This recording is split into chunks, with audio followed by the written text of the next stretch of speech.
get out of him. He's a fringe starter, maybe a 4 on a team that struggles. And his walk rate is terrific, 85th percentile. But the problem is he doesn't want to walk anybody, so he throws the ball right down the plate. Average exit velocity, 2nd percentile. Chase rate, 2nd percentile. Hard hit rate, 1st percentile. Barrel rate, 3rd percentile. The Tigers are a team that's pretty good on hitting from 1 to 9. I think they'll have some success here. And when you take a look at the bullpens, I think this is what puts me on the Detroit side. Cade Smith threw 50 pitches the last 2 days. Hunter Gaddis, 39 pitches, and Sabrowski, 26 pitches. Now, will they get a chance to come out? If Cleveland is leading, these are the 3 guys you're going to see. Problem is, they're on the 3rd day of 3 in a row. I know they got the next day off, probably the next 2 days off or whatever, if they do win. But they'll let it all hang out, and I still can't expect the same success as what they've had in the past, because that while Detroit's bullpen looks like it fares much better here, I think Detroit should be at least a pick 'em in this game, and I'm able to get right now as high as 113 at Pinnacle, 112 at Bet Online. You can get as low as 105 just about everywhere. So I'm going to take this as my parlay leg. I'm going to take Detroit to win the game at plus. Let's go about 107. Let's go Detroit plus 107, and that'll be my parlay piece. It's only 3 games today. It's harder to pick them as opposed to the 4 that we've had the last couple, but we'll give it a shot. We'll go with Detroit as my part of the parlay. Everyone, WagerTalk made a wacky decision. They're letting us make our MLB plays $9. That's crazy. Anything except a 5% play, we can put out MLB plays for $9. That includes 4% plays, which are normally $25. Huge value. So go to WagerTalk.com and see what we have up. I have a play up today for $9 in MLB. Listen closely and you'll probably figure out what it is as I do my analysis for each game. Regarding this one, these are 2. I've been mentioning this in shows all year, but there's some, when you do this for a living, there's some pitchers that are just thorns in your side. Every time you back them, they gack. And every time you fade them, they go 7 innings, 1 run ball. And both of these pitchers do that to me every time I back or fade them. Flaherty and Ciccone, both guys that I just pick them the wrong way. So let's take a look, though. Ciccone's kind of weird. His stats against Detroit, he's got a really low average against, but he's got a fairly high OPS. So I don't know what to make of that. They don't hit him often, but when they do, they go long, is what I make out of that. Flaherty on the road, he's got almost a 5 ERA. Against these guys, yeah, he's done good work against these guys in his whole career. But I don't know. I like Cleveland's bullpen a little bit better than Detroit's. If anything, I would lean Cleveland here. It's not enough for me to take them, though. The outs props I took a look at, kind of interesting. Ciccone only 14.5 outs. Will he or will he not finish 4 innings? I think he can finish 4 innings. It's all or nothing here. It's balls to the wall. These guys, there's no tomorrow. Got to win this game. I don't think he'll struggle that much. I mean, he might give a run or 2, but I don't think that's means for pulling him that early. I like his outs prop over here if I were to do anything. Although, again, he's been a thorn in my side his entire career and my entire career. So not sure if I'm going to do it or not. But if anything, I think that's a little bit low. I think Ciccone's out of this game the second he's in trouble. I'll be really, really surprised if Vogt is gonna extend him the sort of leash to allow the Tigers to put up a crooked number, because that's really how I'm looking at this game. So yesterday on the show, I gave out the over 6.5. Probably didn't deserve to win that, but it did get there with the big 8th inning from the Guardians. That being said, there was offense in the game. It was mostly the Tigers, and they just could not get a hit with runners in scoring position. They ran themselves out of an inning that could have been not only would it have given them a second run, they would have had another at bat with guys on base. That could have been a big inning. So even though the over got there yesterday, it didn't get there in the way I thought it would, where it was just kind of like both teams doing some scoring. Today, I think you're going to see scoring in this game. I don't think this is going to be a low-scoring game. Slade Ciccone, he's really rates out as poor. If you look at him relative to other pitchers in the league, he is in the bottom 1% of the league in hard hit rate. That's not a guy you want starting a big-time postseason game, which is why I don't think, and Brian just pointed out, Vogt being like an analytic type guy. And then, of course, this is game 3. You're going to have tomorrow off no matter what. And it's only a 3-game series, which means you're sitting on a guy, probably 1 or 2 guys that's been starting games for you this year that isn't going to have to start in this series. I would be really, really surprised if Ciccone is allowed to work through trouble. If he's cruising, he'll stay in. But the second the Tigers have a couple of guys on and it's not a favorable matchup, I think you're going to see Vogt go to the bullpen. Now, the interesting thing here is Hinch is the more likely of the two to do that. But I feel like Flaherty is maybe owed a little bit more like respect maybe than a Casey Mize. I think Hinch will have a tougher time giving Jack Flaherty the hook because of his he's a veteran guy. He's been around the game a long time. He commands a little bit more respect, in my opinion. Like I wouldn't be surprised if Flaherty's in trouble early. I think you're going to let him. I think you're going to see Hinch at least let him try to work out of a jam and maybe go 4 or 5 innings. I don't know that that's the best thing for the Tigers either. Outside of like a pretty nice strikeout rate this year, nothing Flaherty has done has been super impressive to me. He rates out as average to below average in many categories. So I'll run it right back here with the over. I haven't even looked at what it is. 7. So like the fact that you can get a 7 flat, obviously 6.5 yesterday, that half run ended up mattering. And it was the difference between cashing your ticket or pushing. I think it ended up going off 7 a lot of places yesterday. But when we did the show, it was still 6.5. Right now, this is 7. I wouldn't be surprised if that gets up to 7.5 by game time some places, at which point I wouldn't like it because that 7 is a very, very key number. That 7 means 3-3. Remember, you're not getting the ghost runner anymore. So like 3-3, more often than not, if it were to go to extra, is probably going to end 4-3. So I think that 7 is very important. But I wouldn't be surprised if this is the game that ends up being like 6-5 because, and I'll go back to one more point that Brian said, and maybe this is why he wants to chime in. I don't think either team's bullpen fears the other right now or thinks that they couldn't do something late in this game either. So full game over is what I'm looking at here. Go ahead, Brian. Yeah, Real Mike has just pointed this out to me. The Guardians have been using a 6-man rotation, and obviously in the playoffs, it's not the case. But you've got the righty Ciccone in there right now, and Joey Cantillo last pitched on Saturday. So this would be his normal time to probably pitch, and he's a lefty, and I like him actually better than Ciccone. It would not surprise me if Ciccone gets in early trouble.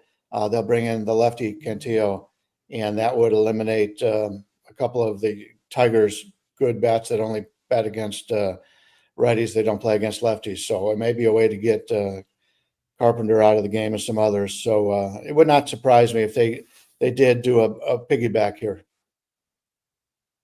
Interesting note. Ciccone's faced these Tigers 2 times this season and went 6 innings both times, allowing only 3 earned runs in both of those starts.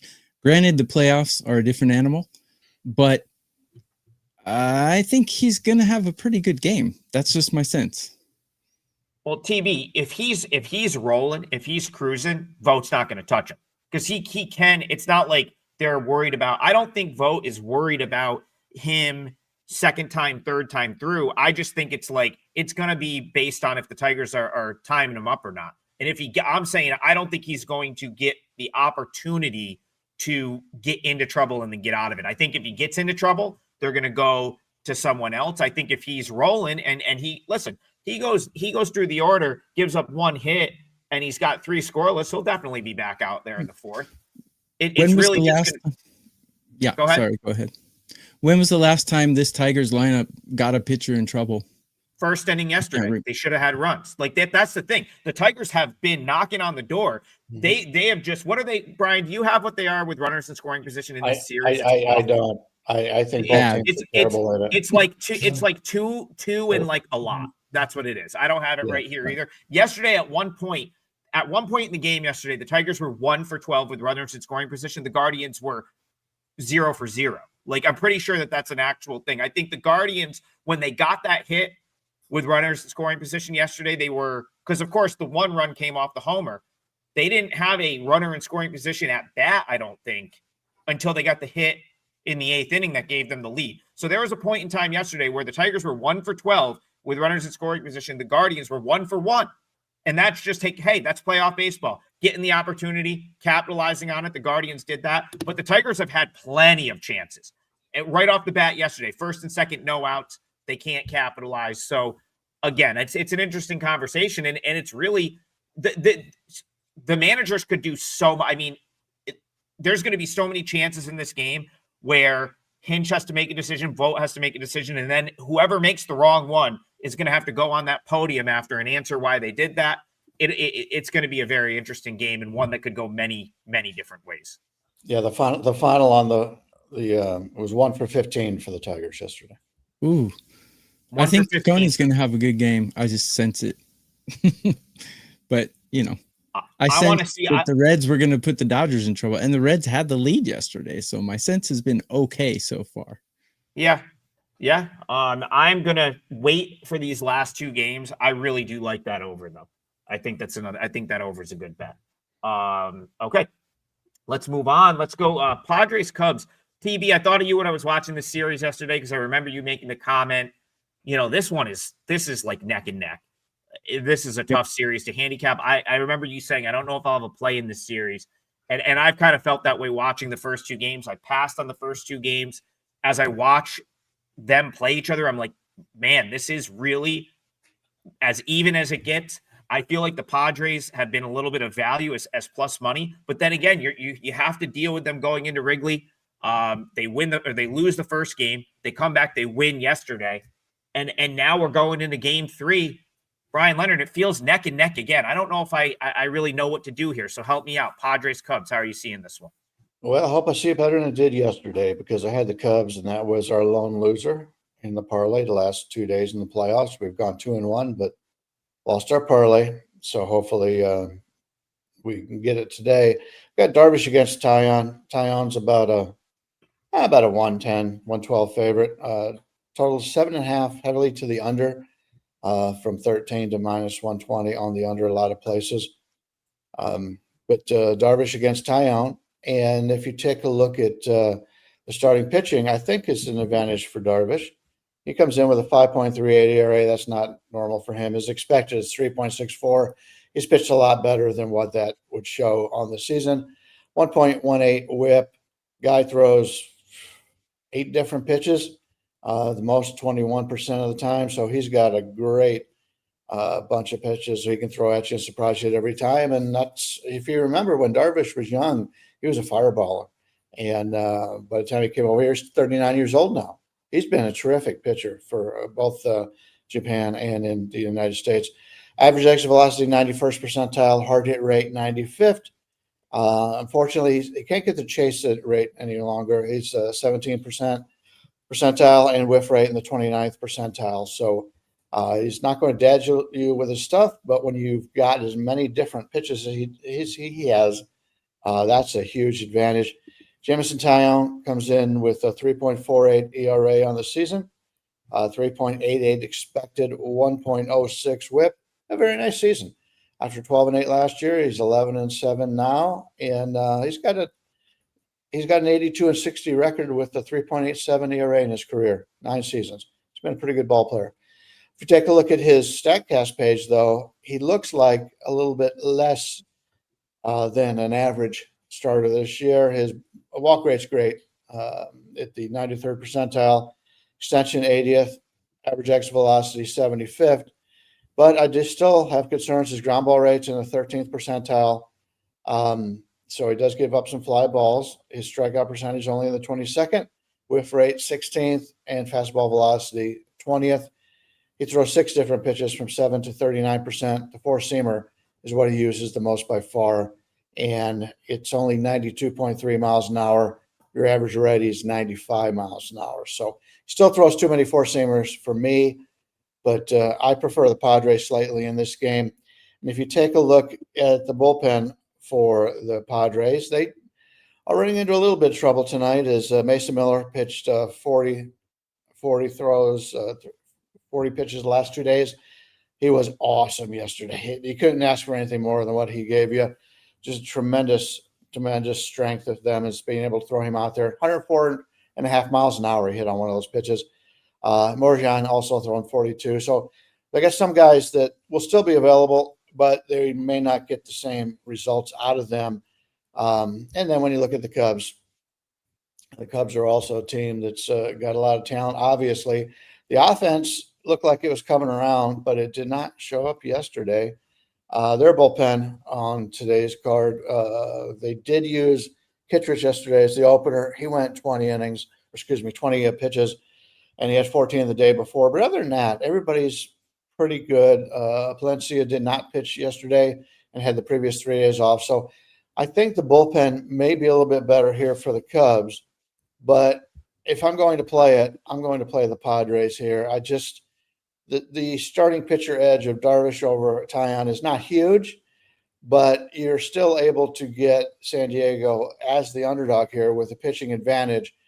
And I think that's enough to get me slightly involved here. If I can get something, you can still catch a plus 101 or whatever somewhere else. If I get it up to 105, I think I might be interested in San Diego. Guys, like I said, WagerTalk allows us to price our MLB plays at $9. And I have one up. I'm sure these guys will too. Free plays as well. Go to wagertalk.com and click the free plays page to see what all the cappers have out. I think the Cubs have the advantage in pitching here. I like Taillon. I mean, in his last 6 starts, he's only allowed 2 earned runs once. In every other start, 1 or less. And his numbers against the Padres, so average, nothing stands out. But Darvish has given up 2 or more earned runs in 6 straight starts. And on the road, he's got a 7.2 ERA in 30 innings. I think the Cubs are going to get to him. Maybe not the first time around, but the second time around, I have a feeling the Cubs are going to get him. So I would lean Cubs first 5 or Cubs over 1.5 in the first 5, something like that. I realize Darvish is a good pitcher and he's got a huge arsenal of pitches. But I just think the innings is taking a toll on him. I don't think Darvish is washed. He's still a good innings eater type guy, but I think the Cubs are just a little too good for that. So that's how I would go in this one. Similar to game one, you're the tiebreaker. You know what? I don't even know if I'm going to break the tie. I think I'm going to go the same route I went in game one and focus on the total, which I do sort of lean over. Brian, can you give me the ballpark factors for Wrigley again? Sorry, I know you mentioned it at the top of the show. Yeah. Right now, the home run rate is 10% below normal. Second and third base, doubles and triples, -2%. First base, -5%. And overall runs, -9%. I think that's probably priced in. I think that's probably reflected in this number of 7.5 being the total. Reason I kind of lean toward the over. I look at both starting pitchers. I see reasons to play against both. We talked about, Darvish may be a little bit deceiving. He might be a little bit better than what his StatCast page kind of shows. There are some, he's not getting hit hard, which is nice. That's, he's still a veteran guy. The one thing I will say about Taillon and Darvish is they're veterans that are not going to be, the moment's not going to be too big for them. They've been on this stage before. They've pitched in games like this before. So I'm really not worried about that. But I do think that this game, very similar to the first game we talked about, is going to be full of decisions for these two managers. And I think that the Padres, I think you might see Darvish left in a little bit longer because they have to think, here's the thing. The Padres are not going to not use their top relievers because it's win or go home. But I do think that they may be hesitant to go to the bullpen really early because if you look you got to start looking at who's going to be in the game. You talk about Miller it would be his 3rd day. Suarez pitched yesterday. He didn't pitch the day before. I believe Morjan, wherever you say his name, has pitched back-to-back days. So you almost have to wonder if like Darvish has a little bit longer leash, maybe to get through 5 or 6, or they're like less willing to take him out early because of that. Maybe the Cubs can get to him the second or third time through, because again, I mean, he doesn't have like elite strikeout numbers. He's giving up some contact. So the Cubbies could definitely get to him. On the other side, like I really am not a Tyone guy. Like he's someone that I think I've been more willing to fade as the season has gone on. He's getting very little swing and miss, very little strikeout. So doesn't get any ground balls, which maybe the weather factors help him a little bit here. I almost think like, this series so far, the weather has kind of kept me off of some of these bets, because I would have probably faded Pivetta in game 1, but I couldn't because I felt like the wind blowing in was helping him a little bit.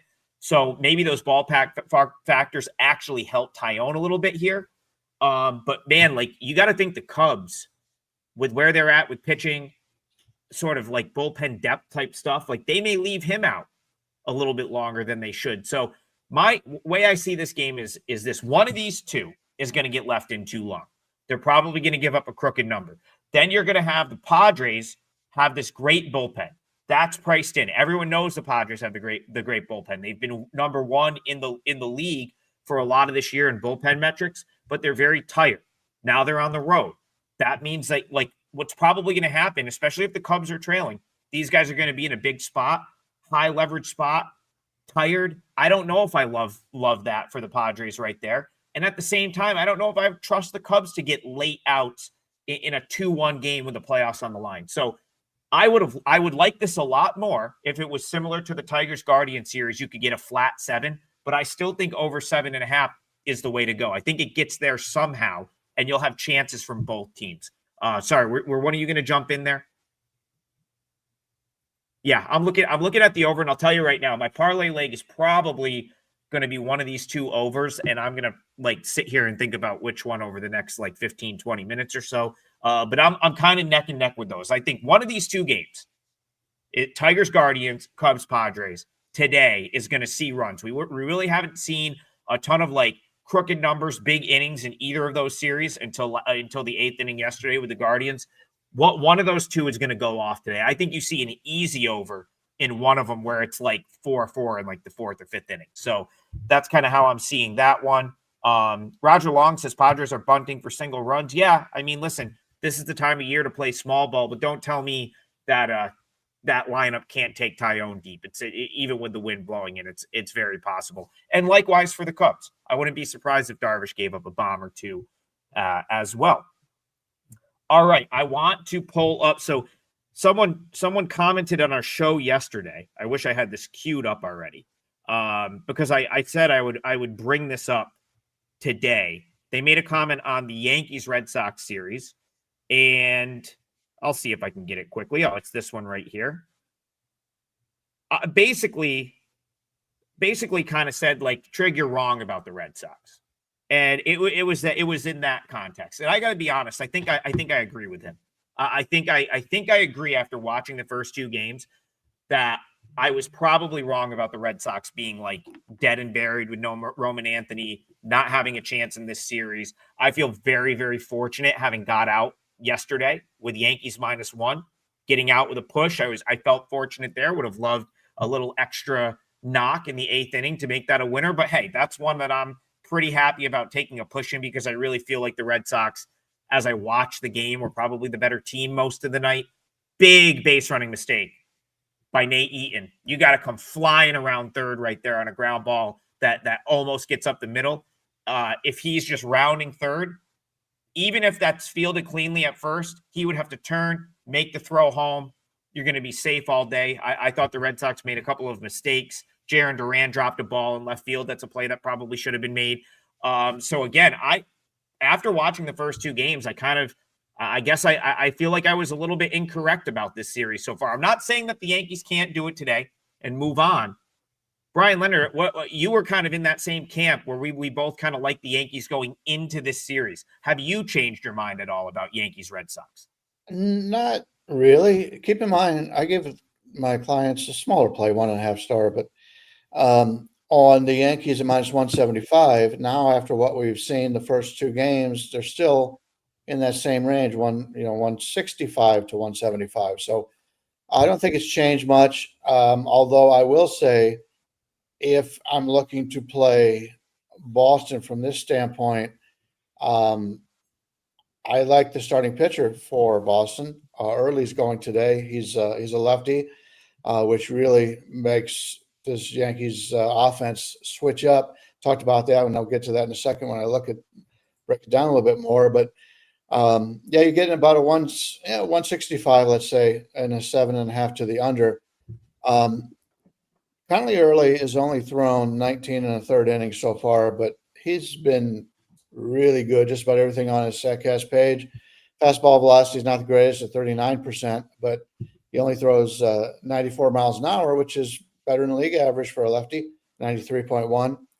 He comes in with a 2.33 ERA, 2.28 expected, 1.09 WHIP. They do have a new section here on the Baseball Savant page, which I really like, which is pitch usage against lefties and righties. So you could see how often they throw these certain pitches and what they're trying to accomplish in those matchups. And it's something that they didn't have before. I think it really tells you a little bit more detail on how they're going to pitch. But Early's a guy that I like, and he's a lefty, and I think that's the kryptonite from these Yankees, and with something to do with their lineup.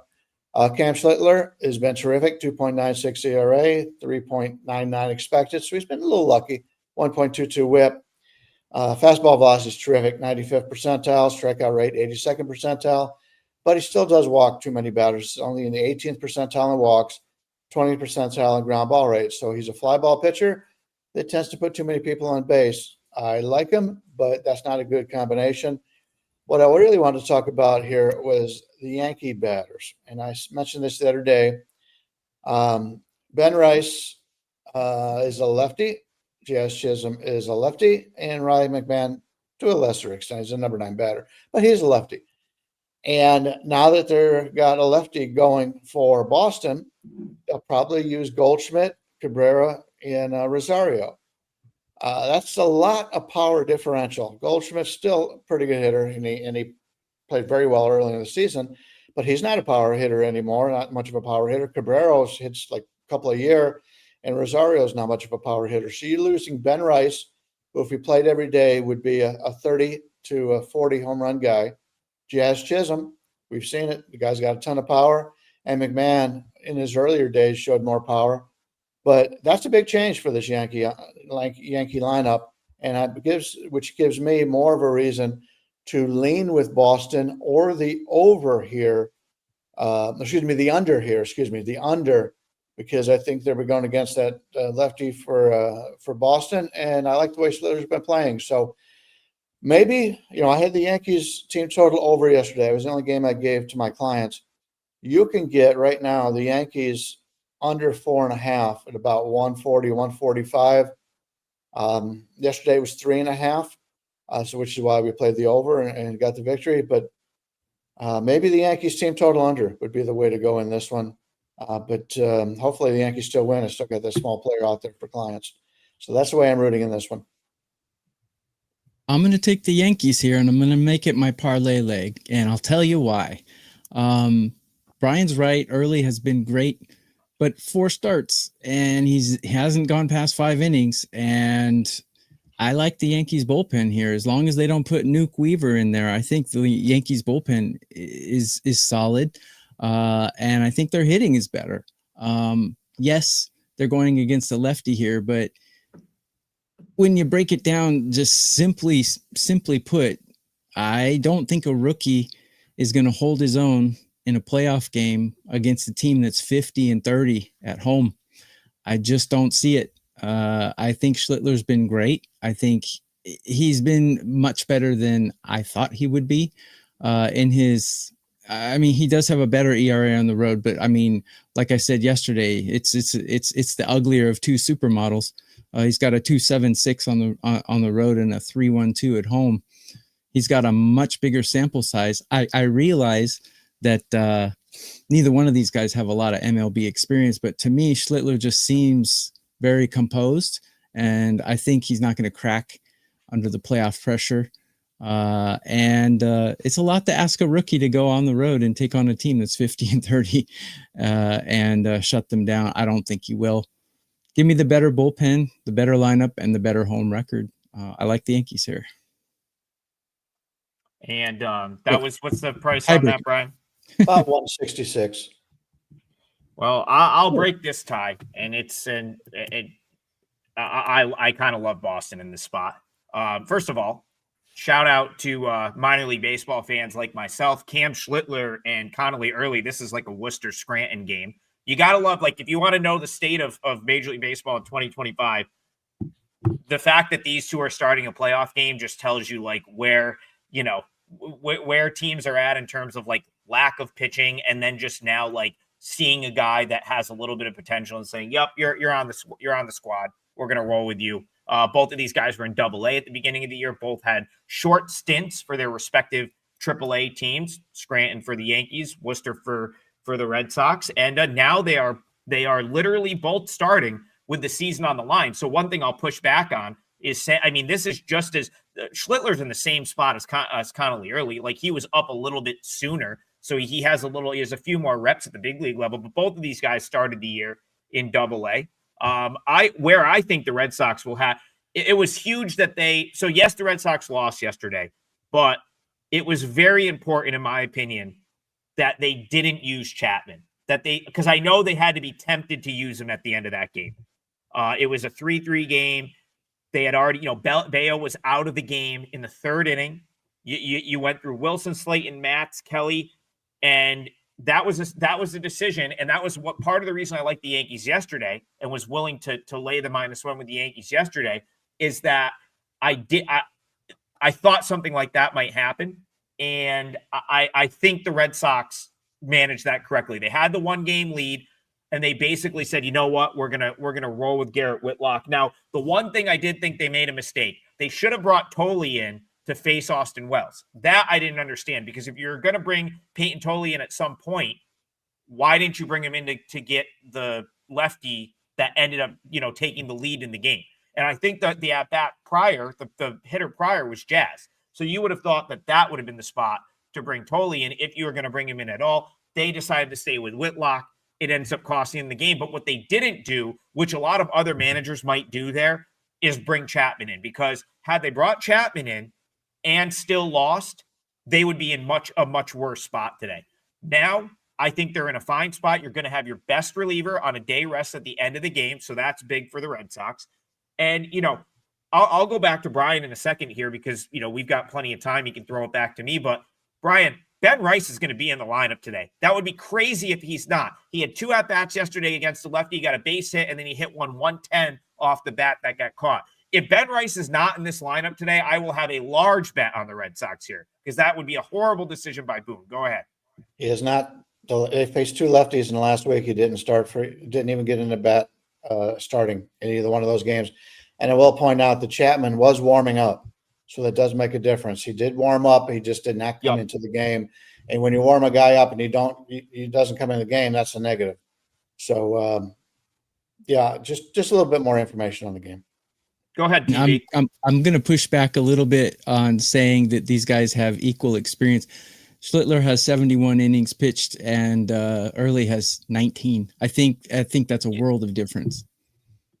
Yeah, I alluded to that. Like, he's got a little bit bigger sample size at the big league level, but what I'm arguing is the fact that you think 40 or 50 more innings in the regular season is going to make Schlittler like so much more prepared for Early in this spot. Both of these dudes were in Double-A at the beginning of the season. They're both young guys, both college. So they're not young in the respect that it's not like they're 21, 22. Both of these guys, were college pitchers. Connolly Early probably has more experience in games like this, went to Virginia, pitched on bigger stages. Schlittler went to Northeastern. I don't think he ended up, some of those ACC, SEC type ball games have atmospheres similar to this, but still, I think you're splitting hairs trying to figure out which of these first year rookies that started the year in Double-A is like more ready for this game. The point that I think you can make that I definitely have to take into consideration here. One dude has to go in the Yankee Stadium as a visitor. The other has Yankee Stadium behind him. I certainly think that helped Schlittler out a lot. But again, here's what I look at this game. This is how my thought process. Yesterday, the Yankees were a minus 175 favorite. I don't necessarily think that they were the better team yesterday. I think they got outplayed in a lot of ways. I think that there was a couple of things that the Red Sox did to sort of let them off the hook. One of the obviously Duran injury led directly to a run that made it 3-2. The biggest one being horrible base running error by Eaton. You can't tell me someone's on Twitter like, well, the third base coach. Listen, when I don't care about the third base coach. When it's that scenario, 2 outs, and you see a ball smoked up the middle, like you got to be flying around third. And then as soon as you see that there might be a play at first as the base runner, I mean, it's quick pick the head up and you're going straight home. And the only way you're not doing that is if you're slow. And Eaton's not a slow guy. So I thought that was a big mistake. If he rounds the base and goes home like he should, the Red Sox score there. So again, I thought the Red Sox were the best. And this is someone that bet the Yankees yesterday. I felt like I was on the wrong side and got a little bit lucky to win. I like Red Sox plus 1.5. I don't know if I can do it at minus 150, but certainly if the Yankees like took money throughout the day and knocked this down 10 to 15 cents, I'll 100% be on that. The value is not enough. Like minus 175, Yankees yesterday, they had a bigger, like Rodon to Bayo was a much bigger edge in my opinion. The Yankees played worse, got away with it, and now they're only a 10-cent difference. That to me says value on the Red Sox. And again, that's just my opinion. You don't have to agree with it or not. Yankees have almost 60 more runs, the better bullpen, and a great home record. Oh, and they have to deal with lefties. They have to deal with lefties. Plus a more seasoned starter. So I don't know. And someone in the comments, Steve Duke makes an interesting comment, and I agree with him. I can't find it, but it was something to the tune of neither of these starters is in after the third inning is a real possibility. I actually very much agree with that. I could see both teams very quick to pivot off of either of these guys should they get in trouble. And I wonder if you can find, I wonder if there's a way to like find a prop where it's like, that's what he's saying here. Steve's saying, I went first 3-0. That's the Cubs game. Steve, hop in the comment and say what you said earlier. I can't find your comment, but that would be an interesting prop, like neither pitcher to pitch past the third. It might be offered in some capacity. Like I know they offer first 3 innings, or I wonder what the outs props are, but I don't disagree with that one bit. I wouldn't be surprised if neither of these guys went super deep unless they're totally on. Schlittler was regularly finishing 6 innings. I don't know about that. And if both pitchers come out after the third, which bullpen do you trust? Yankees. Yeah, well, no, that's the thing. I definitely think that there's reason to want to leave these guys. I mean, listen, Boone, I thought made a mistake yesterday leaving Rodon in. So if you look at how Boone managed that, you got to think that he's going to want to get to a certain point. But I don't know, TB. Game 3's elimination games, sometimes like these managers just like go off the rails a little bit. It's an interesting discussion. Brian, do you want to weigh in on that at all? Yeah, I just want to touch on DraftKings. Rob Mocker just showed me here. It's nice to have somebody else listening so we can point this stuff out. Cam Schlittler is 11.5 on his expected outs, and Conley Early is 8.5. So they don't expect him to go very long either. 8.5 means will he or will he not finish 3 innings? Yep. And 11.5 means will he or will he not finish 4 innings? Just to translate for people who are not used to betting outs props. I think Schlittler goes at least 5. That's what I think. But I mean, there's no reason to take him out if he's cruising. And Boston, I don't see anyone in Boston's lineup that's that scary. I don't see where this is coming from, but that's just me. Playoff baseball is different. I admit. This is one of those. This is the game, though. This matchup where we're not having Roman Anthony really hurts. This would be a great. This would be like he would be the guy that would probably match up the best with Schlittler, probably from that lineup. So I do think that his absence is a little bit less pronounced against a left-handed pitcher, because his splits are just not as good against lefties at this point. But no Roman Anthony hurts in this game, in my opinion.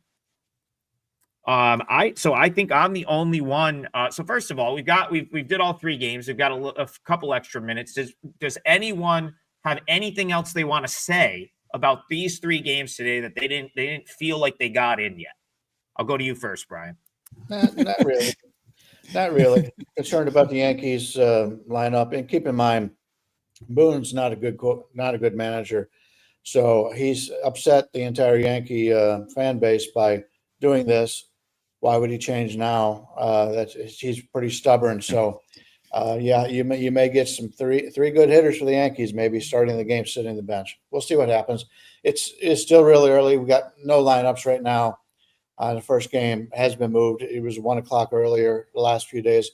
Now we're at 3 o'clock. So we got more time to study these games as we go on. I have 2 comments real quick. Isn't it nice to have baseball all day? I said it yesterday, but man, it's so nice. It's almost like an NFL Sunday. You wake up at 9 in the morning. There's baseball until 8 at night. It's so awesome.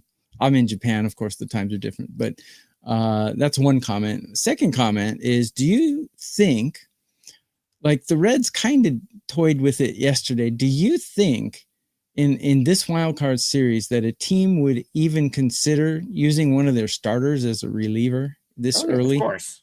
Absolutely. Yeah. That's like standard practice in these now when it's a 3-game series. That's why you see those. You got another game. You got another game in 2 days. So I mean, at the end, when you get to the end of the playoffs, yes. You're not using that starter now. I mean, that's why I talked about with the Cleveland.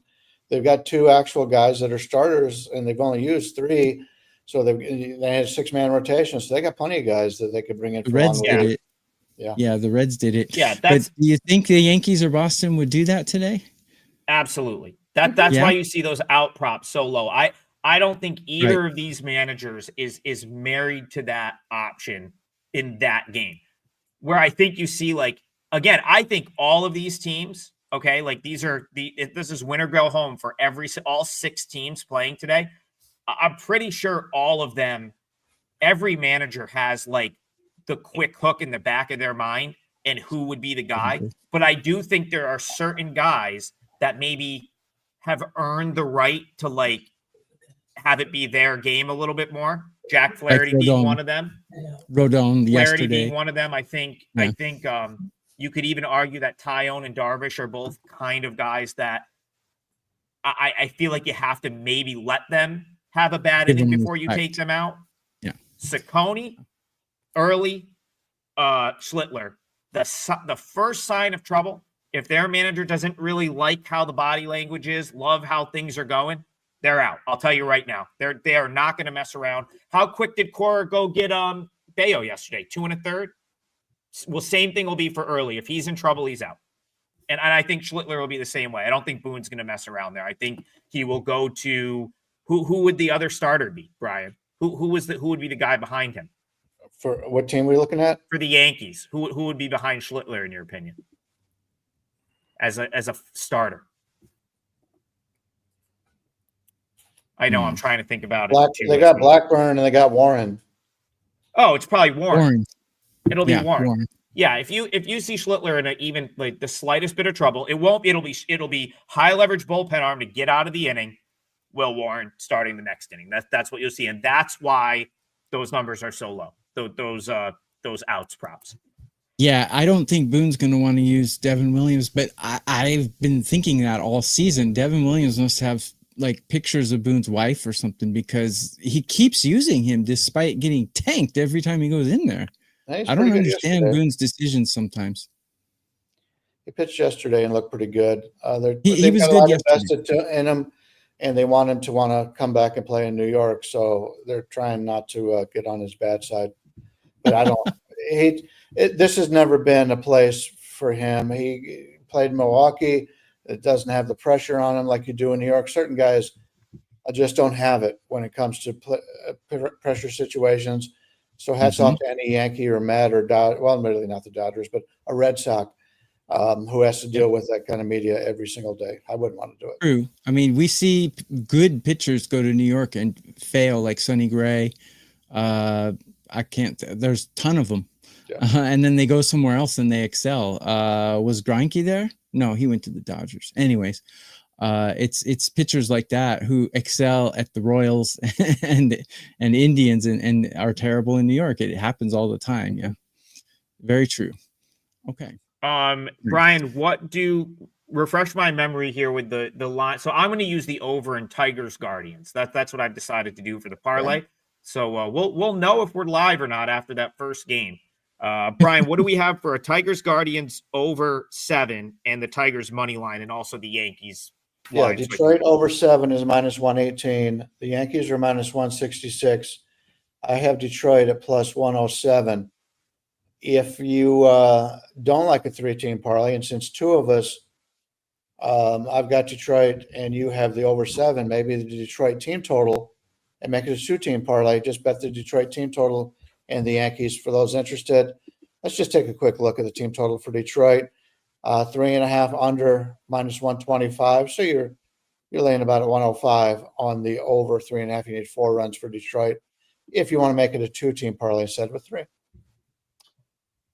And that is making a lot of sense too. The Yankees have Heel or Warren, so the Yankees have pretty much a plethora of choices where Boston doesn't. So interesting. I mean, I still don't think Boston would be. Knowing how he manages, I don't think he'd be that worried about pulling early if he has to. He's got enough. He has enough options. He can go back to Tolle for a couple innings. He only threw a few pitches last night. The goal is going to be to get the ball to Chapman. He didn't pitch yesterday. I know he warmed up, but that will be the goal. And I certainly think if it does end up with the ball in Chapman's hands, you got to like the Red Sox chances. Go ahead. I think Brian. That's crazy if you're relying on Aroldis Chapman. Oh, he's the I'm best. just saying, if the game's on the line, who else do you want? This season he was good, but how was he last season? He's a Hall of Famer. I do want to point out, since you brought it up, TV, Luis Heel is on the inactive. He's not. Yeah, Heel is not on the roster. Yeah, you won't see. Really? I just looked. Okay.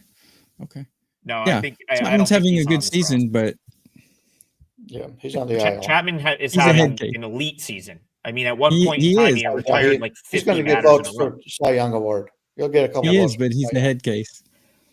All right, quick. Yeah, I mean, even he pitched himself into trouble and then blew away like the Yankees in 3 straight at bats yesterday, and that was a bad outing for him 2 days ago. If he's on, he won't even put a base runner on. So, all right, here one question, because we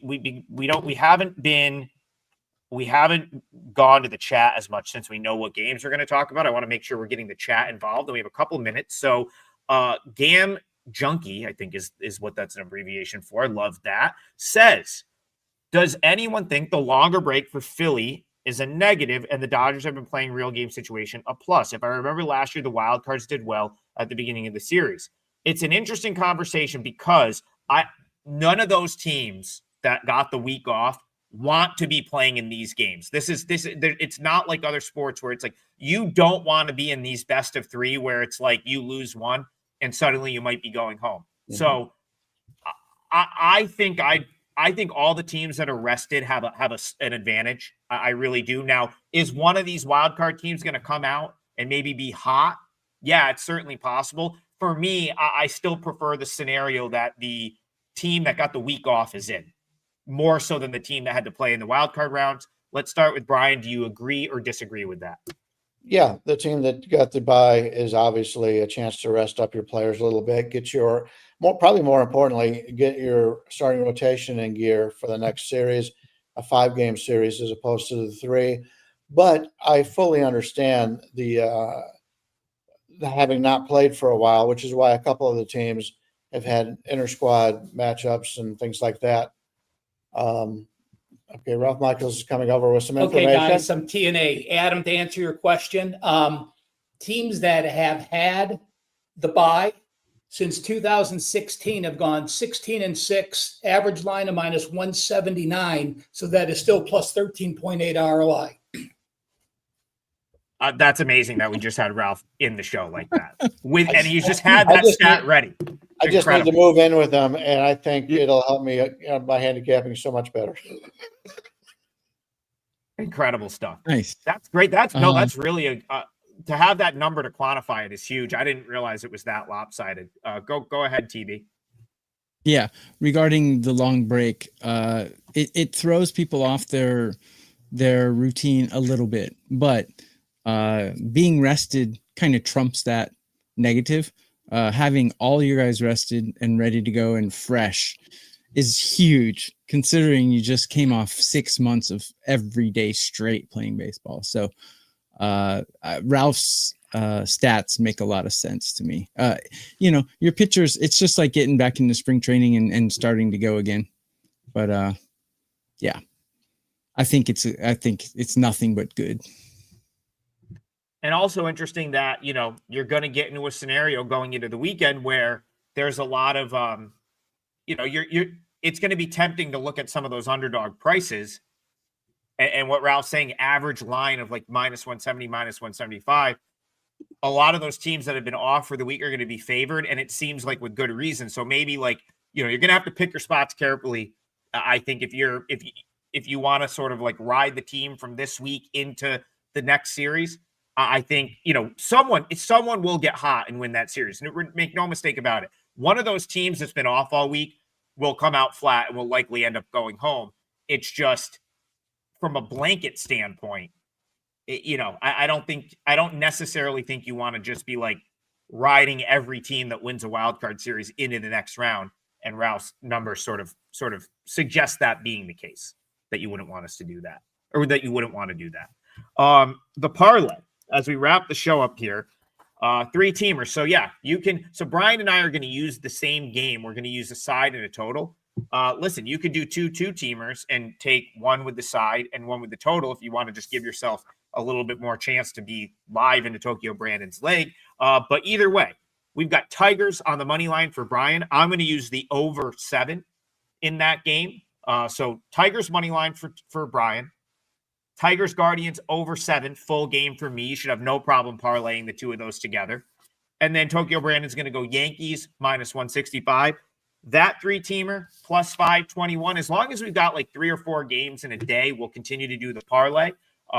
We need a win.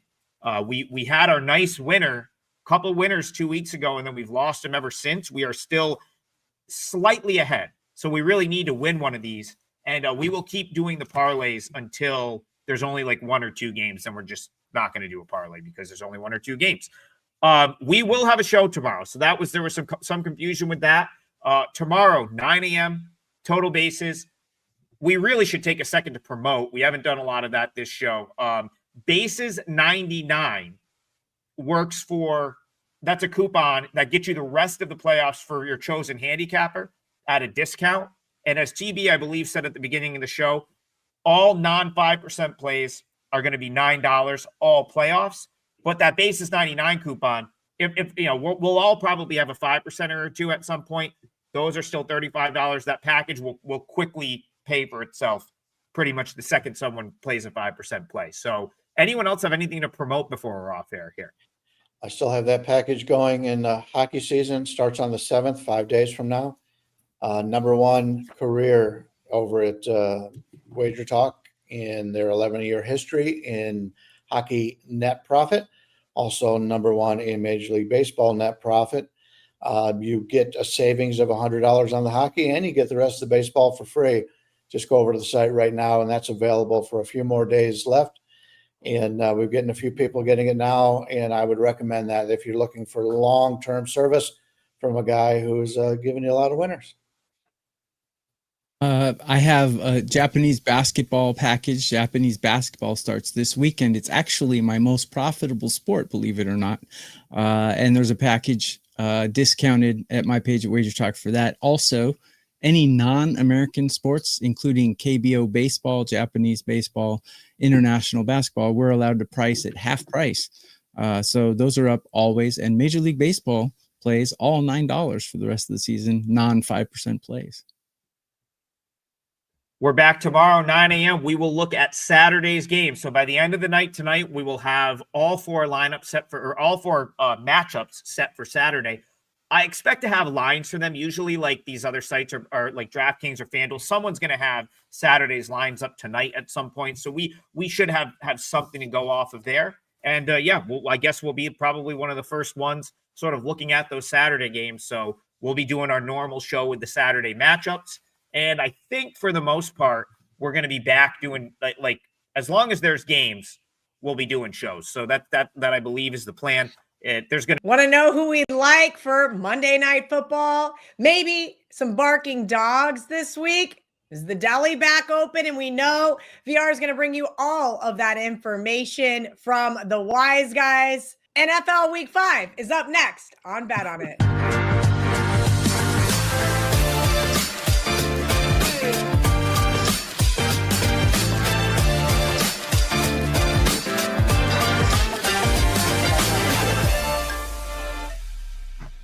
To the right of me, we've got Marco D'Angelo. You guys know him as Marco in Vegas. We got Gianni Corrales. You guys know him as the Greek Gambler. I call him VR.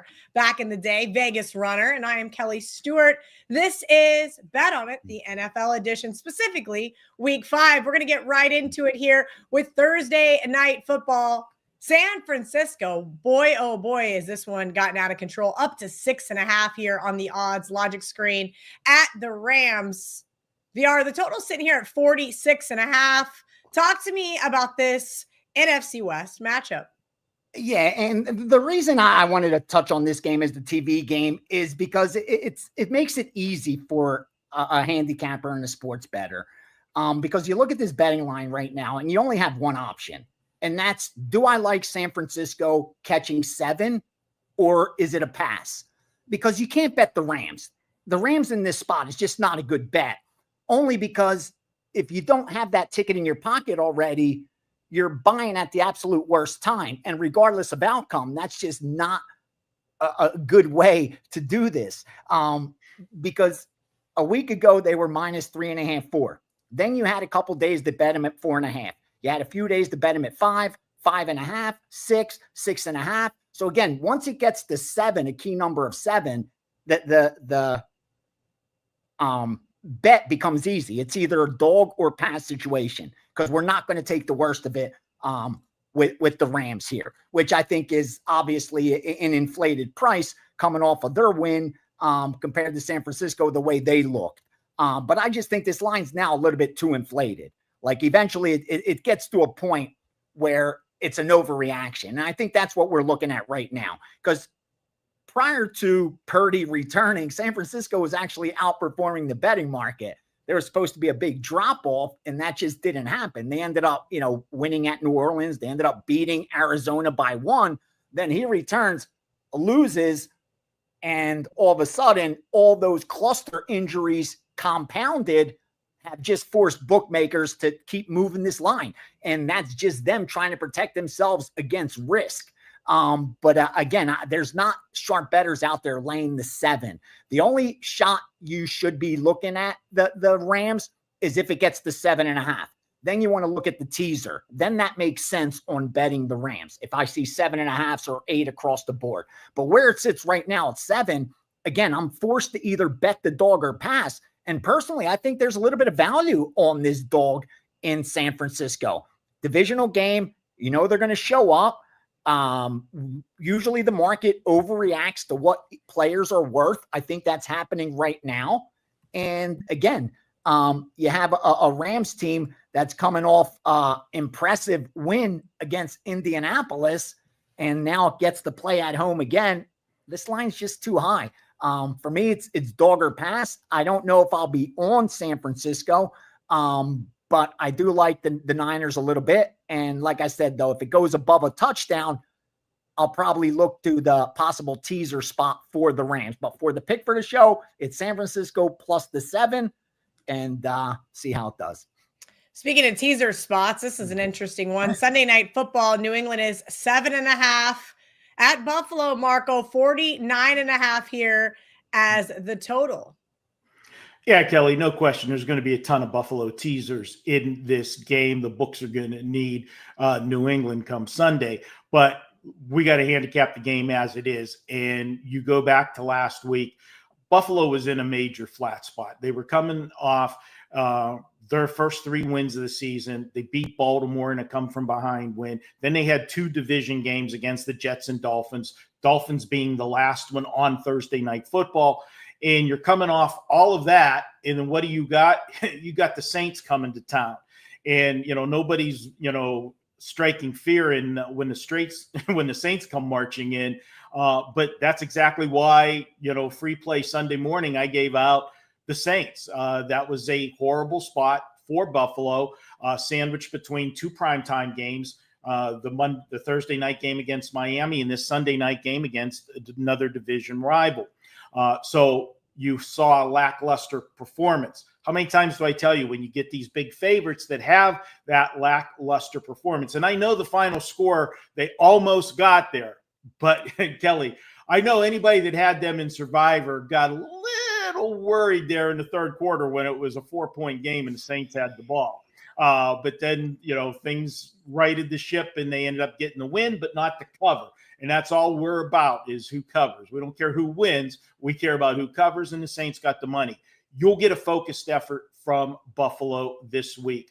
And I expect them to put up points. I know New England's coming in here off of scoring a ton last week, but when you score 42 and your opponent's Carolina, that doesn't impress me. And I know they also scored 33 earlier in the year against Miami, and we know Miami's had their problems. But what I'm going to point out is, yeah, they had two high-scoring games, but what about the other two games? They were held to 13 points by the Raiders and held to 14 points by my Steelers.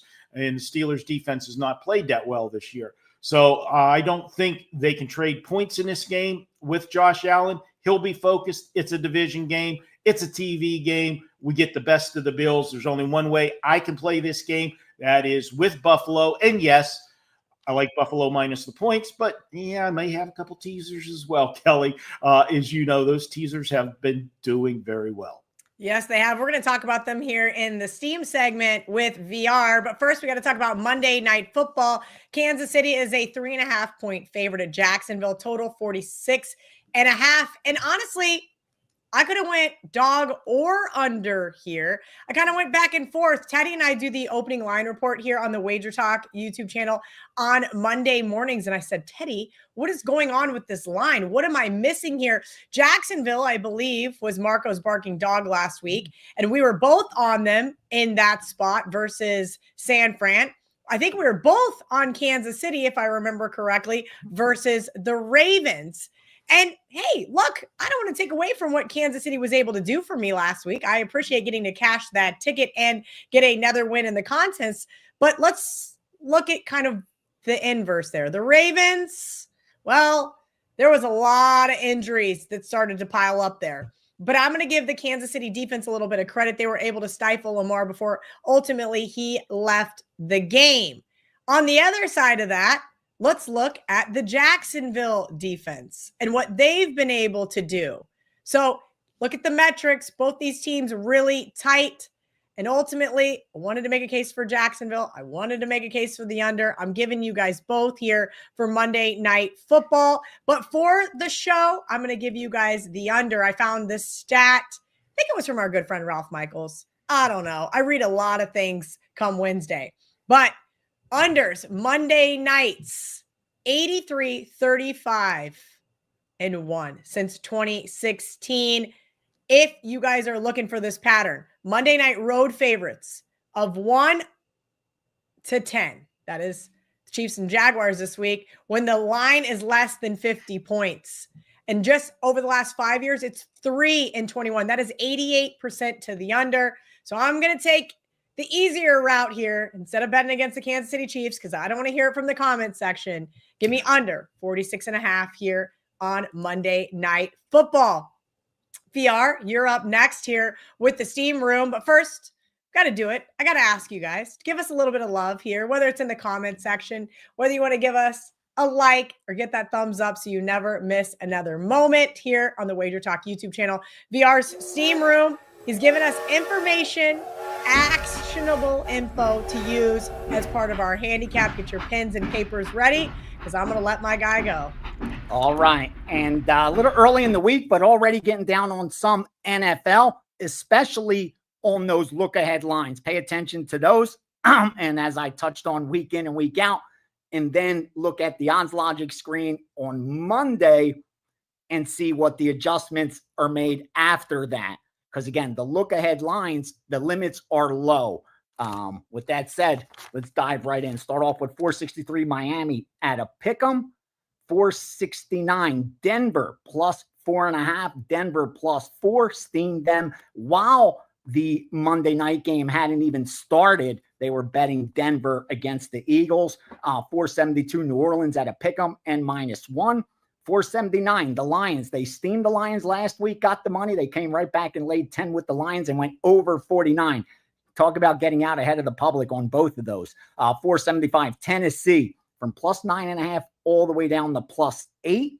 They laid the 3 with Seattle. And finally, New England Buffalo under 50 on that total. So already some NFL action for this week. But Sunday we'll be in the steam room in that final hour, going through each and every game, side totals, props, and of course, 15 minutes before kickoff, we tie in those teasers that are now 8-1 heading into this week. So VR, my partner Chris and I in the Survivor there at the Westgate, and I were talking about this. He sent a text to John Murray and goes, "Who bet the Titans?" And I said, I have a feeling I'm going to find out tomorrow who bet the Titans. Can you tell me what the steam is on the Titans here? And should I be a little concerned maybe holding an Arizona Survivor seat? No, it's good two-way action as far as the betting public goes. I think it's a case of a team getting shut out like Tennessee did last week. There's nothing more embarrassing than that, especially in an NFL game, not being able to put up, any points at all. Usually going to be some recency bias attached to that. I think that's what you're looking at here. And also it was above that 7. But personally, Kel, I'll be looking to tease Arizona down because I don't think this is going to get down to 7 across the board.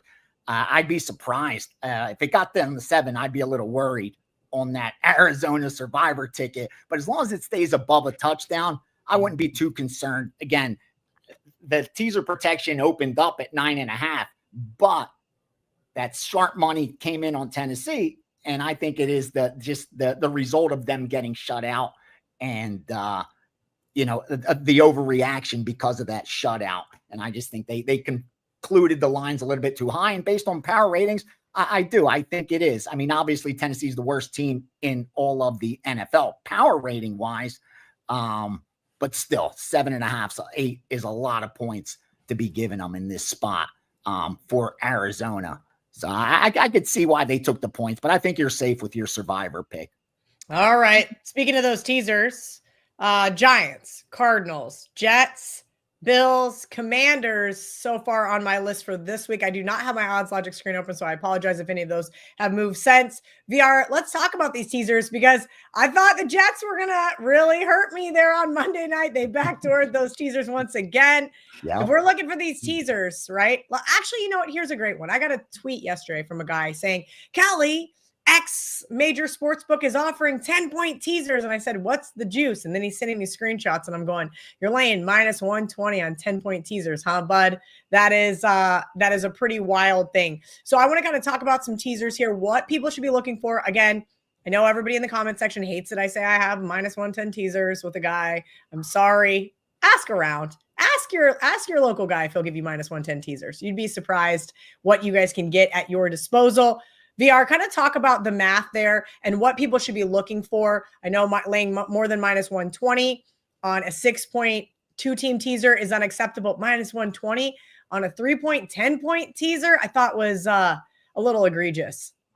Yeah, but we're simply looking to lay 6-point teasers and trying not to lay more than 120. I know it's hard to find these days. But like Kelly said, it is out there, especially with a lot of the credit outs, 125 at worst, because here's the thing. If you're teasing numbers and looking to place plus EV teasers where you really don't care about who the team is, you simply want to place plus EV bets where you have the edge. There's one thing you got to do. You got to tease through the numbers 3, 6, and 7. And doing that at even money gives you a 5% edge. Doing that at -120 gives you about a 2.2% edge. Doing that at minus 125 maybe gives you a 1% edge. Anything greater than that, you no longer have the advantage. So it's no longer advantageous to tease. It's I can't put it any simpler than that, where if you're laying more than 125 for a 6-point teaser, you're better off straight betting both. Long term, your results will actually be better not taking those extra 6 points and laying that juice than if you just break up your 2 bets and split them right down the middle at minus 110. I promise you'll do better long term. Also, sometimes the books will have odds that are off. Like if you see a 3-team 6-point teasers at plus 180 or better, there was a time where you were getting plus 180 on 3-team 6-point teasers. That was the exact equivalent of getting even money on a 6-point teaser. So on a even money 2-team teaser. So you still had that same 5% edge. But again, it's all going to come back to what they're paying. If they're not paying plus 180 or better on a 3-team 6-point teaser, again, it's not advantageous. So the best advice I could give you, keep it to 6 points, keep it to 2 teams. Don't lay more than 125. Tease through 3, 6, and 7. Those are simple rules. They're guidelines that we've stuck to. We don't break them, and they produce good results. I urge you to wait until closer to kickoff because you want the line to be efficient. That's when totals cash at the highest clip because the game lands close. And you do that, and you should be able to make money in the NFL. It really is that simple, Kel. But you got to stick to the rules. Like you can't, there's sometimes it's borderline. Just let it go. That's what I've been doing lately. Had a lot more discipline, and the results have produced. Just because our good friend Prez there on Last Call Monday Night with Joe Madden said 2's a dead number. And I thought, I think you're wrong there, Prez. I made a phone call to our good friend Ralph Michael. So on the Mega Show or on his TNA segment, he's actually going to break down the key numbers for you guys. Guess what the 5th key number is now? 2. It's 2. Sorry, Prez. Marco usually gets to throw the shade on this show, but I'm throwing some shade this time. So definitely check out that TNA edition because I specifically asked for, since moving the PAT back and what we've seen since then, I want to know what the new key numbers are. Different things come into play every single year as the league changes their rules. Thus, key numbers are going to change. All right, guys, barking dogs have been great, except for the Colts last week. Thank you guys for that one. Oh, well, it is what it is. Marco D'Angelo, you were on that one as well. The Lord giveth and the Lord taketh away from a gambling perspective because I was against the Rams and then the Rams gave me one right back. Or maybe A.D. Mitchell did since he decided not to drop that 12-ounce football about on the half-yard line in for a touchback. Okay, I'm done. Barking dogs. Marco D'Angelo, you got to go first. Tell me. I'm not done. I'm going to bitch more about Indianapolis. It wasn't only the drop touchdown when he's crossing the plane. The same player was the guy called for the holding on the long Taylor touchdown run. Yeah, so you're right. He took 2 touchdowns off the board. But we're still okay, Kelly. There's only a couple minutes left in the game. The Rams are getting the ball. They're going to drive down and kick a field goal, right? We're getting 3.5. No. You know what the Colts did? They only had 10 men on the field for that blown coverage. Did you know that? Yeah, that was fun, losing that one. But hey, that is all part of it. There's been one gut-wrenching loss each week in the NFL, and that's why we love the NFL. Because as you say, Kelly, for every team that wins that shouldn't have won means somebody that should have had a loser got a winner, and they're happy. We're not. So it'll come back around. We got some in the gambling gods bank that they owe us later in the season. But for this week's show, for the barking dog, I've got Denver. VR talked about it already, and this is a team that if my mic suddenly goes silent, that's only going to be because our producer does not want to hear what I'm about to say. The Eagles are 4-0, but guys, let's be realistic about it. They don't look like the same Eagles team that won the Super Bowl last year so far. Maybe that's that, hangover effect, the fat and sassy from winning the Super Bowl last year, but they've won their 4 games by a combined 20 points. Now, you got to give them credit. they have played a tough schedule thus far. They opened up against Dallas. Granted, Dallas is not a good overall team, but they're a division rival. They got an explosive offense. They played them on that Thursday night game. Then you played the Chiefs, who were playing with Super Bowl revenge. Then you played the Rams the next week, who had playoff revenge as well. Those were big games for those opposing teams. And then last week they had to travel to Tampa Bay. That could have been the spot that they lost. They got out to a big lead, and then Tampa comes storming back and made it close late. Sooner or later, one of two things is going to happen. Either Philadelphia is going to put together a complete game and blow somebody out, or their luck is going to run out. And I'm going to go with the luck running out this week. My concern with Philadelphia has been the last 2 weeks. Where did the running game go? 174 yards on 59 rushing attempts. That's under 3 yards a carry. That is not the Philadelphia team we saw last year. Remember the year that Barkley had. Now, we can't expect him to have that same year this year, but come on. You've got Jalen Hurts and Barkley in that backfield, and you can't run the football. Philly has a divisional game on deck. Now, granted, it's only against the Giants, but it is a division game. Giants always get up for them. And when is it? It's on Thursday night. Always got to look ahead to see who these teams are playing, especially look to see who that Thursday night game is. All right. This is a spot where Denver, although they were underachieving so far this year, they finally got things put together last week. Yeah, granted, they played Cincinnati. Bo Nix finally had a breakout game against the poor defense. But I have an old saying with the horse racing, sometimes when your horse hasn't been doing well, you need to regain its confidence. You drop the horse in class. He can't read a program. He doesn't know that he's playing an inferior foe. Hopefully nobody told Bo Nix that was only against the Cincinnati defense, and he has another good game against the Eagles this week. I think that Denver can shut down that running game. They've held 3 of their 4 opponents this year so far. They shut down their running games. Given the tough schedule that Philly has played so far and that divisional game on Thursday, I think it's a tough spot for the Eagles. I'm going to go ahead and call it. And this is where my mic goes dead, I'm sure. Denver 24, Philly 20. Ooh, that's going to be an interesting one. We're going to see how Bo Nix responds. If he doesn't turn the ball over, Marco, I think you may get to cash yourself a ticket. VR, you and I have some small dogs this week. Well, Marco's is pretty small too. I love when we have those bigger dogs here in the NFL, but this week is kind of just one of those gross cards. Yep. And I don't love a whole lot. We were kind of talking off air. Finding 5 for the super contest or circa is going to be absolutely brutal. But give me your thoughts here in terms of teams that can win outright. Who do you think is barking this week?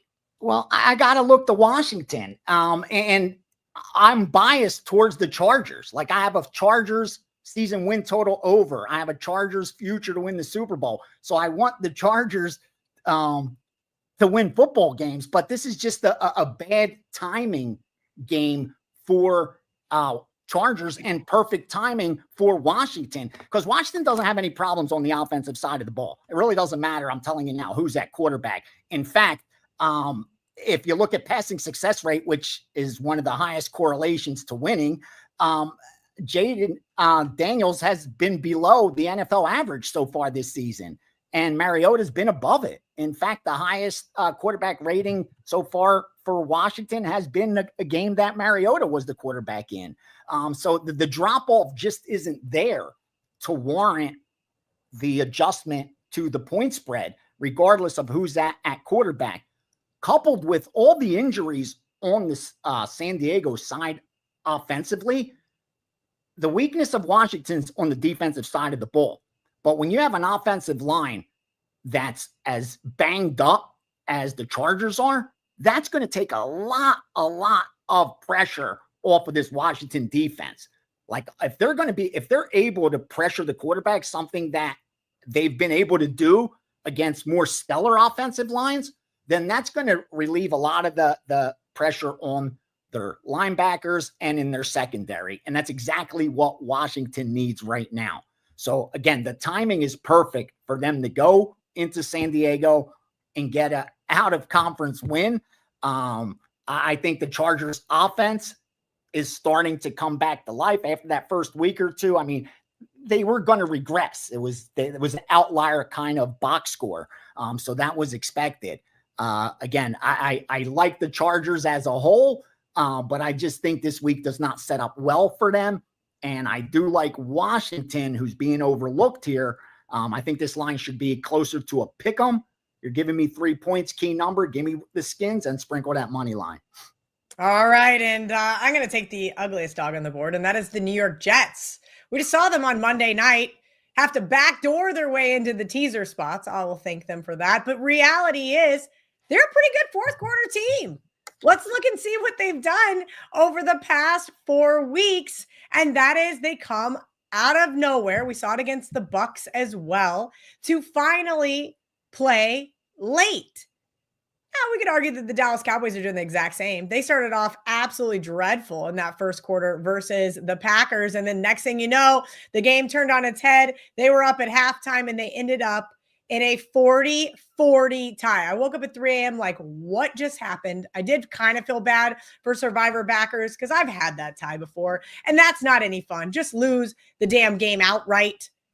That being said, I think Dak Prescott's playing at a very high level right now. 72.9%, right? That is his completion percentage. Almost 280 passing yards per game. I do think this is a good team, but they're just laying a measly 2.5 points at the Jets. I think we need to kind of look at this one right here. And remember, now we're asking them to go on the road and just beat a Jets team that is kind of licking their wounds from a divisional spot here on a Monday night. The Cowboys are good, but that defense is easily exploitable. Just ask Caleb Williams. Give me the Jets plus 2.5. Give me the Jets and teasers. And, while we're at it, give me the Jets on the money line. Jets, Jets. Oh, love to hear it. Love to hear it. I know. And then I'm going to be posting the Bart Simpson meme here in just a little bit. I will not bet the Jets. I will not bet the Jets. Yeah, I know how Sunday is going to go for me, but I do think the Jets get a win here. Marco D'Angelo, speaking of wins, the Deli has been absolutely electric. If you guys are watching the Mega Show, which is our college football show and NFL show combined here on the WagerTalk YouTube channel, we just made it nice, easy packaged for you guys. You got the extra Deli over there. You got Ralph Michaels TNA, and of course you got Stockwatch, or you can just search for Marco's Deli here on its own. It will be up earlier in the week for those insiders. That's right, $2.99. You can join the WagerTalk Insiders, wt.buzz/insiders. Marco hitting at a nice clip here in the Deli. We've got NFL Week 5 underway. And this one's an interesting sandwich spot because we saw them open up as a dog, and now they're a favorite. Yeah, Kelly, and here's the thing, look out. The New York Giants are undefeated with Jackson Dart as their quarterback, and everybody's all excited in New York. Just pump the brakes, okay? We were all over the Giants last week. All of us here on the show loved the Giants because it was about the spot. The Chargers were in a horrible spot last week, and they had to travel cross country after sweeping their 3 division rivals to open up the season. And they were on the road for the 3rd time in 4 weeks. And it was a cross country early start on the East Coast. Yeah, that was a perfect storm for the Chargers to get the job done. Now it's the Giants in a bad spot. They're coming off that win and they got to go on the road. Okay. And granted, I get it. It's the Saints, or should we call them the Aints? But come on. They opened up a favorite, which was ridiculous. How could you make the Giants a favorite on the road? And 2, have you looked at the schedule? Well, I talked about it in the last segment. The Giants have a monster game on deck. They got to play on a Thursday night against their division rival, the defending Super Bowl champs, Philadelphia. Now, you've got a rookie quarterback coming off his first win, and I will give them credit. Even though he didn't set the world on fire with stats, there was a certain swagger to the team that they didn't have with Russell Wilson. And down the road, this might be their quarterback. But this is a bad spot. You're coming off your first win, and now you got to go on the road in a game where the line is virtually a pick 'em. You got to win the game to cover. No, I don't want any part of that. I don't want a rookie making his first start on the road in a bad scheduling spot with a big look-ahead game, and make that look-ahead game on a short week on a Thursday, a TV spotlight. That's going to be the rookie's first nationally televised game as an NFL starter. Yeah, no, give me the Saints. This is all about the spot. And I know when people leave the comments, when we do the deli and that, they're always going to point out, how can you take a bad team? Well, that's the whole premise of the show. We're finding the spots where ugly teams can prevail. Okay. We know, we say it all the time. The spreads are the great equalizer. The situations are the great equalizer. This is a spot that screams to take the Saints, just like it screamed last week to take the ugly Giants. Go with New Orleans. They get their first win of the season. New Orleans 23-17. All right, Marco, I'm going to ask because you know that the comment section loves when I talk about Survivor. And I think people do like it. I know you guys all complain, but if you like the Survivor talk, let me know. Our producer, Dan Alexander, had the audacity prior to starting the show, says, I think I might take Saints in Survivor. And I said, are you insane? You just said you think the Saints are going to win. Would you burn a Survivor pick on them? I would not burn a Survivor pick. I can lose, a 1-unit bet any day of the week. Okay. That's part of the cost of doing business. You're talking about something that your whole season is on the line with, one of your entries for the Survivor. Now, if you want to talk about it, Kelly, from game theory aspects of things, and this is something that, I got into the conversation with your partner from last year in Survivor. And I said that, if your goal is that maybe if you're later in the season, how people talk about, oh, well, the perceived value of your entry is X because of how the number of people left. It is not. Not every entry that's left with maybe 4 weeks to go is worth the same amount of money. Yeah, if you divide the number of entries by the prize pool, there's a dollar figure. But it depends on what teams you have left. If you're able to use teams like the Saints earlier in the season, it makes your entry worth way more money later in the season, because that means you've got some better teams still left in your arsenal that if you did try to sell that, you could command more money on the market for selling it. All right. And there's your handicapper answer.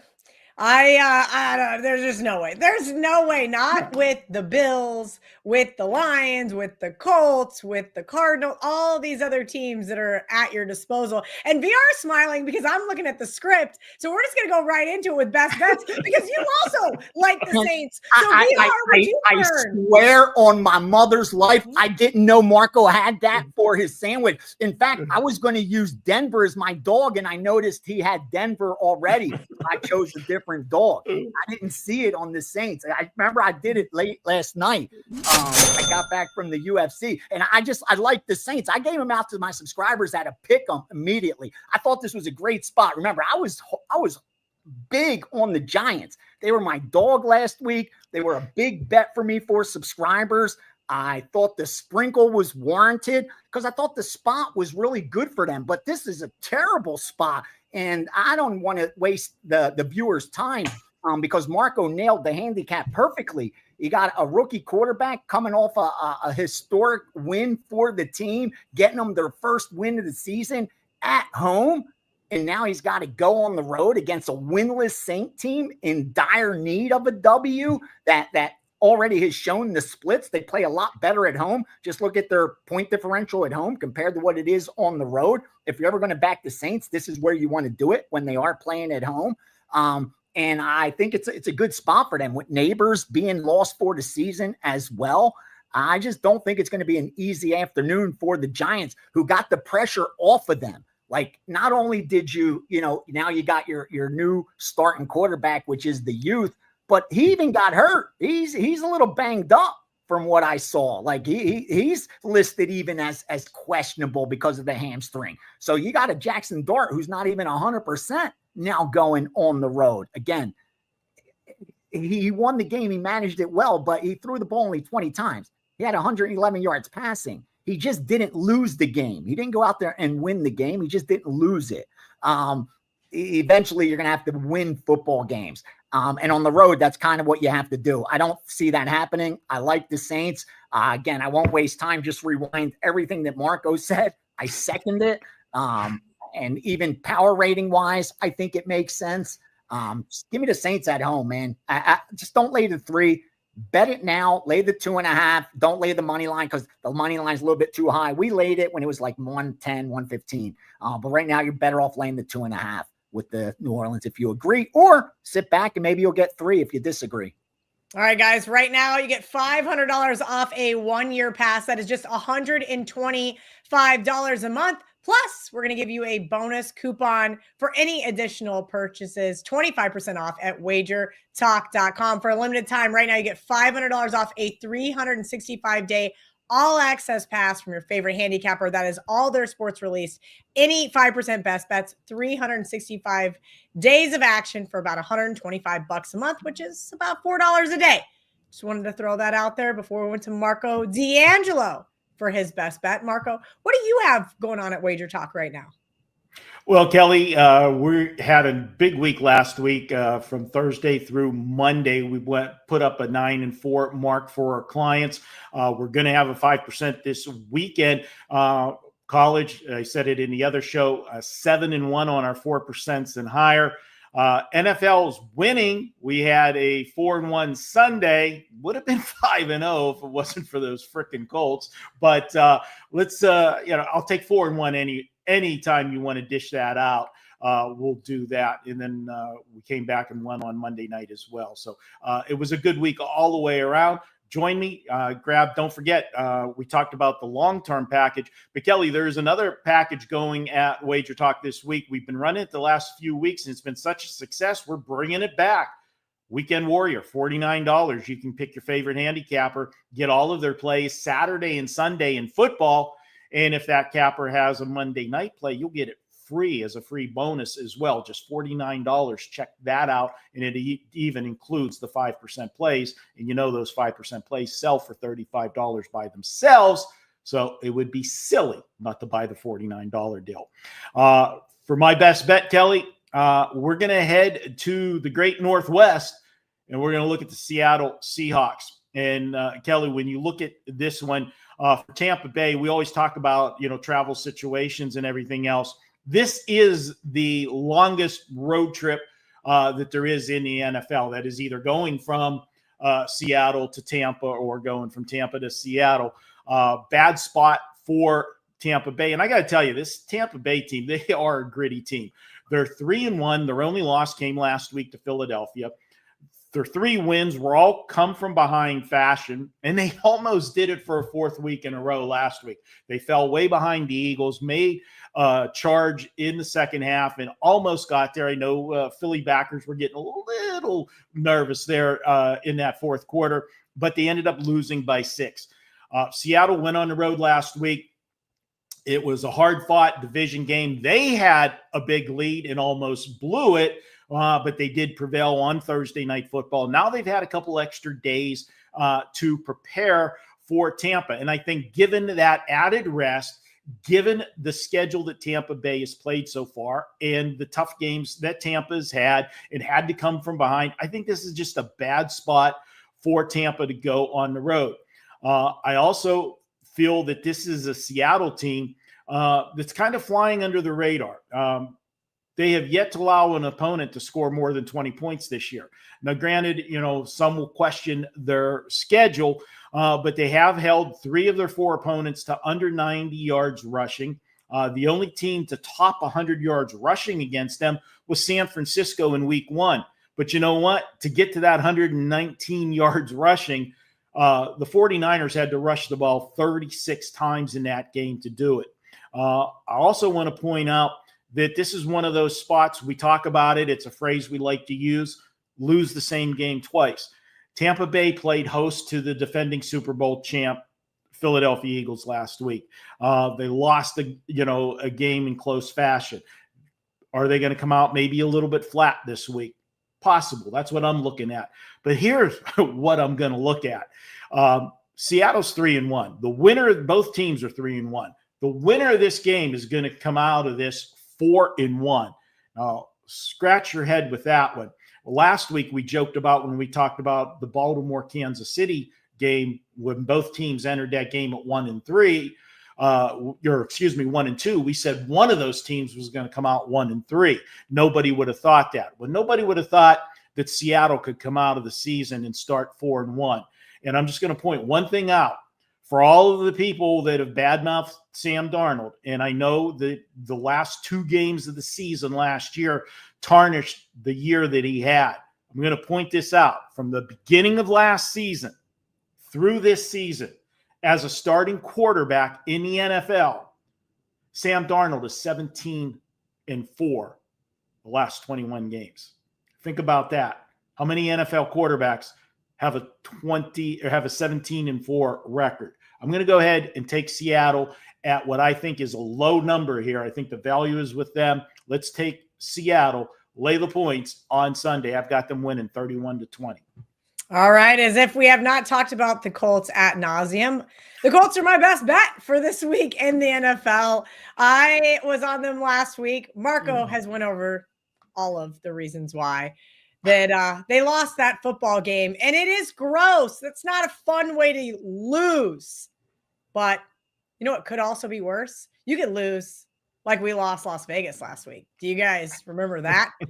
54-yard game-winning field goal blocked. Yeah. Ashton Johnson looked like Bo Jackson, and they lost the game outright. Now, for the 3rd time this season, they get ahead east in an early morning kickoff. Remember, they already played New England, which they squeaked out a win there, and then they got whooped up on by Washington. Here's the reality. Geno Smith is a liability. This man is a turnover machine. This is absolutely disgusting. Even when they had the number 5 offensive success rate last weekend and the number 2 passing success rate, they still could not win a football game. I know Indianapolis and Vegas has been a closely contested series in recent years.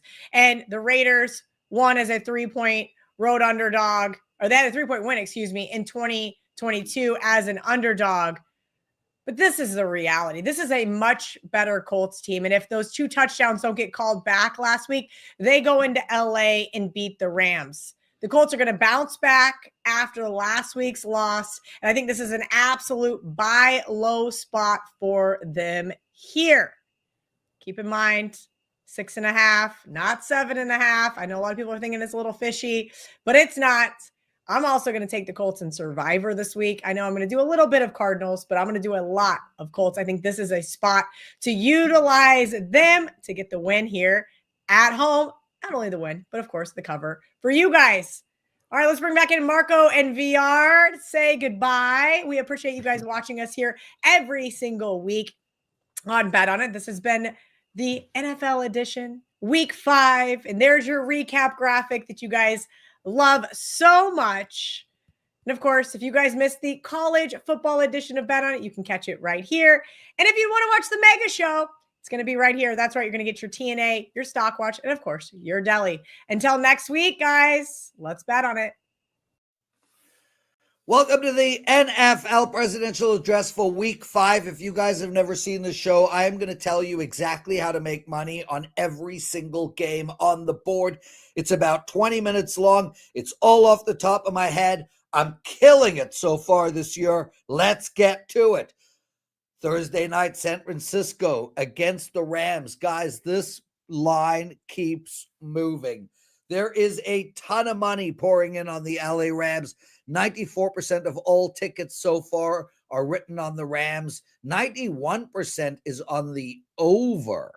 I like the under in this game, guys, and I'll get right to it. 47 and a half. I look at the San Francisco 49ers, and I think, seriously, who's going to score on this team? Mac Jones might play. Purdy might play. Either way, Other than CMC, this team is extremely injured. And now on defense, they're injured as well. Although that does not bode well for my under. I don't think the Rams are a scoring juggernaut. And I think given that this is a division game and a game that might end up deciding the actual division, I think this game's going to be played close to the chest. I think we're going to see a low-scoring game. I am not going to take the side here. Plus 6.5 is too little for an injured San Francisco team, but too much for the importance of this game. Take under the total of 47 Thursday night. One of my favorite plays. Before we get going into the Sunday card, starting with Minnesota and Cleveland, I just want to tell you guys it's been an absolutely outstanding NFL season so far. My clients are 19-9. They've won 19, they've lost 9. That's a 68% win percentage, and I've made over 20 units of profit to date. I just won my last 2 totals. I am 6-0 on NFL parlays, and I am 5-1 on NFL ATS bets on the season. Plus, if you buy my package, you get ATS bets on every single game on the board.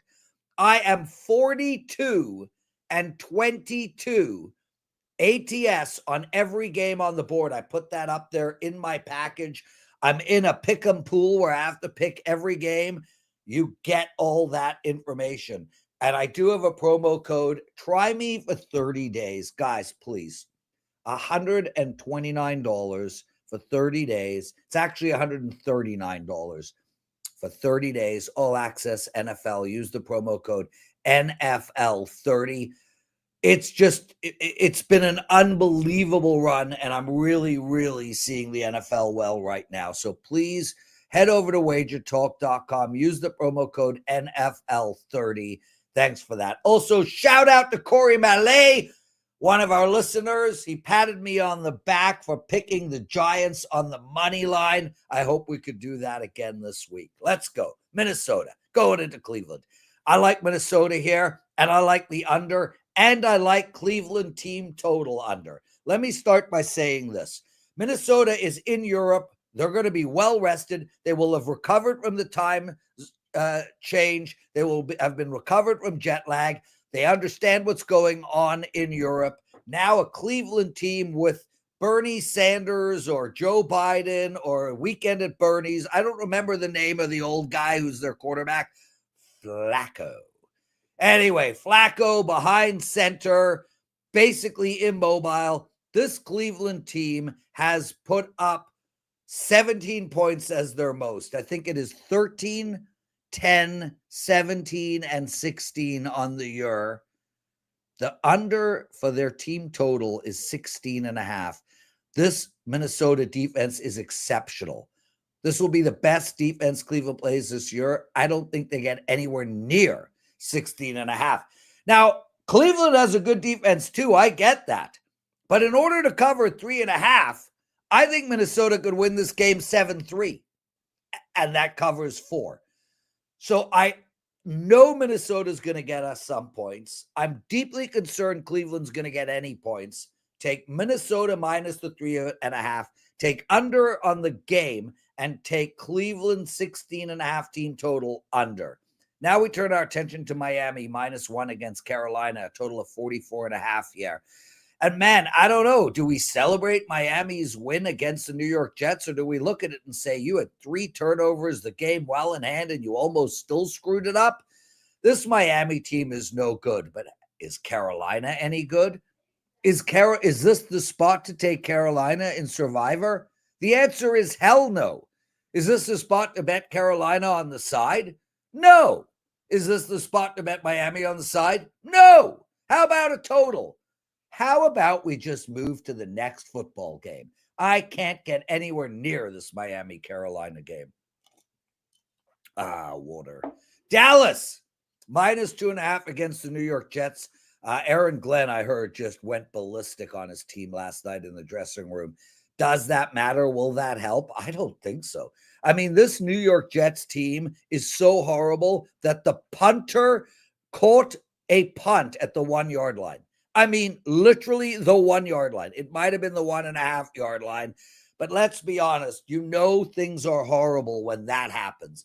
This New York Jets team just can't get out of their own way. With that said, we saw Dallas play outstanding on a comeback against the Giants, then go to Chicago and do nothing, only to come back home and play a good game against Green Bay. I don't think I could bet the side in this game at all. I'm actually going to look at the over in this game. Now, I know that sounds insane given that the New York Jets are involved, but I took the over in the New York Jets-Miami game. That went over, and the New York Jets missed out on 2 touchdowns. I think we're going to see the Jets score. Dallas's defense is horrible. Take over the total of 47. As far as Vegas going into Indianapolis, 89% of the money is being taken on the over in this Indy game, and I understand why. 76% of the tickets written on Indianapolis. I am not ready to bet Indianapolis -7 quite yet. It was 6.5, and there still are 6.5s out there. But I just think that total is that side is too good. I can't play Vegas. I can't play Indianapolis. But I can agree with the public and the move and look to take the over. I understand taking the over in a Raiders game is not, a winning proposition over a long period of time. But I'm telling you that when all said and done, Indianapolis games will have gone over more than not. I'm not buying Indianapolis's defense, and Indianapolis is hurling the ball all over the field. I did see something out of Geno Smith last game. He was able to move the ball. 47-48 is right around the number, but I do think we go slightly over. Although I'm likely not going to bet it, I lean on over the total. Denver going into Philadelphia, -3.5 for the undefeated Philadelphia team. 43.5 is the total here. And again, guys, I'm going to look at the total. The ATS bet lines right now are spectacular. I mean, kudos to the sports books for laying lines that are so hard to beat. -3.5 of Philadelphia. I think they can win this game. I don't know if they can win it by 3.5, though. Denver is a really good team and just came up of a great win against Cincinnati. I understand Cincinnati's shit, but it was still a nice win. They played great offensively. They played great defensively. They were able to find rhythm. What I want to do is bet this game over the total. Now, I understand it might be counterintuitive because we have 2 running teams, one of them being maybe the best running team in history of football. With that said, both of these teams are airing it out. I mean, all running does is set up play action passes. There's a reason A.J. Brown and Devontae Smith play for Philadelphia.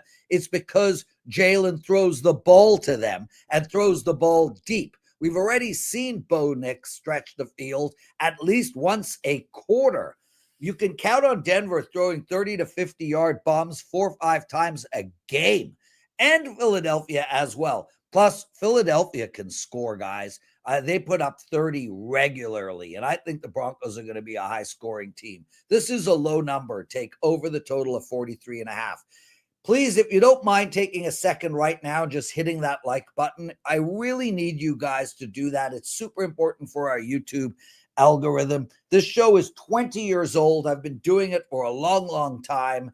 We are over 10,000 of you guys watch this show regularly.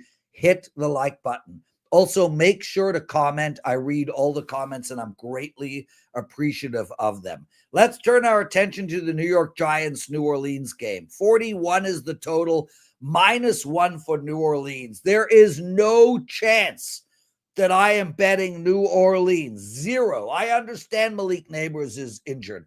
I understand the New York Giants are not a good team. I understand they're coming off of a win. I accept that the New Orleans Saints has given their best every game. Hooray! They are the worst team in football, them in Tennessee by far. I think the New York Giants beat New Orleans on a neutral field 7 out of 10 times. I'll take the Giants here, and we could get them as a dog. There's a 2 that just showed up. 88% of the tickets written on the over in this game. I'm not buying that at all. I'm just going to skip the total and take New Orleans. I take the New York Giants +1, 1.5, or even 2. Okay, Houston going into Baltimore. I mean, talk about line moves. This morning, Houston was plus 3.5. It's Tuesday. Right now, they are minus 2.5. Clearly, there's a lot of injuries in Baltimore, and we've seen it. Lamar is out. I get it. We have the defense is a wreck. I understand. With that said, I really like Baltimore in this spot. Firstly, their season is basically on the line, and I understand Houston's is too, but Baltimore came into the season with Super Bowl aspirations, and they still have Derrick Henry coming out of the backfield.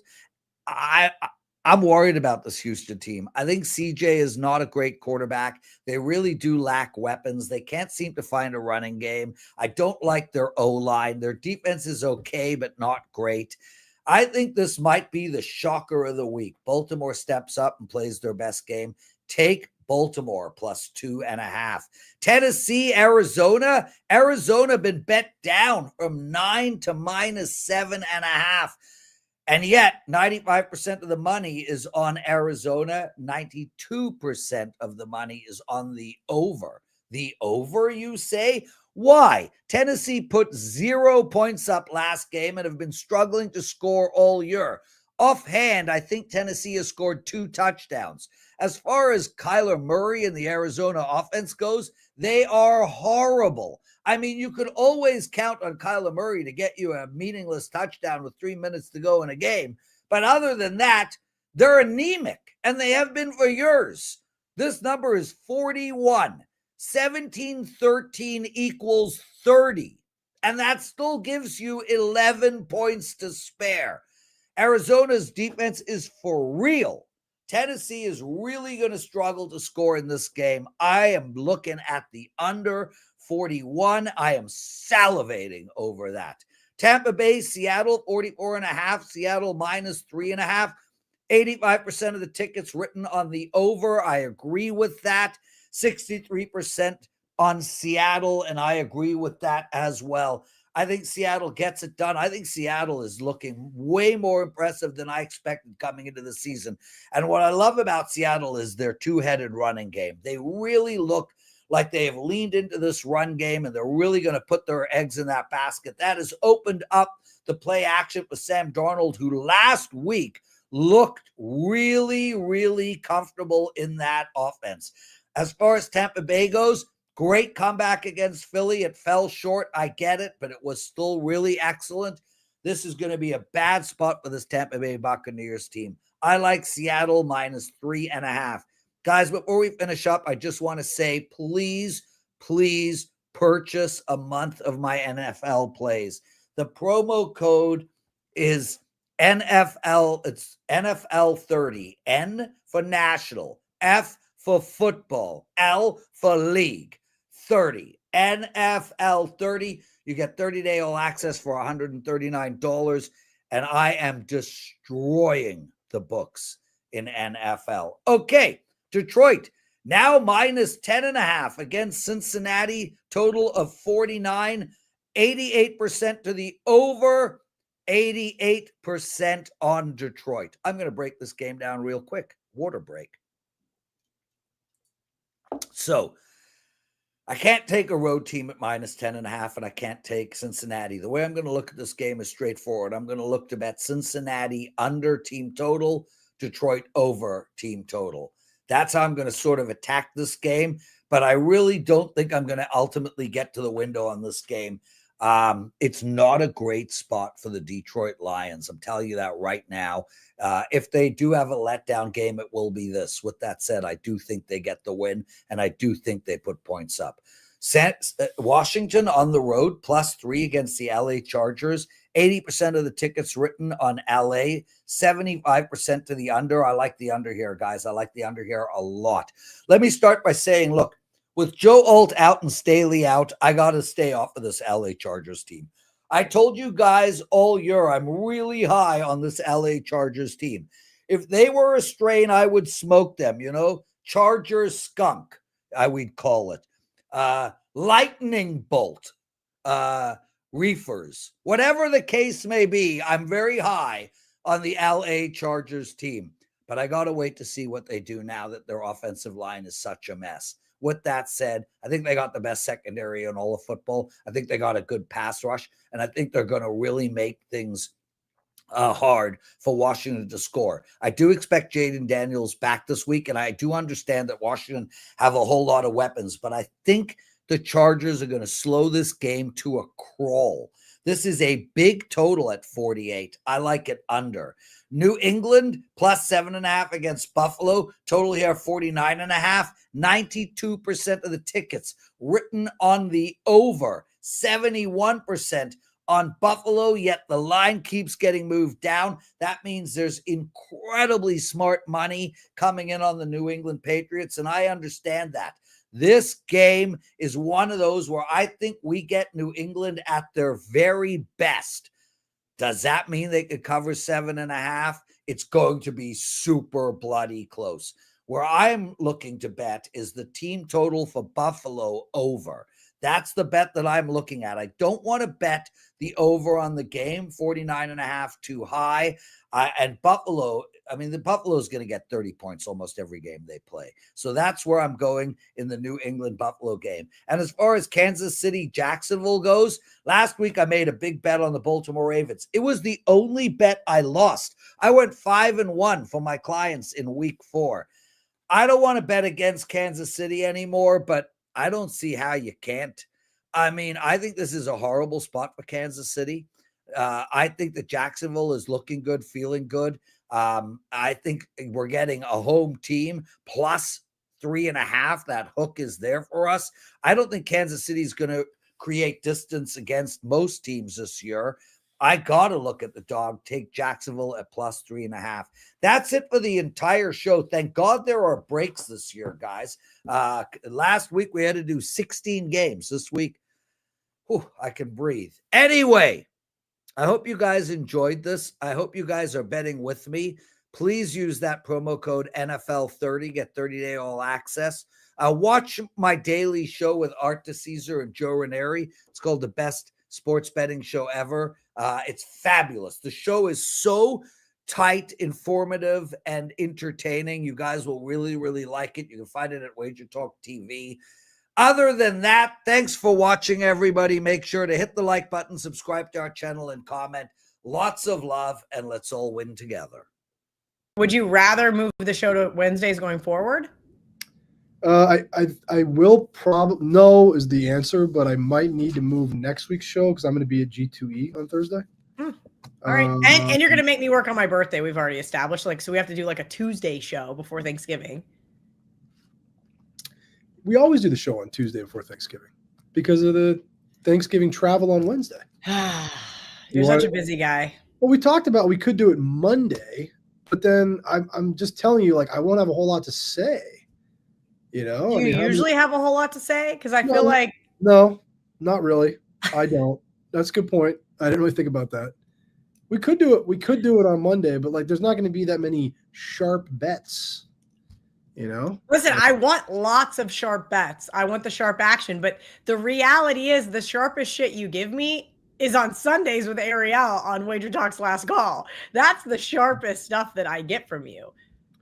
Did you watch the show on Sunday? I was with the lovely Ariel. I did not. I was driving home from my dad's house, and I asked our lovely producer, Louis D'Onofrio, to write me down the sharp bets, and I was already on a couple of them, so it worked out well.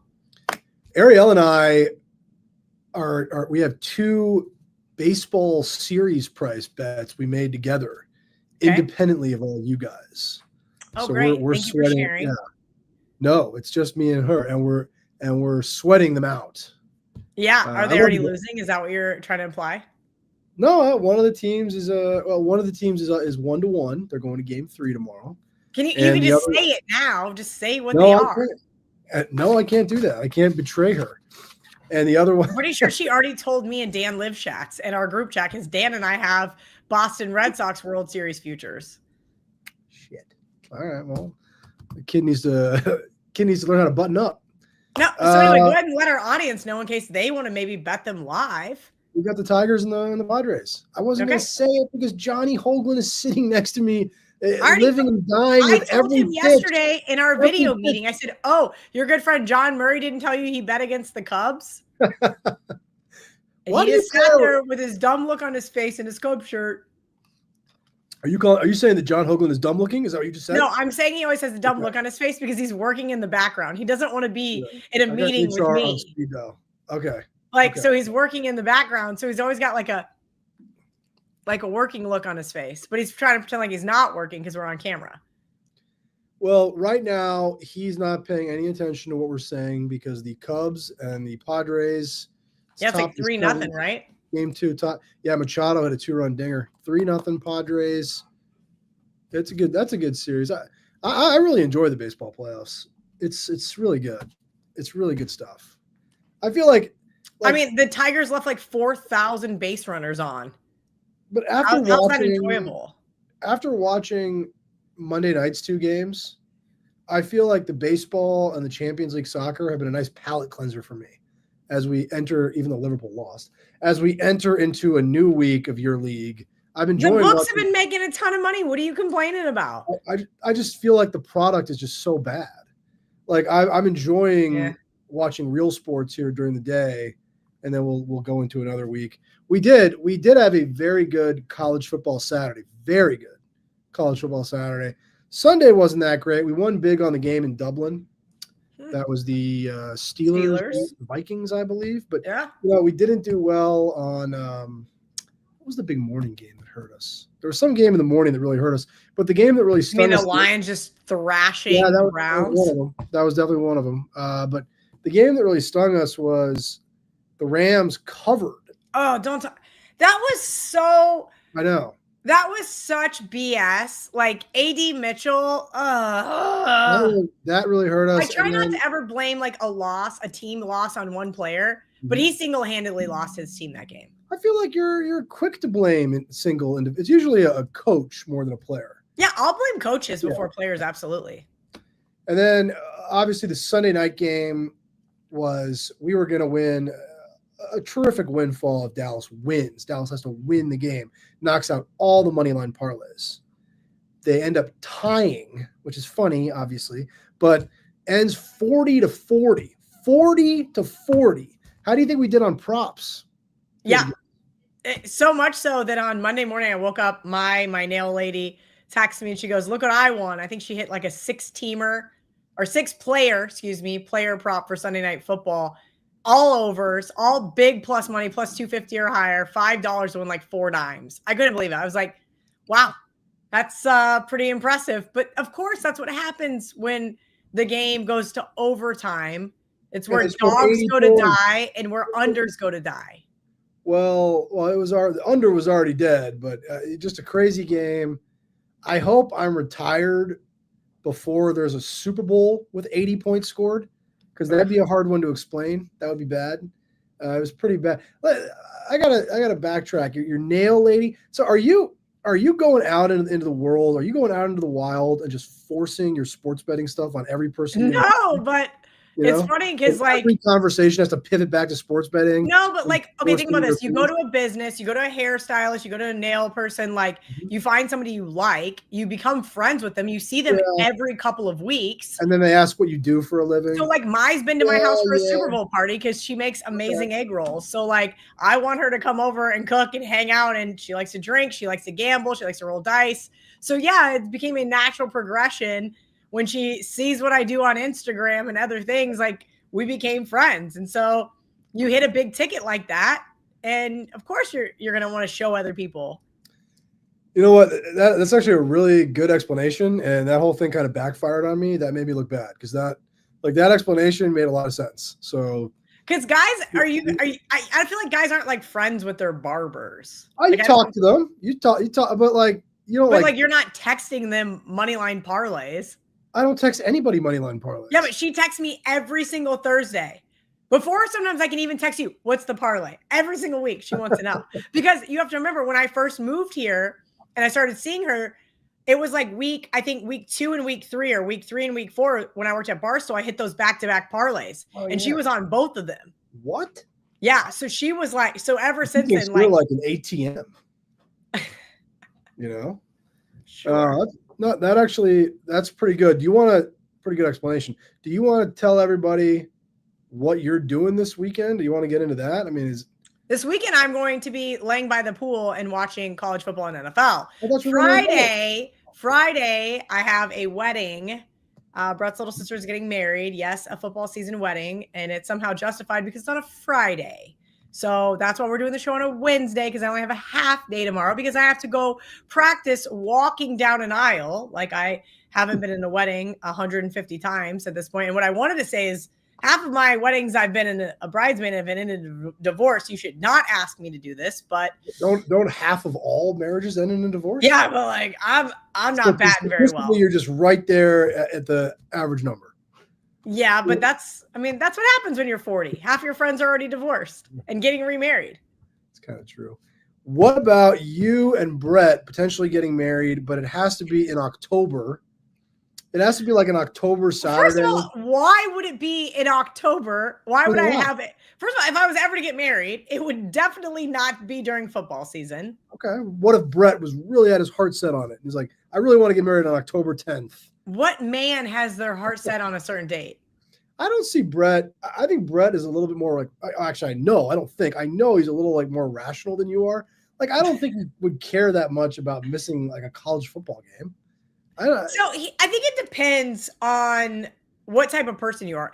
I think the reality is yes, I'm going to have my phone out. Well, like I said, Saturday, I'm going to be by the pool at the hotel or the beach, wherever we all decide to go. And same thing Sunday, maybe we'll go to sports bar and go watch the games. But my point being is like, I generally do not want to be on either an airplane or traveling somewhere when I already have a very busy week. I think that's what it really boils down to, is that I work 6 days a week, sometimes 7. So now I have been compiling 5 or 6 days worth of work into 3 days. And it's just a lot. Like, I'm working until 9 p.m. tonight, trying to get all my videos and everything done. I'm working a half day tomorrow. I got to do Sammy P's show in the morning. And then I got to hit the road. I got a 2.5 hour drive ahead of me. So that's where it gets more about football season weddings, is that I just don't have the time.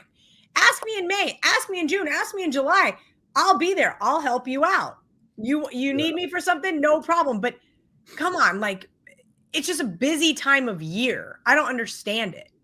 But maybe when they scheduled the wedding, they weren't thinking about you. Exactly. So that's fine. Don't think about me, but I don't want to hear you when I'm not attending. Okay. It used to be a lot different. Like, when we owned the proxy service, I literally could not leave.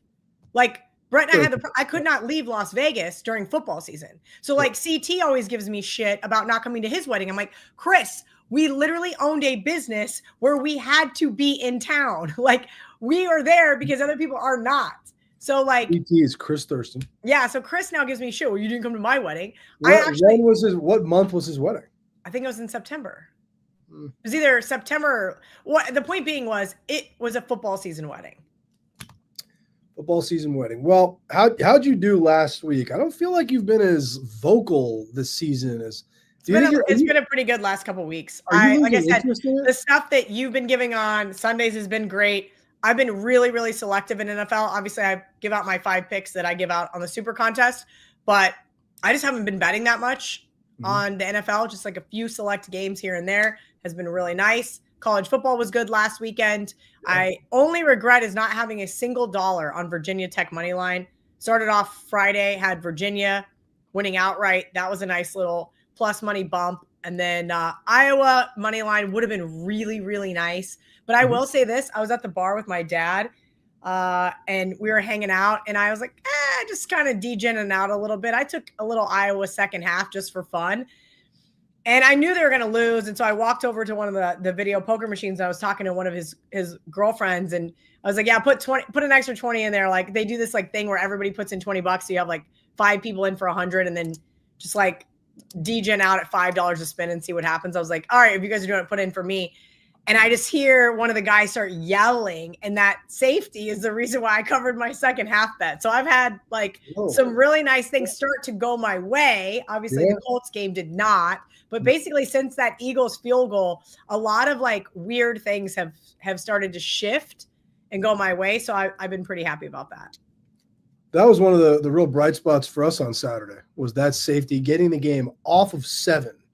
That would have been the worst possible score for us. So getting that game off of 7, dog covers the game. That was really good for us. We ended up doing well with Alabama beating Georgia too. The only scary part of the day I was on that one from Art. That was nice. The most heavily bet game was Oregon and Penn State.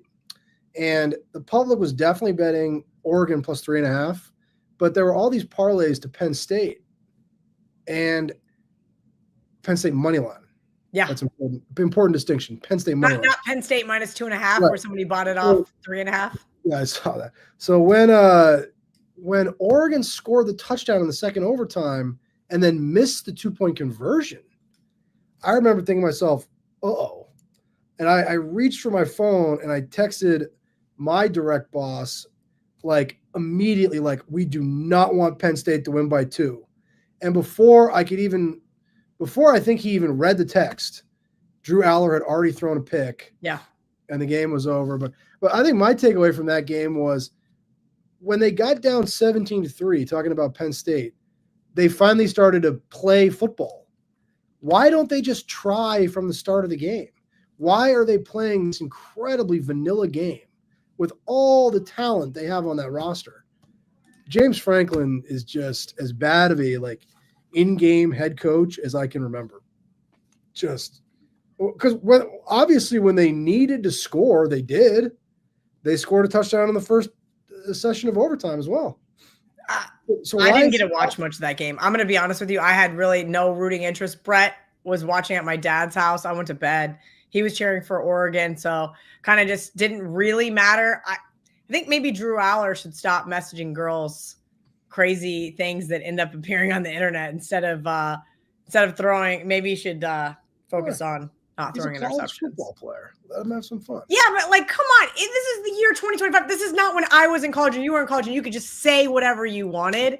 Hello, have we not learned you just can't say whatever you want? It's going to end up on the internet. Cancel culture. Do you think that girl's not trying to get him canceled? He didn't get in trouble for saying what he said. It's just damn, that's just I can't even imagine. I'm trying to think of what 20-year-old Kelly would do if some man texts her that. I don't even want to know what my visceral response would have been. Besides probably fuck off. I think there would have been some other choice, expletives in there. It must work for him though, right? You have a lot of guys sliding into your DMs, or is it mostly just people like fuck you, your picks suck? No. Nobody can DM me anymore. It's wonderful. I told you that a long time ago. I closed those off. So on Instagram, it just goes to some weird folder. If you're not my friend, it just goes to something and I never see it. I mean, I guess one day we could open it. I think it's called general or something. I guess we could open it and read it. I actually laughed because Amanda Vance just had her dad doing that, reading some of her DMs. And I'm pretty sure if we opened up that folder, my dad would be in jail. Yeah, it's probably true. All right. I shouldn't have asked that. So Sunday was a mixed bag. Now it's over. Monday night was horrible. Just 2 awful games. We lost on both. Both favorites covered. We lost on both. I'm ready to turn the page to week 5. And let's start with the topic everybody loves to hear us talk about is Survivor. Do they? Because I look at the comments on all the different shows now, and I'm jumping in the comments, going back and forth, and it's on Bet on It or Opening Line Reports, they're I'm so sick of her talking about her Survivor pick. It's worse than fantasy football. Nobody cares about your Survivor pick. So I'm okay, are we talking about too much Survivor? I guess that's. Or do you like talking about Survivor? Well, that is what it is, and I think that's interesting because, for me, the only interest I have in the NFL is Survivor, what the sports book needs, and Survivor. Outside of those 2 things, I couldn't possibly care less about the whole thing. So when Survivor ends, I don't really have any rooting interest at all, other than just whatever the house needs every week. I don't care about the games at all. So that to me is actually pretty interesting. I had just said to Jeff Sherman, my colleague, and to John Hoagland, how I kind of wanted to use the Rams in Survivor this week. And within a minute or 2 of me saying that, you read a text from Joff, your partner in Survivor saying, hey, maybe we should use the Rams. It was crazy. I mean, I'm not exaggerating. It was within like a 5-minute window. What was those before we started the conversations show? I just happened to look down Yeah. and I was like, huh, I wonder what these guys are talking. It was him and CT going back and forth. I was like, huh, I wonder what they're talking about. Well, the obviously the thought process there is San Francisco is so banged up. I mean, they got so many guys out. More guys announced out today. No Brock Purdy. No, what's his name? Ricky Pearsall, the receiver. Yeah. He's out too. So they got tons of guys hurt. They're the walking wounded. It's a lot to ask them to go into LA tomorrow night on the road and beat the Rams, who, yes, I agree with you. The Rams should not have covered 3.5 on Sunday against the Colts, but they probably should have beat the Eagles the week before. And Here's my problem. It's easily be 4-0. It's still a divisional game. I agree. And we saw, and it's a short week. And that, I think there's extra variables there. Look at the Miami Buffalo game that we played 2 weeks ago.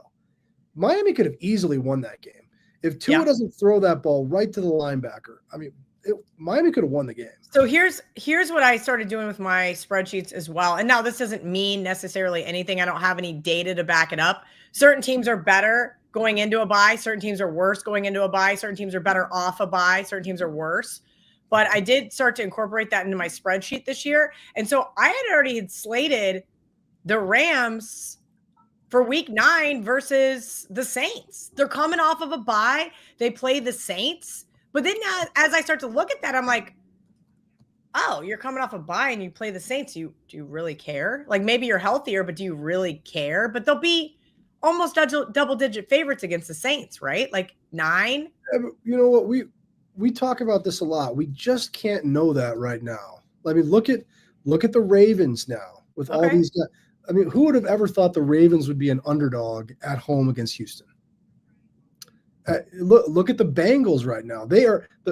I'm looking at the schedule for this week. Obviously, when they set the schedule, the NFL's plan was for Lions-Bengals to be the big afternoon game this week, right?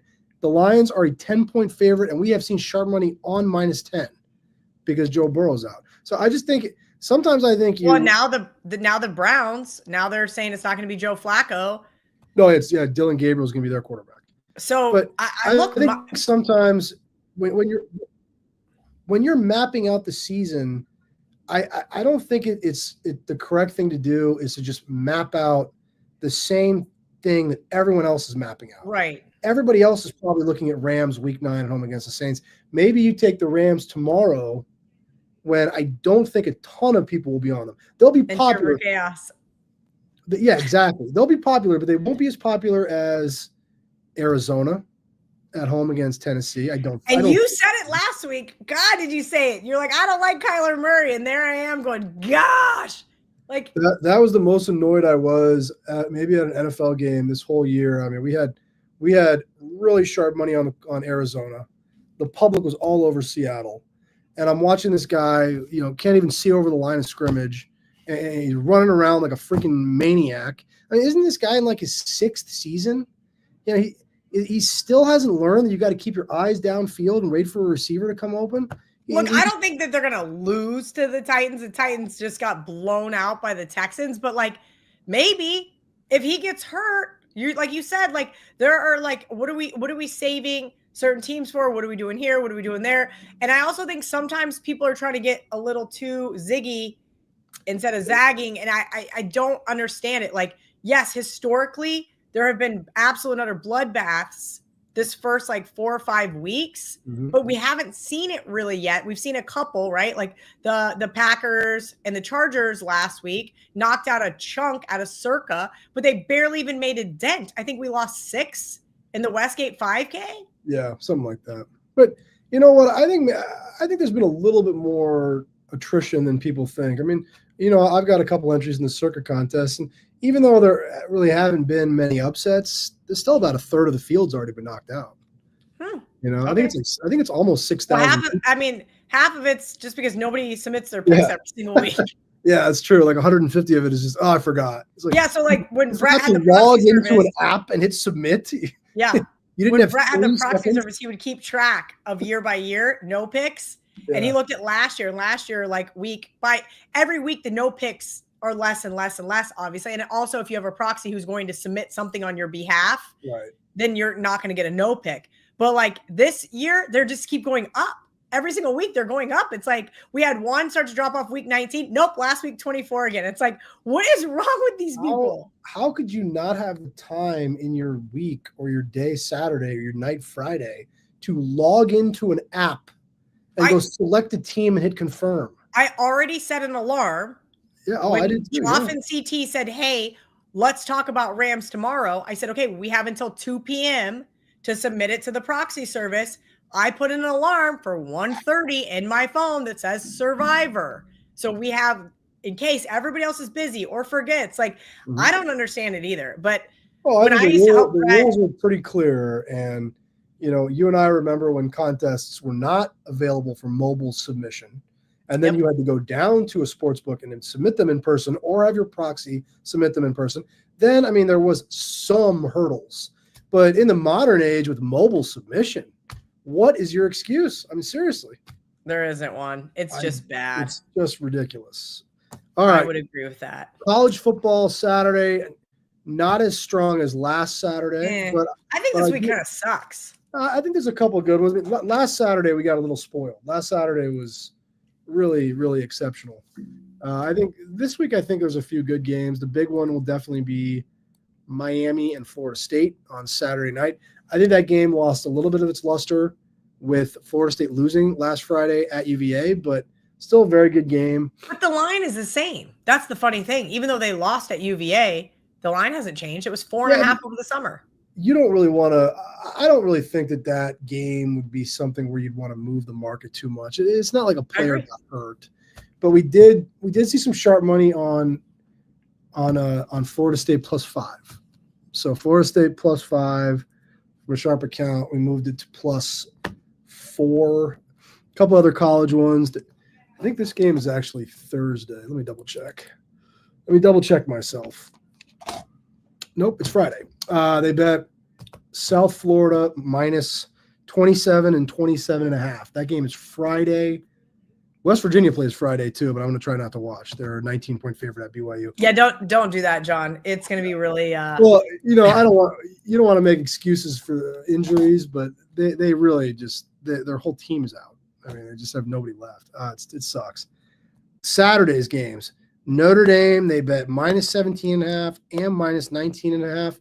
Notre Dame looked pretty darn good against Arkansas last Saturday, and they're at home this week against Boise State. And I know Kelly's going to get mad at me, but look at their schedule.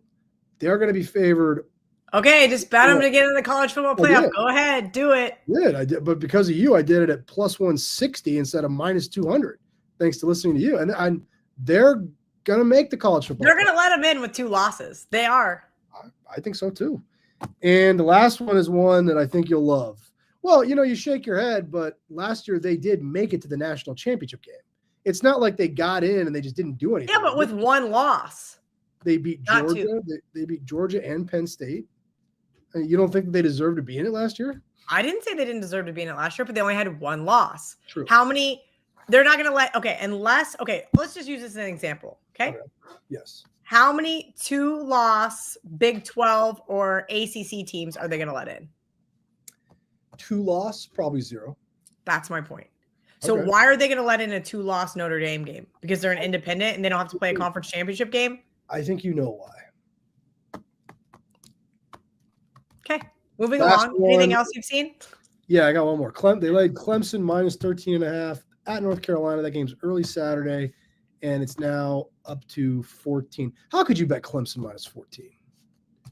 And when is Dabo Sweeney getting – North Carolina looks that bad. Yeah, they do. That's how. They do. North Carolina looks like the worst team in the ACC. What are you playing? What's the rum ham? What's your barking dog? What's the bet? Tell us what the high. I only have the parlay, but you didn't write me back. Is it live on the app? I already tweeted it was, so I hope it is. Yeah, I think Jake got it out. 25-1, right? Yep. Thanks. It is UCF to beat Kansas, K-State to beat Baylor, and Maryland to beat Washington. Okay. Jake Palermo now is. Jake is my new guy. He's my new Babakitis. He's replaced Babakitis, And it once again is a great example where a guy like me, I don't get attached to these guys. There's no feelings. Andrew's gone, now just the next member in the machine. I don't even really remember what Andrew looked like. He's gone, and the new guy's up, and then maybe Jake one day will leave, and I'll be emotionless, and I'll just replace him with the next one. There you go. All right. I looked at Vanderbilt as a double-digit underdog, but I feel like they might be a square dog this week. Let me see what I can find there. You know what? Kind of the square dog last week was Oregon. Everybody was on Oregon. Square dog, and not so square, right? They won the game outright. Good performance by them. I mean, I think it's important to remember, like, just because that square dogs do win outright. Yeah, right. I mean, well, in what was it, I guess 2 or 3 weeks ago, the underdog that everybody on earth was betting, at least here, was Terrence Crawford, and he kicked Canelo Alvarez's ass. I wonder. There's a couple of games this week I think might be the square dog. I think Virginia could be a square dog.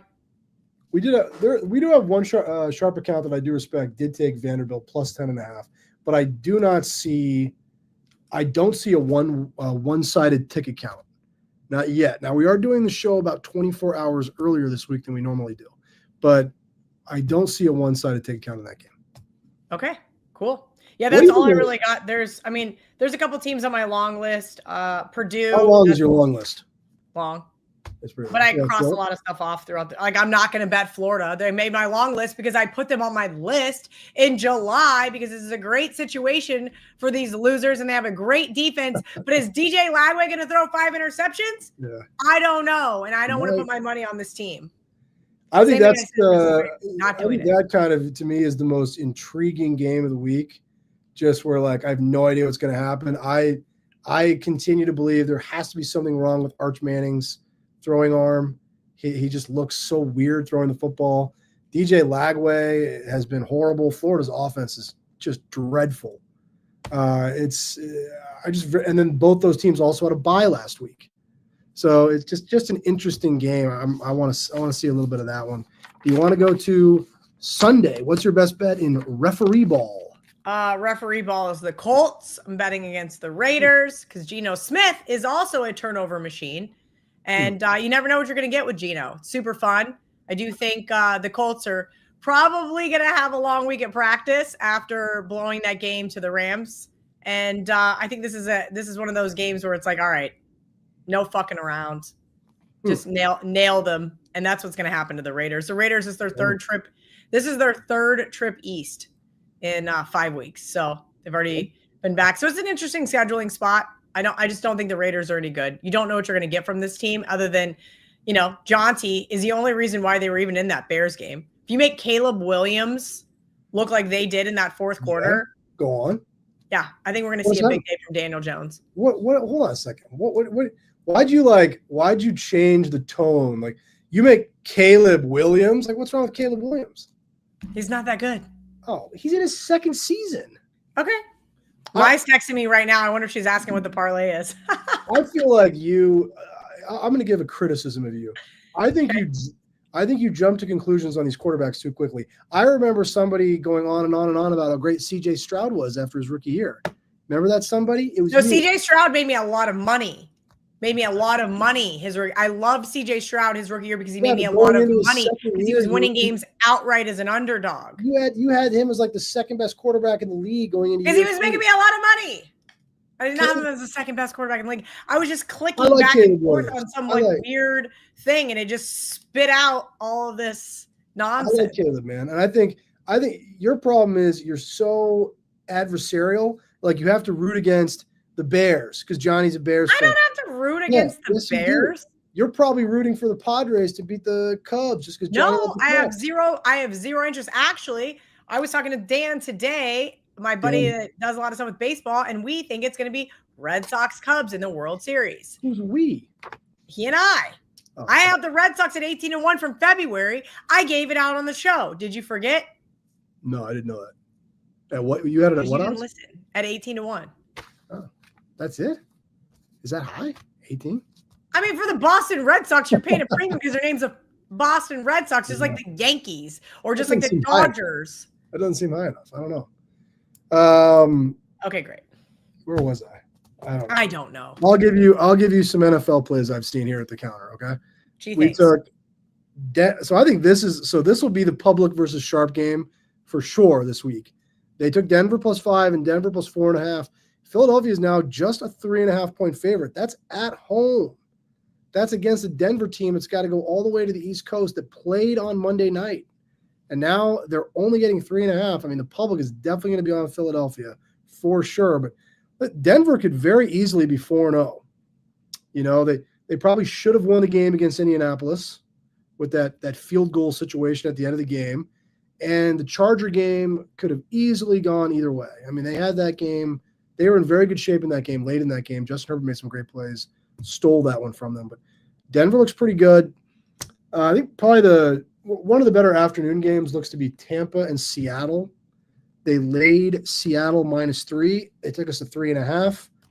Kelly's going to like this one. They took New Orleans. New Orleans went from +1.5 here. Now they're -2.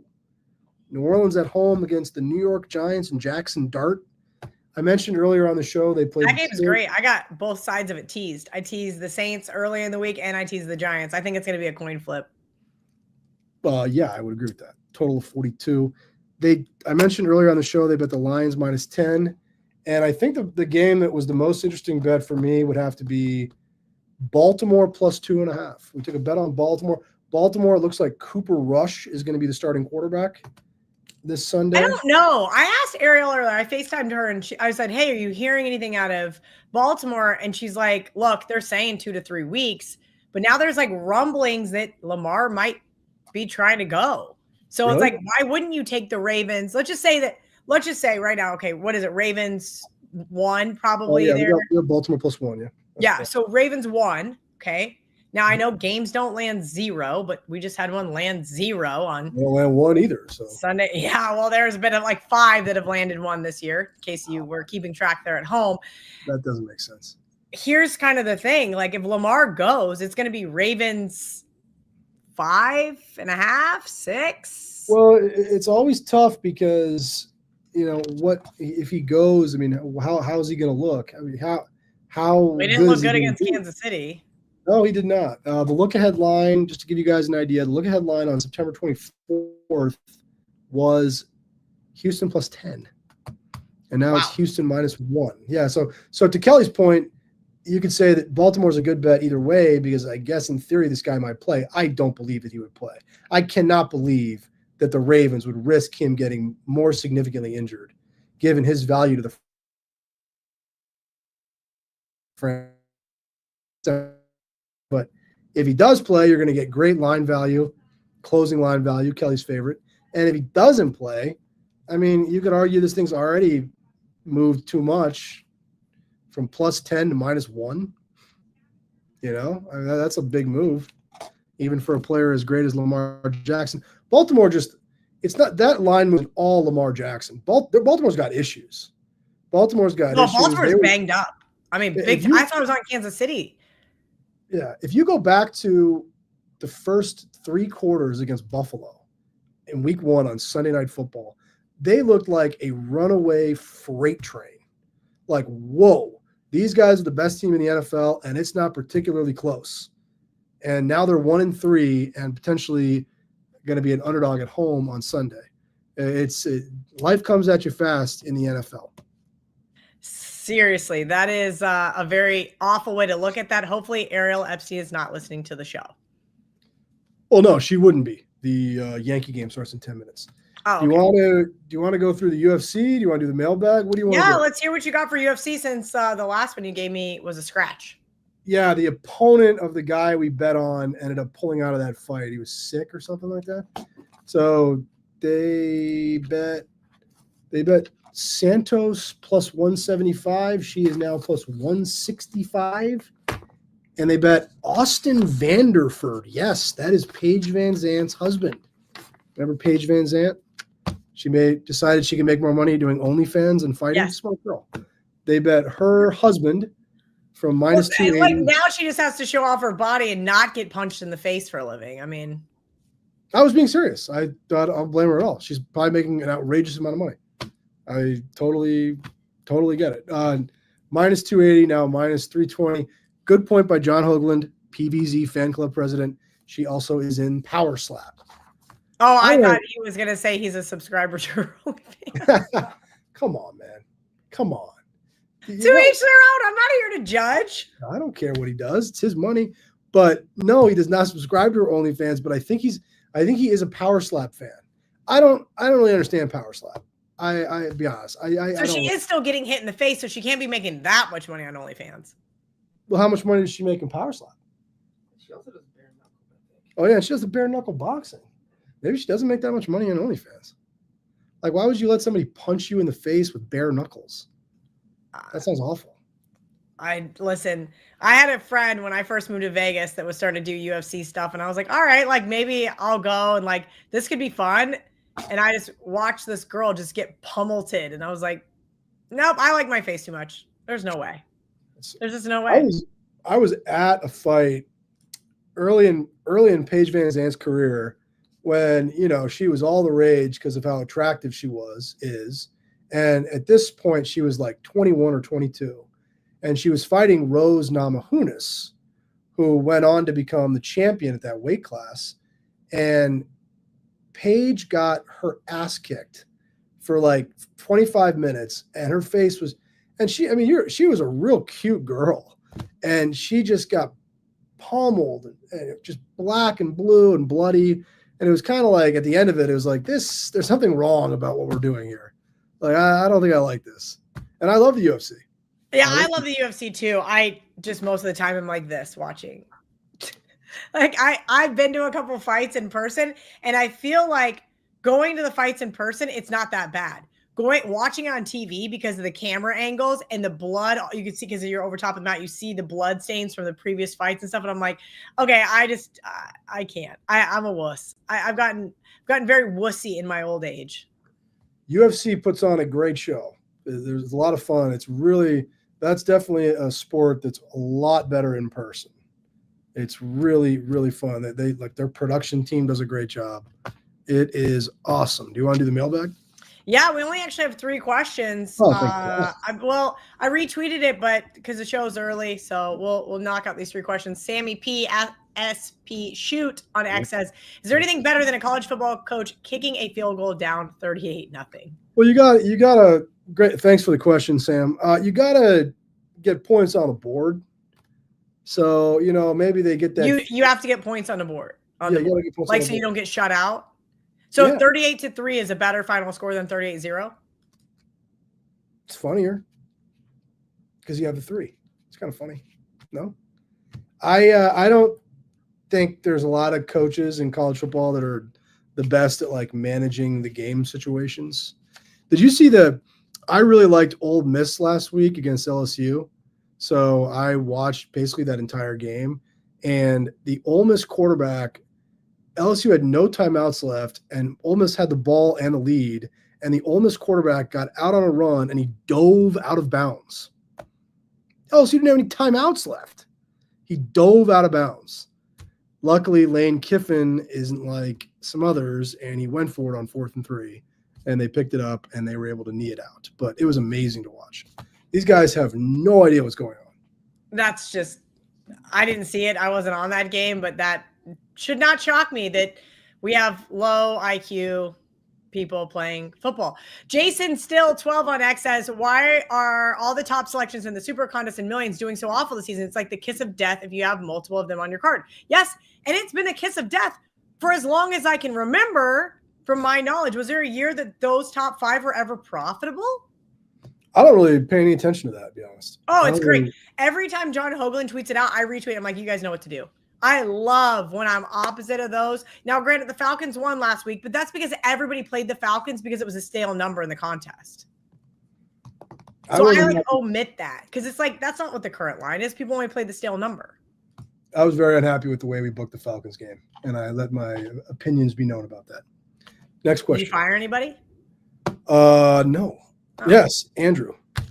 Yes, you fired Andrew because the way that after he left, they booked the Falcons game. No, I just, it's been the kiss of death for a long time. I remember way back when I first got in this industry. I mean, I was in the super contest all the way back 2013, I think was my first year in the super contest. Maybe it was 2012. I'd have to look. But regardless, every time those top 5, whatever those top 5 selections were, they have been fade worthy as long as I can remember. There may be some weeks here and there where they were good. Oh no, it's always been a thing. And I told you that right there is some of the best information you can get on a Saturday, Sunday. So sorry, Jason, that you have not been following me since 2012 and figured that out. Golden Domer. Why? I mean, that's not how I read Jason's question. He's not complaining about it. He's just saying, said, why are they doing so awful this season? They've always done awful. Oh, as opposed to, okay. I guess I didn't even know that. I'm defending Jason still. How did you not know that? I don't pay any attention to what the. You should pay attention. It's better than fading Trent or tailing Rowdy or all these kids that are like really good or really bad. I don't even know who that is. I'll send you Rowdy. I actually just started following him back. This kid's gotten like over 100,000 followers in like 72 hours. Doing what? Giving out his bets. Apparently he doesn't lose. Bets on what sport? College football. Oh, okay. And NFL. He and I both had the under on Monday night. And the Broncos game, I even added a little bit extra because he was on it too. I was like, oh, this kid's good. I like it a little bit more now. NFL, it takes a while to prove yourself. All right. All right, last question. Golden Domer, it's like pouring at my house right now. It sounds like crazy. I sent everybody to the beach. Sorry in advance if you guys are out there getting rained on. Golden Domer 01 on them to the beach. Because they can't be here while I'm working. Can I have a house full of people? All right. Next I got question. shit to do, John Murray. I know, you're busy. You're busy. You're busy. John Murray gives his sharp report. Is the opposite side considered a book need, or does it vary depending on if the public is also on the same side as the sharps? Ooh. It's a good question. It's hard to answer. There are times where, like last Thursday night would be a perfect example, where we had really sharp money on Arizona, and we also needed Arizona because the public was all over Seattle. Sometimes the sharps and the public are on the same side. It's not necessarily like, okay, the sharps are on this team, so we definitely need them to win. I mean, yes, we would like to position it like that. That's why I don't understand why we didn't do better on the Falcons game on Sunday, for example. But no, it's not always necessarily like that. And I think it's good too to, your listeners are maturing, Kelly, but there's still some of them out there that are like so stupid that they can't process like Arizona +2. I'll go back to that one again. Arizona was bet at +2 -105 here by a very sharp account. The public was all over Seattle. Seattle won. That doesn't change the fact that sharp group bet Arizona. They still bet Arizona. It just the sharps don't win every game. I know that. I just don't think people understand that. Because every time one of these plays loses, which they lose all the time, obviously, it's like, oh, they weren't really on that team. It's like, yes, they were. They just I mean, here's the thing. These kids are so mixed up and they think that the book gives out the wrong side. And it's like all this stuff. And it's like, wait, what? Like, if you think the sport is rigged, any sport, UFC, NBA, college football, NFL, it doesn't matter. If you think it's rigged, then you should not be putting your hard-earned money on it. Well, that's pretty arrogant. I mean, to think that we would take our time to like steer some guy wrong who lives in another state and probably bets like $50 on games. No offense. Like why would I care about that? I mean, the majority of one thing that does happen almost every weekend is I'll get to meet a listener from the show, one of your many fans, and almost every single time they don't live in Nevada. Of course not. So why would I care what they bet while they're in whatever state they're in? I don't care. Touché. Think about it, man. Think about it, Kelly. I'm thinking about it. Think about it, man. Enjoy your wedding. Think about my wedding. Think my about my idea. My wedding's going to be at the Superbook. Can you get that comp for me? We're going to have the rehearsal dinner in the clubhouse. We're going to have margaritas from Velvet. We're going to do a podcast in between before, we go somewhere and have dinner. You're going to write me a big comp for Edge Steakhouse. I love Edge Steakhouse, but I think Benihana is a great time. I'm not going to Benihana on my wedding day. You're getting married in a sports book. What are you, Princess Di? Why can't you go to Benihana? Because listen, if I'm getting married in a sports book, I'm at least getting a really nice steak dinner signed over by you with your executive comp number. Great. I'll use Chris O'Brien's comp number. She's more important than me, and I think she likes you better. So why don't let me talk to Chris about that. I will let you know as soon as I during fall. go next week. I know, but I'll let you know as soon as I do about next week's show because I do have some G2E stuff I got to go to, and we'll be in touch. Yay! Back-to-back Wednesdays.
Welcome to Wager Talk today, where we talk the talk and walk the walk. Jam-packed show for you today. Yanni is going to get us started with the Steam Report. Dave Mason from Bet Online is going to join us with the bookmaker's perspective.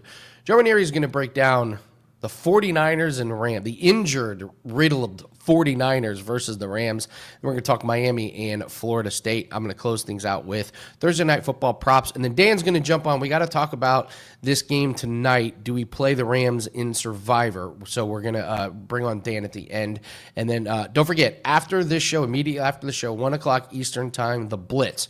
Brian Power, Ralph, hopefully Ross is feeling better. They're going to break down all of the college football, and that show is live, just like this one. You got any questions, put it in the chat. So let's get after it, guys. We got a big show. Hit the like button, please. Love to get to 100 likes before the end of the show. Let's bring in Yanni. Yanni, it's Thursday, so we got a game tonight where the line is absolutely ballooned up to 9. We got college football. We got UFC. Where do you want to start? Yeah, let's start with the NFL. Ugly game. If you watch Bet on it, I look like a jerk, like the idiot in the room, because the line kept climbing. Here's what I thought. The bottom line is this. As a bettor that looks for value, like I don't bet for action. I don't bet because I'm going to watch the game. I bet because I think I'm getting the best of it.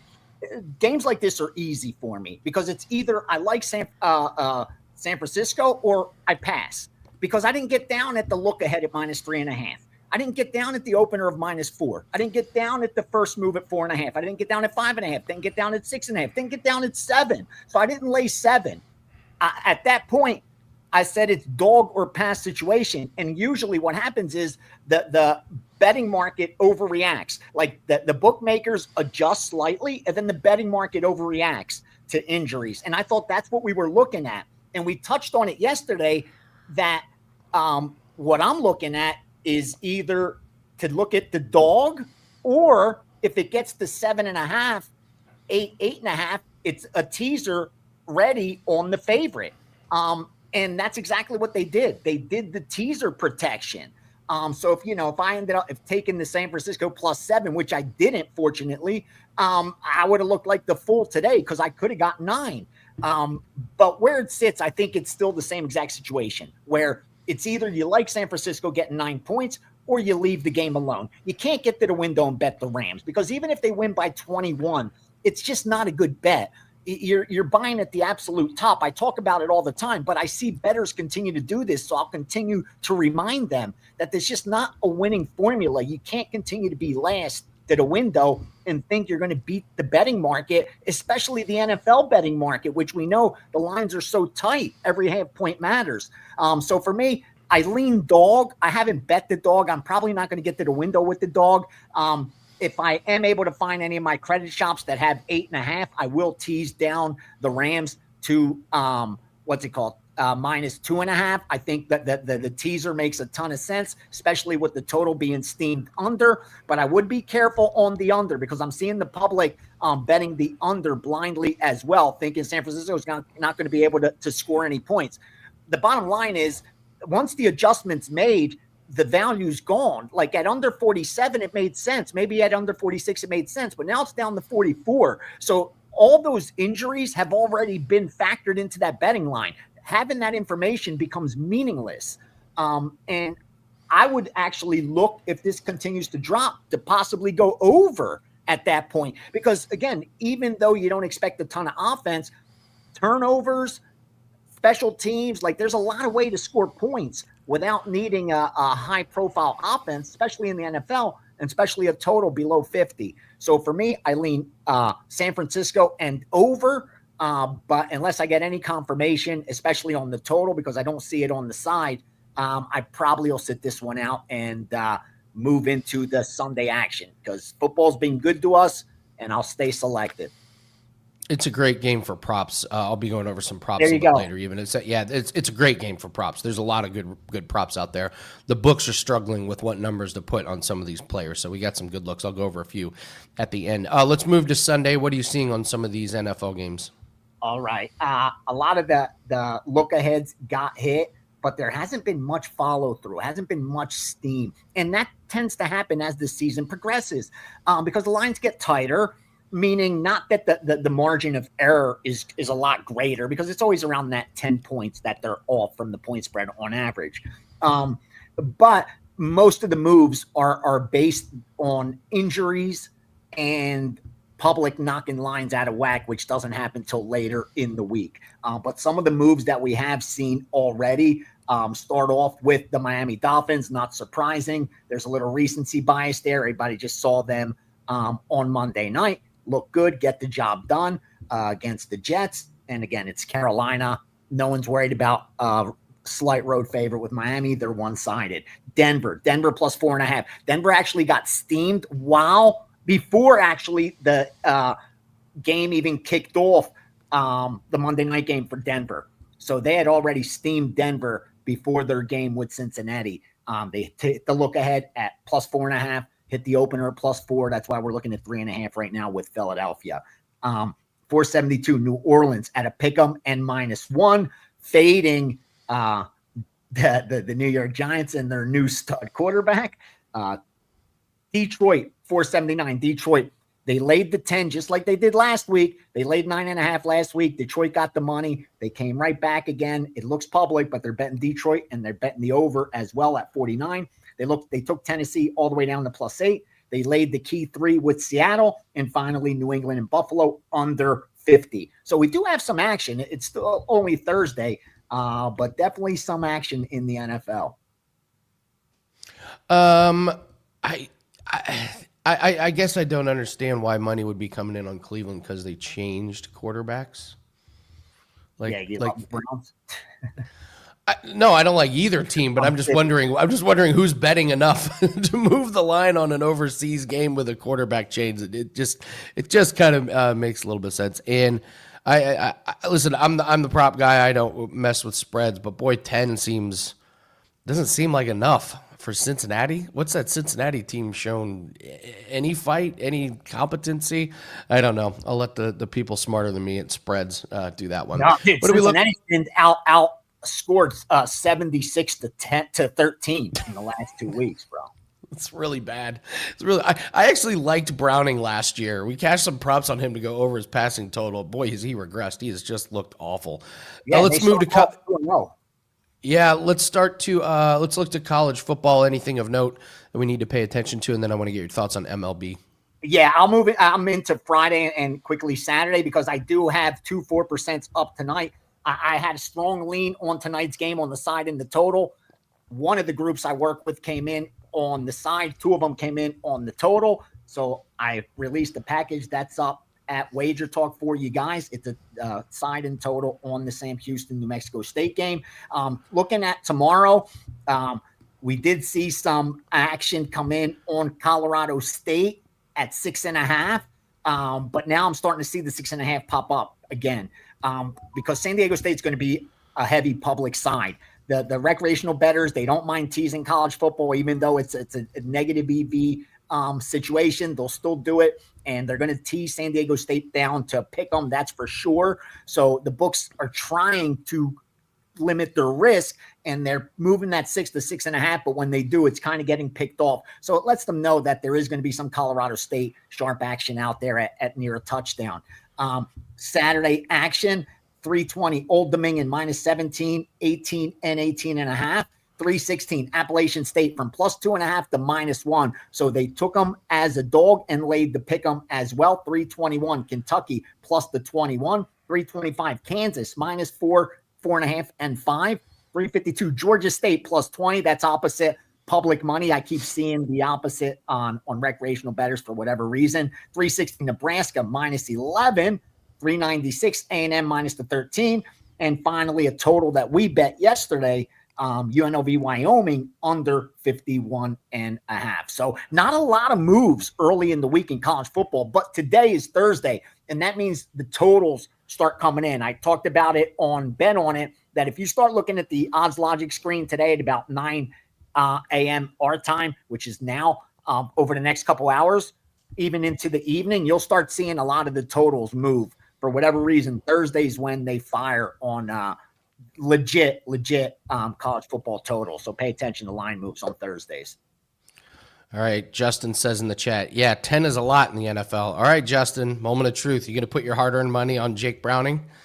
The Cincinnati Bengals. That's the question. So let's move to MLB. We got 3 games today. I got to tell you, Yanni, I'm so proud of Go ahead. Yeah, I'm go sorry. ahead. I was I have to say I'm so proud of Tokyo Brandon. He pegged this Reds team total over 2.5 in both of the games. He was like, this Dodgers bullpen's complete trash. Take the team total on the Dodgers opponent. And they easily hit it in both games. I'm so proud of him, and I'm so jealous I didn't come up with with that bet on my own. But keep an eye on that moving forward. The team total over on the Dodgers opponent with that bullpen. So, all right. Makes sense. Floor is yours. You'll probably get good value, especially against their ace, like their 1 and 2s. Stuff. That was his point. It's like, you get an ace out there, and then the bullpen comes in and gives up 2 runs. So right, they're not letting nobody. Well, in playoffs, they're letting them go a little bit longer. You saw the Boston do that, but they're pulling these guys. You know, they're not letting them go 8 innings or anything like that. We're in uncharted territory for the new wild card setup because the trend has been the team that wins game 1 wins the series. We don't go to a game 3. In fact, 16 of the last 20, I think that's how it ended. Like the team that won game 1 ended up winning game 2. That was it. Now we have 3 game 3s. Obviously, the home team has the advantage, even though, home field advantage isn't as big in Major League Baseball. And when it comes to the playoffs, you definitely have to factor that in. It's definitely warranted. So I'm not surprised to see every home team open as the favorite. But again, San Diego and the Cubs coming into that series, you had already seen love for San Diego. So I'm not surprised to see that line drop. So far, what we're seeing, I haven't seen sharp action get into the window and fire yet. I'm not surprised because with the playoffs, it's been happening later. Even like an hour, 90 minutes before game time, a lot coming off of after the public unloads. Because again, during baseball, the recreational bettors, even though, sports betting's blown up, it's still sharps versus the books in a lot of matchups in Major League Baseball. When the playoffs come, that's just not the case. And they will influence a lot of these lines. And that's why I pay attention to some of the later line moves. But the signs that are being bet the most right now, Cleveland, I'm seeing like 7, 8 out of every 10 bets come in on Cleveland and the Yankees. They're taking the Yankees tonight also over Boston. Tough series.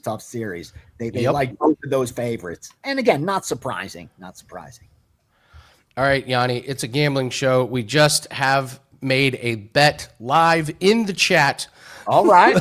All right. Justin's putting his money where his mouth is. So am I. If Cincy covers, Justin gets a 3-day package on me. If Detroit covers, Justin gets a 3-day package. That package will start next Friday. That way you get all UFC, NFL, and everything. That's a deal, Justin. Man. This is great. This is awesome. So let's see. Anything else of note, Gianni? Anything else you want to talk about?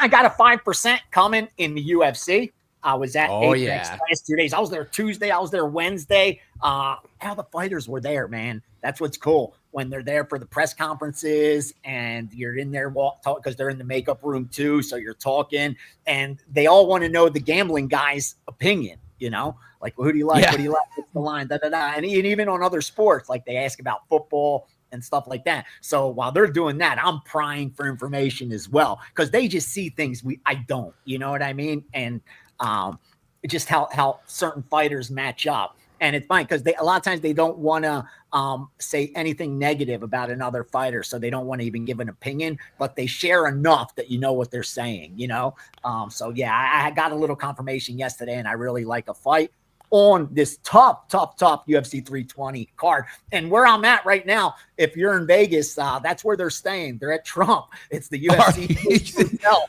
I ran into half the production crew when I went down for my coffee this morning. All right. Well, let's talk UFC. We got a message that Dave Mason is sick today.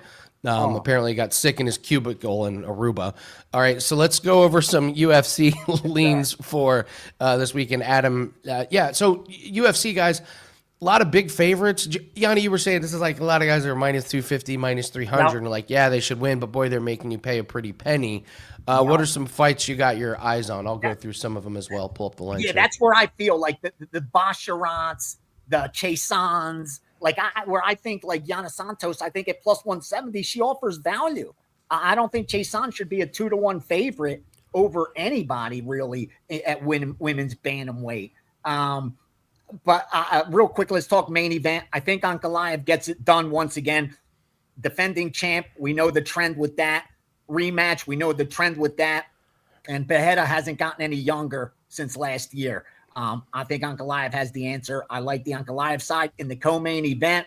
I'm for whatever reason, man, I just think Sandhagen's live. I'm on an island by myself. I've been a Merab backer for a long time. I just think at this point, I'm looking for a opportunity to fade him. I'm probably picked the wrong spot, at least what the line movement looks like, but I got to stick to my guns. I like the Sandhagen side. Another one real quickly, Emmett and Zala. I'm seeing a lot of love for Emmett. I get it. He's got power, so he's always live, but he's now lost 3 of his last 4 fights, and they've been to the toughest guys. It was to Murphy, to Poria, Rodriguez, but those fights take a lot out of you when you go 5 rounds with guys like that, and he's now 40 years old. I think this is a nice showcase fight for Zala.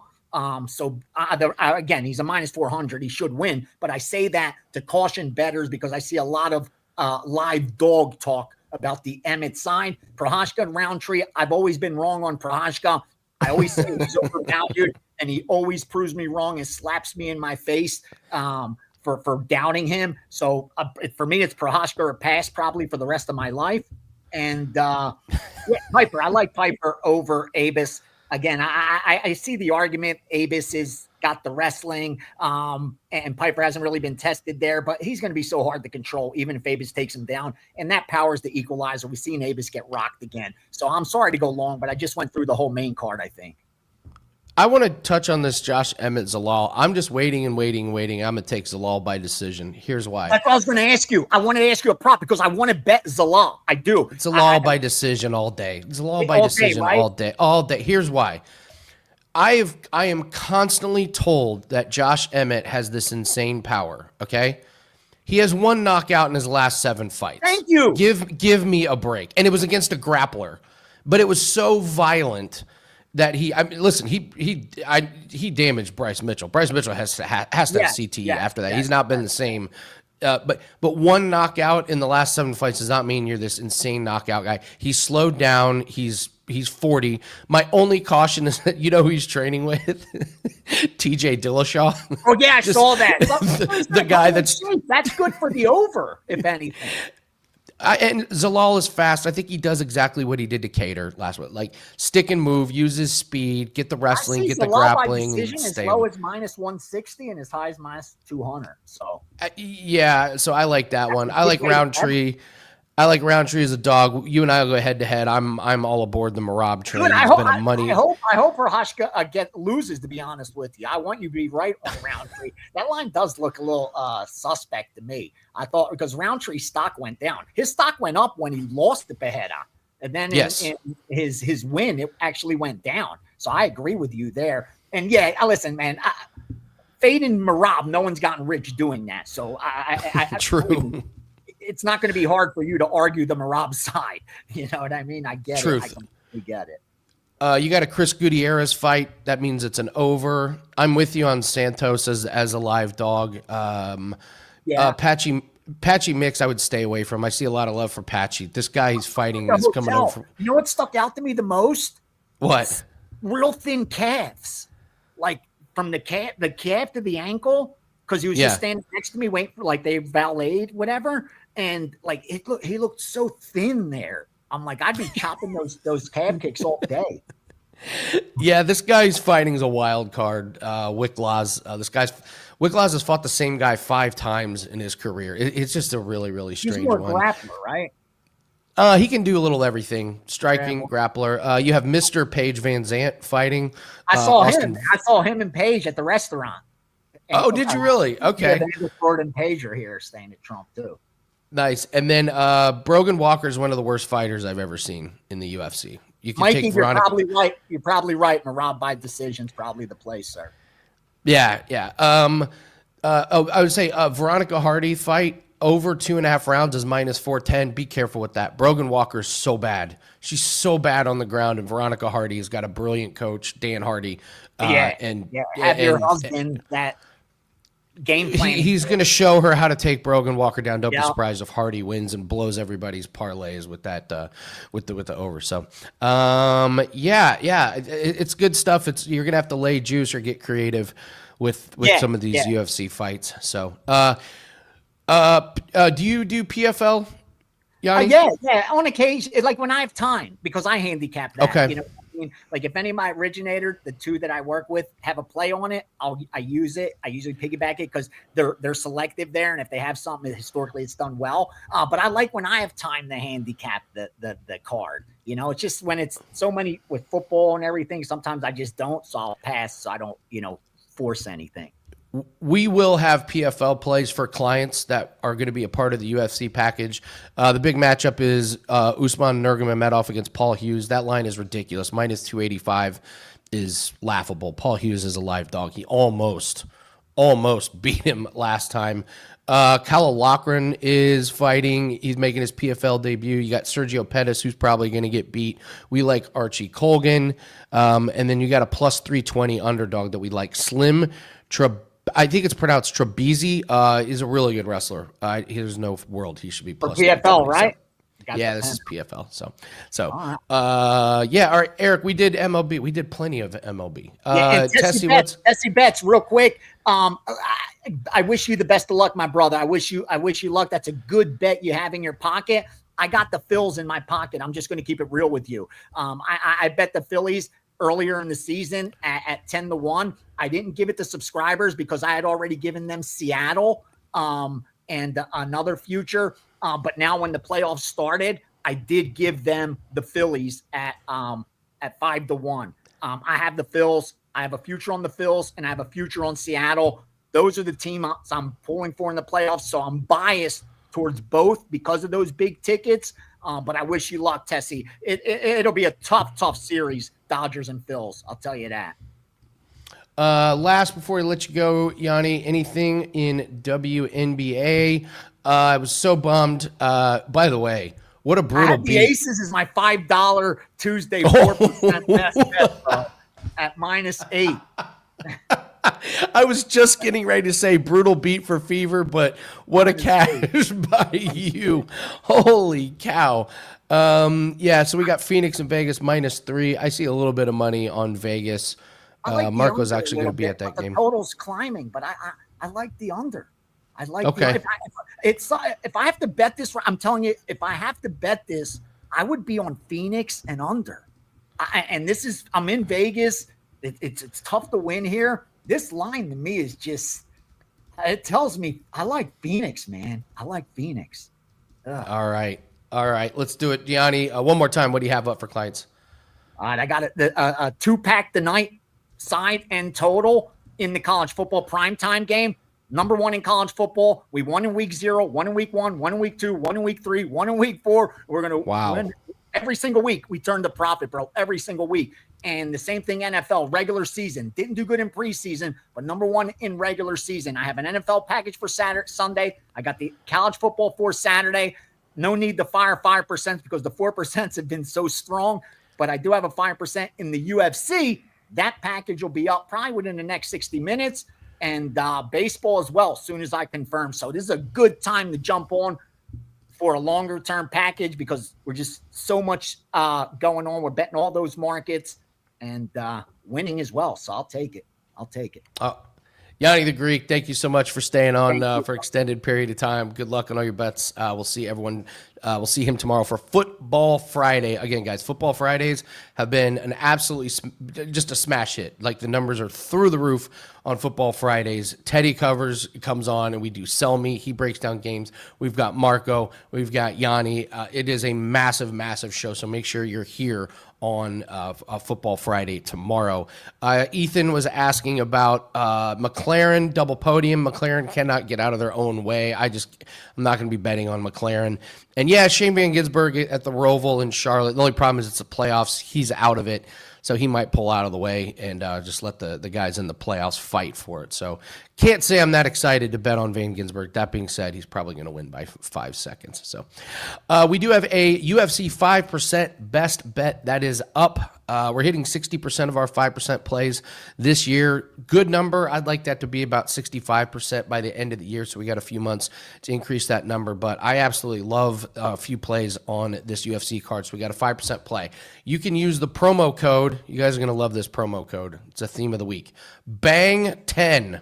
BANG 10 get you $10 off this 5% UFC best bet. Included, we're going to put in PFL bet of the week as well as any other plays that we have in UFC. So use a promo code BANG10. It's time to bang with Andy Lang, as the saying goes. So take advantage of that. Loving this 5% best bet. I have already played this across multiple books with my own money, and I think you guys should too.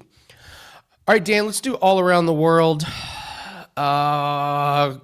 Chris Big Dog Allen, Dan asked me to do Big some dog. plays here. Big Dog in the house. Asked me to do some props for tonight's game. I mentioned to Yanni, I think this is a fantastic prop betting card. We're going to get some disagreement. I already see you, SF9er, in the chat. You disagree with the second one.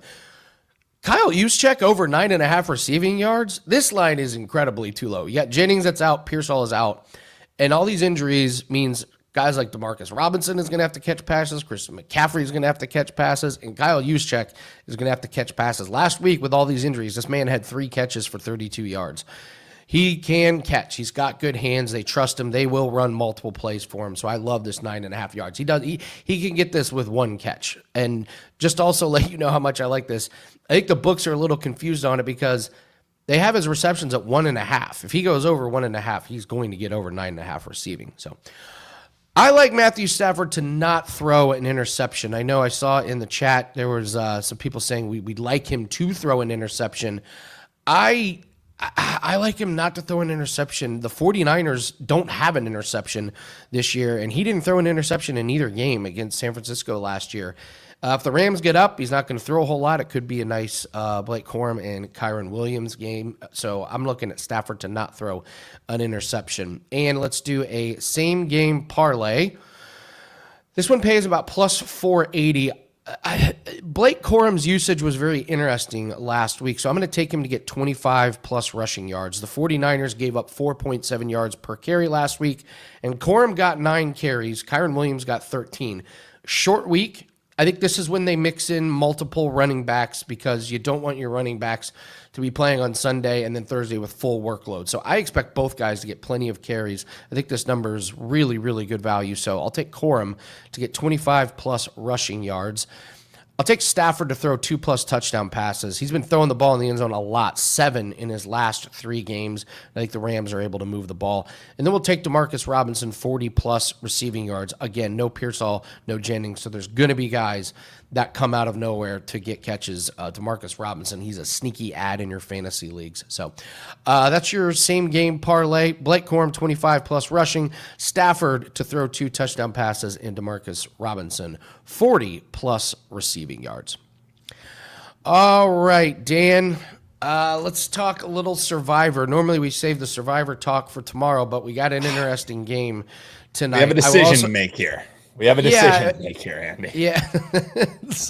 So it's 49ers riddled with injuries. It's a lot going on. And so you were saying, do we take the Rams tonight?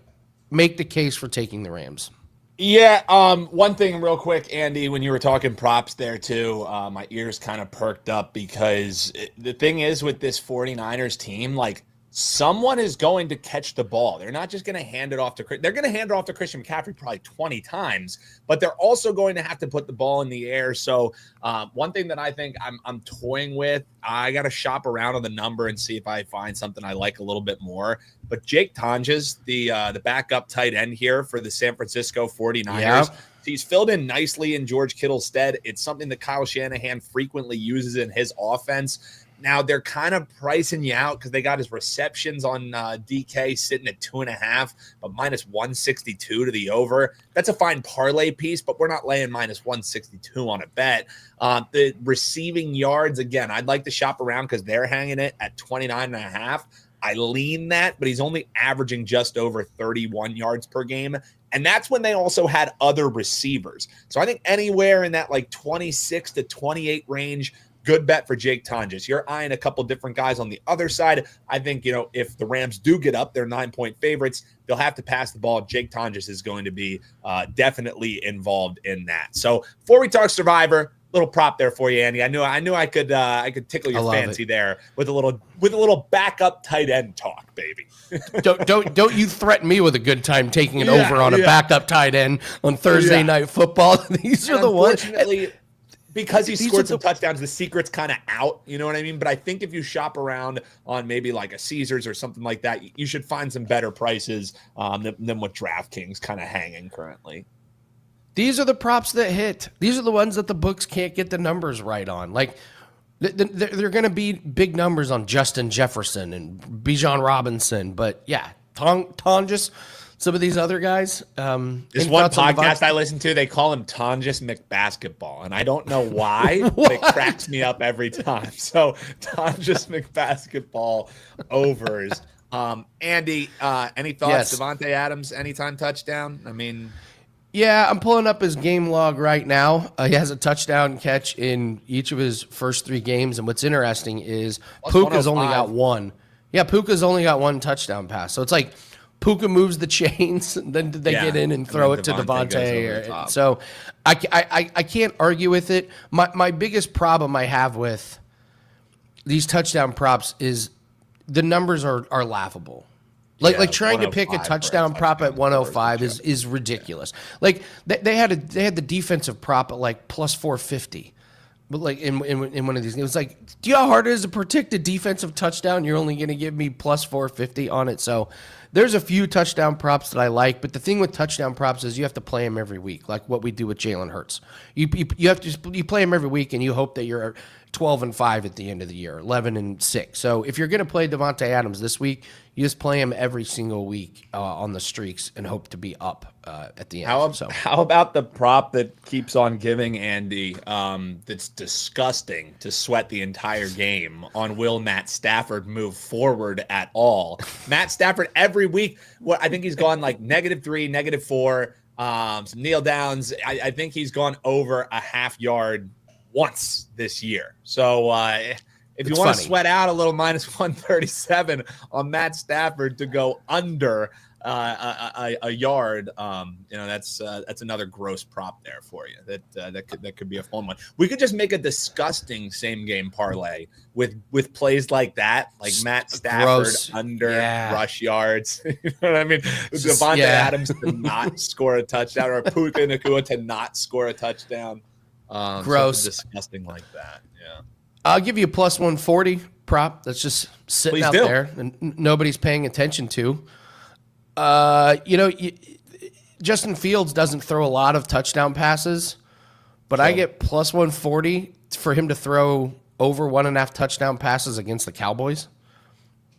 Have you seen that defense? Everybody throws it. Andy, you could throw a touchdown against the Cowboys. I'm just saying, Jordan Love to throw over 1.5 was a client play last week, and that could not have been easier. So I'm just taking quarterbacks against the Cowboys. Any quarterback, that's a nice little look ahead.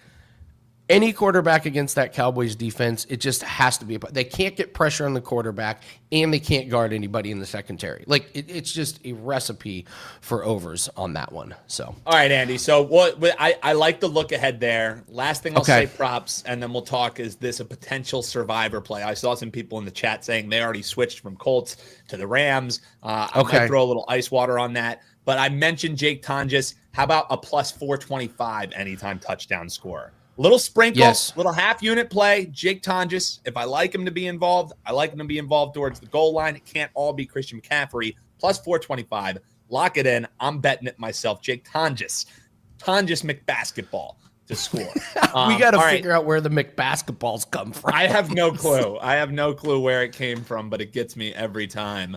All right, Andy. So as far as this game is concerned, the whole reason that I'm on here, number one, because all of our guests bailed on us, but number two, because before the show, I logged in and I go, Andy, do we just go Rams for Survivor tonight? Because I'll tell you what, man, we talked about how like week 3 could potentially be a wonky week. Week 2 is usually overreaction week where it gets wonky. This board is a landmine of games. You know what I mean? Like it's a really great betting ATS board, but as far as calling your shot, picking your winner, it's a tough week to do so. And, I'm looking at some of the bigger favorites. So what we got, the Indianapolis Colts against the Las Vegas Raiders. That one could be worth a look. Arizona against Tennessee. That's your number one on Bet Online right now. It's 30% of submissions are on the Cardinals. I think Arizona probably wins that game by a field goal. I don't think they cover. So when I don't think a team covers a big spread, it makes me a little bit worried to be laying them, in Survivor. You got Detroit, they're road favorites. That's the other one that I'm toying. Like there is infinite amount of universes, Andy, and I don't know if there's one of those universes where Detroit loses to Cincinnati. Like you know what I mean? I know. Like Cincinnati, they're bad. But not only are they bad, Andy, the effort is not there. And Jake Browning, I kind of feel for him because the offensive line is what's absolutely killing him. Like he was capable the year he came in because the offensive line was holding him down. This year, he's just running for his life. And then you got Buffalo against New England. That's an 8.5-point favorite. So I toyed, Andy, with just saying, we did it the other week when I was like, I'm just doing Buffalo. Let me lock it in. Let me just move on with my life. On a Thursday night football. For this one, though, here's something that gives me a little bit of pause. Is yes, the line has completely moved. What was it? It was like 4, then it goes up to 5.5, 6.5. Oh, yeah. We're looking at the Rams -9. Shanahan has absolutely dominated McVay. And this feels like one of those spots where if Shanahan really is just better than McVay, that's not a fluke. This is one of those spots where it's rally the troops in some way, somehow they pull something out of their ass. So here, how about the fact that Kyle Shanahan, it would be incredible if Mike Shanahan rolled in there. But Shanahan, 10-5 straight up, 9-6 against the number when he's looking to have revenge. They lost both games last year. Really rough year for them. 9-1 straight up, 8-2 when his Niners currently have a winning record. Like this is a really good Shanahan spot. And that's not just ATS numbers. We're talking about 9-1 straight up trends and 10-5 straight up trends. So I toyed with it with you, Andy, to start the show. I wouldn't be shocked if this is one of those weird Thursday night football games. I'm not betting San Francisco on the money line, but I think I would be kicking myself if I used a Thursday night football game, a division game that the line got out of hand, and I lose on a game that I know Shanahan has a leg up on McVay. Good luck to those who are switching picks to the Rams. You're not doing it on Friday. We decide what we're picking. I can't do it, Andy. Oh wow! All right, tease. I know. It was as the show was going on and you and Gianni were kicking stuff around. I was like, let me look up because I was like, I think I remember like Shanahan kind of beats up McVay a little bit, and then I started pulling the numbers. Those two trends that I got was from our friend Mark Lawrence. That does give me pause. Like that's a big enough sample size, Andy, that where there's fire, there's smoke. And yeah, there's no troops there, but there was also no troops the other week where I loved San Francisco with Mac Jones as the quarterback. When the line moved against them, they win that game outright. So, good luck to those who are doing it. I can't on Thursday night football. I'm just going with Tonjes McBasketball touchdown. Lord King Guru says, Dan, you're overthinking it. Just trends don't matter when man. I agree. But dissension in the chat. For the most part, I 1000% agree with Lord King Guru. And with a name like that, how could you not agray? He's not only Lord a lord, King he's not Guru. only a king, he is also a guru. So I do agree with you. And I'm not I put all my eggs in the trends basket. I think people fall into that way too much. But when I look at some of these trends, I'm not looking at who's good on grass on Wednesday nights when it's raining. You know what I mean? Like I'm looking at things like this where it's clear domination from one coach over another. And you can say, oh, they're decimated. There's still NFL players that are on this roster. Like, I think that's one thing where maybe we turn a blind eye and put too much stock into injuries. These injuries are spread out all over. There's maybe a cluster injury here and there. The cluster injury would be in the in the wide receiver core for this San Francisco 49ers team, but they're not a let's air it out and pass first offense anyways. And they do have a capable back who can get things in the flat and move it down. So Lord King Guru, I typically would agree with you in that sense. Maybe I am overthinking it, but week 5 of Survivor, I'm still alive. This is when you maybe do a little over analysis because there's other games on the board that I still like. Why force myself into it? If this is week 16 and I only have Rams, oh my God, we did amazing, right? But I got the Colts. I got the Lions. I got, the Buffalo Bills. I mean, I used them, but there's some other spots that you can pick. So that's the thought for me. And I don't know. We'll circle back, Andy. Maybe there is an outright winner for the 49ers, and then I will bow to the Lord King Guru and say, told you so, my good sir. I got a sneaky, disgusting one, and that's the Houston Texans. I know they're on the road. I was thinking too. Baltimore. That's no Lamar, no defense. This is a brutal week. That Texans defense is good, and their offense is good enough to score on that decimated defense of Baltimore. I see 0 entries in the Bet Online contest for Houston. That's stunning. Yeah, I mean, it's because it's the road. You had a team who has now flipped complete favorites. It's a giant line move there. But that's something, a contest pick for me is going to be Houston, even if I have to lay the 2, simply because I think there's more going on than just the injuries for Baltimore. I think a lot of people aren't discussing that whole blow up that happened on the sidelines between between Harbaugh, and then, Lamar ends up sitting out. Clearly the injury was, a little smoke where there's fire there. But I'm with you. I don't know if I could do it in Survivor because I already got yelled at by Kelly. I was like, I kind of want to take New Orleans in Survivor. I love New Orleans this week to beat the Giants. I think they get their first win. New Orleans isn't going to go winless, folks.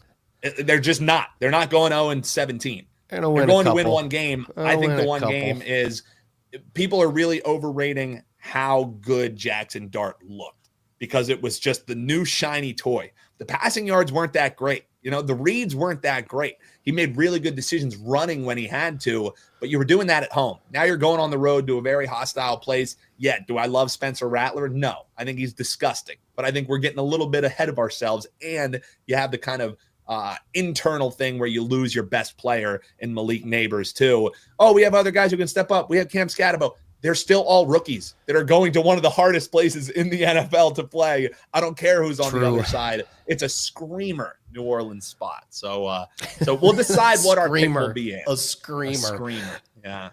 We're just would like to point out we're to the part of the NFL season where people are spending a lot of their fab free agency budget on Darius Slayton and DeMarcus Washington, or DeMarcus Robinson. That's where we are right now in NFL. So, all right, guys. Dan, thank you so much. You threw me for a loop. I thought you were coming on and taking the Rams, but I thought so too. And then I saw those numbers, and then I was like, wait, it's Thursday night football, and weird shit happens in Thursday night football. So that was that.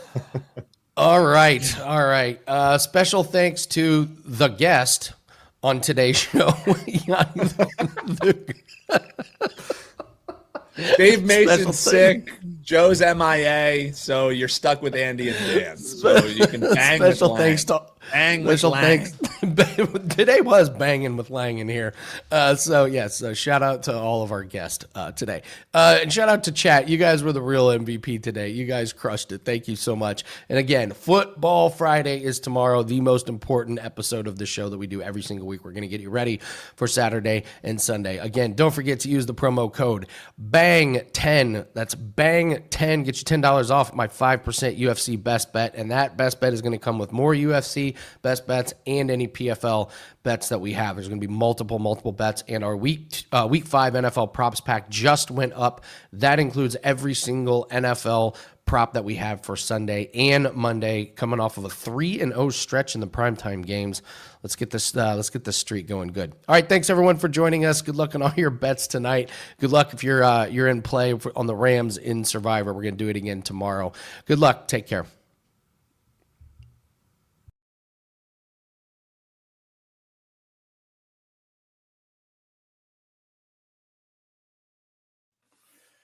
Welcome to the NFL presidential address for week 5. If you guys have never seen the show, I am going to tell you exactly how to make money on every single game on the board. It's about 20 minutes long. It's all off the top of my head. I'm killing it so far this year. Let's get to it. Thursday night, San Francisco against the Rams. Guys, this line keeps moving. There is a ton of money pouring in on the LA Rams. 94% of all tickets so far are written on the Rams. 91% is on the over. I like the under in this game, guys, and I'll get right to it. 47 and a half. I look at the San Francisco 49ers and I think, seriously, who's going to score on this team? Mac Jones might play. Purdy might play. Either way, other than CMC, this team is extremely injured. And now on defense, they're injured as well. Although that does not bode well for my under. I don't think the Rams are a scoring juggernaut. And I think given that this is a division game and a game that might end up deciding the actual division, I think this game's going to be played close to the chest. I think we're going to see a low-scoring game. I am not going to take the side here. Plus 6.5 is too little for an injured San Francisco team, but too much for the importance of this game. Take under the total of 47 Thursday night. One of my favorite plays. Before we get going into the Sunday card, starting with Minnesota and Cleveland, I just want to tell you guys it's been an absolutely outstanding NFL season so far. My clients are 19-9. They've won 19, they've lost 9. That's a 68% win percentage, and I've made over 20 units of profit to date. I just won my last 2 totals. I am 6-0 on NFL parlays, and I am 5-1 on NFL ATS bets on the season. Plus, if you buy my package, you get ATS bets on every single game on the board. I am 42-22 ATS on every game on the board. I put that up there in my package. I'm in a pick 'em pool where I have to pick every game. You get all that information. And I do have a promo code. Try me for 30 days. Guys, please. $129 for 30 days. It's actually $139 for 30 days. All access NFL. Use the promo code NFL30. It's been an unbelievable run, and I'm really, really seeing the NFL well right now. So please head over to WagerTalk.com. Use the promo code NFL30. Thanks for that. Also, shout out to Corey Mallet, one of our listeners. He patted me on the back for picking the Giants on the money line. I hope we could do that again this week. Let's go. Minnesota, going into Cleveland. I like Minnesota here, and I like the under. And I like Cleveland team total under. Let me start by saying this. Minnesota is in Europe. They're going to be well rested. They will have recovered from the time change. They will have been recovered from jet lag. They understand what's going on in Europe. Now a Cleveland team with Bernie Sanders or Joe Biden or Weekend at Bernie's. I don't remember the name of the old guy who's their quarterback. Flacco. Anyway, Flacco behind center, basically immobile. This Cleveland team has put up 17 points as their most. I think it is 13, 10, 17, and 16 on the year. The under for their team total is 16.5. This Minnesota defense is exceptional. This will be the best defense Cleveland plays this year. I don't think they get anywhere near 16.5. Now, Cleveland has a good defense too. I get that. But in order to cover 3.5, I think Minnesota could win this game 7-3. And that covers 4. So know Minnesota's going to get us some points. I'm deeply concerned Cleveland's going to get any points. Take Minnesota minus the 3.5. Take under on the game and take Cleveland 16.5 team total under. Now we turn our attention to Miami -1 against Carolina, a total of 44.5 here. And man, I don't know. Do we celebrate Miami's win against the New York Jets, or do we look at it and say, you had 3 turnovers, the game well in hand, and you almost still screwed it up? This Miami team is no good, but is Carolina any good?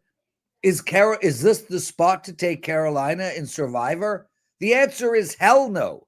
Is this the spot to bet Carolina on the side? No. Is this the spot to bet Miami on the side? No. How about a total? How about we just move to the next football game? I can't get anywhere near this Miami-Carolina game. Water. Dallas, -2.5 against the New York Jets. Aaron Glenn, I heard, just went ballistic on his team last night in the dressing room. Does that matter? Will that help? I don't think so. I mean, this New York Jets team is so horrible that the punter caught a punt at the 1 yard line. I mean, literally the 1 yard line. It might have been the 1.5 yard line, but let's be honest. You know, things are horrible when that happens.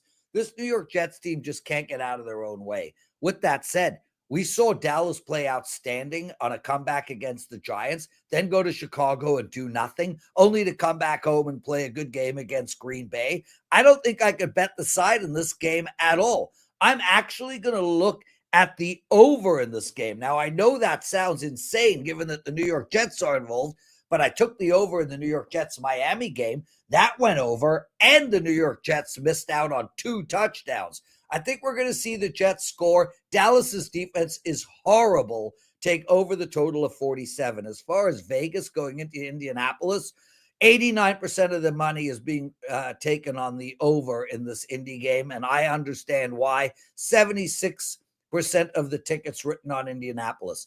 I am not ready to bet Indianapolis -7 quite yet. It was 6.5, and there still are 6.5s out there. But I just think that total is that side is too good.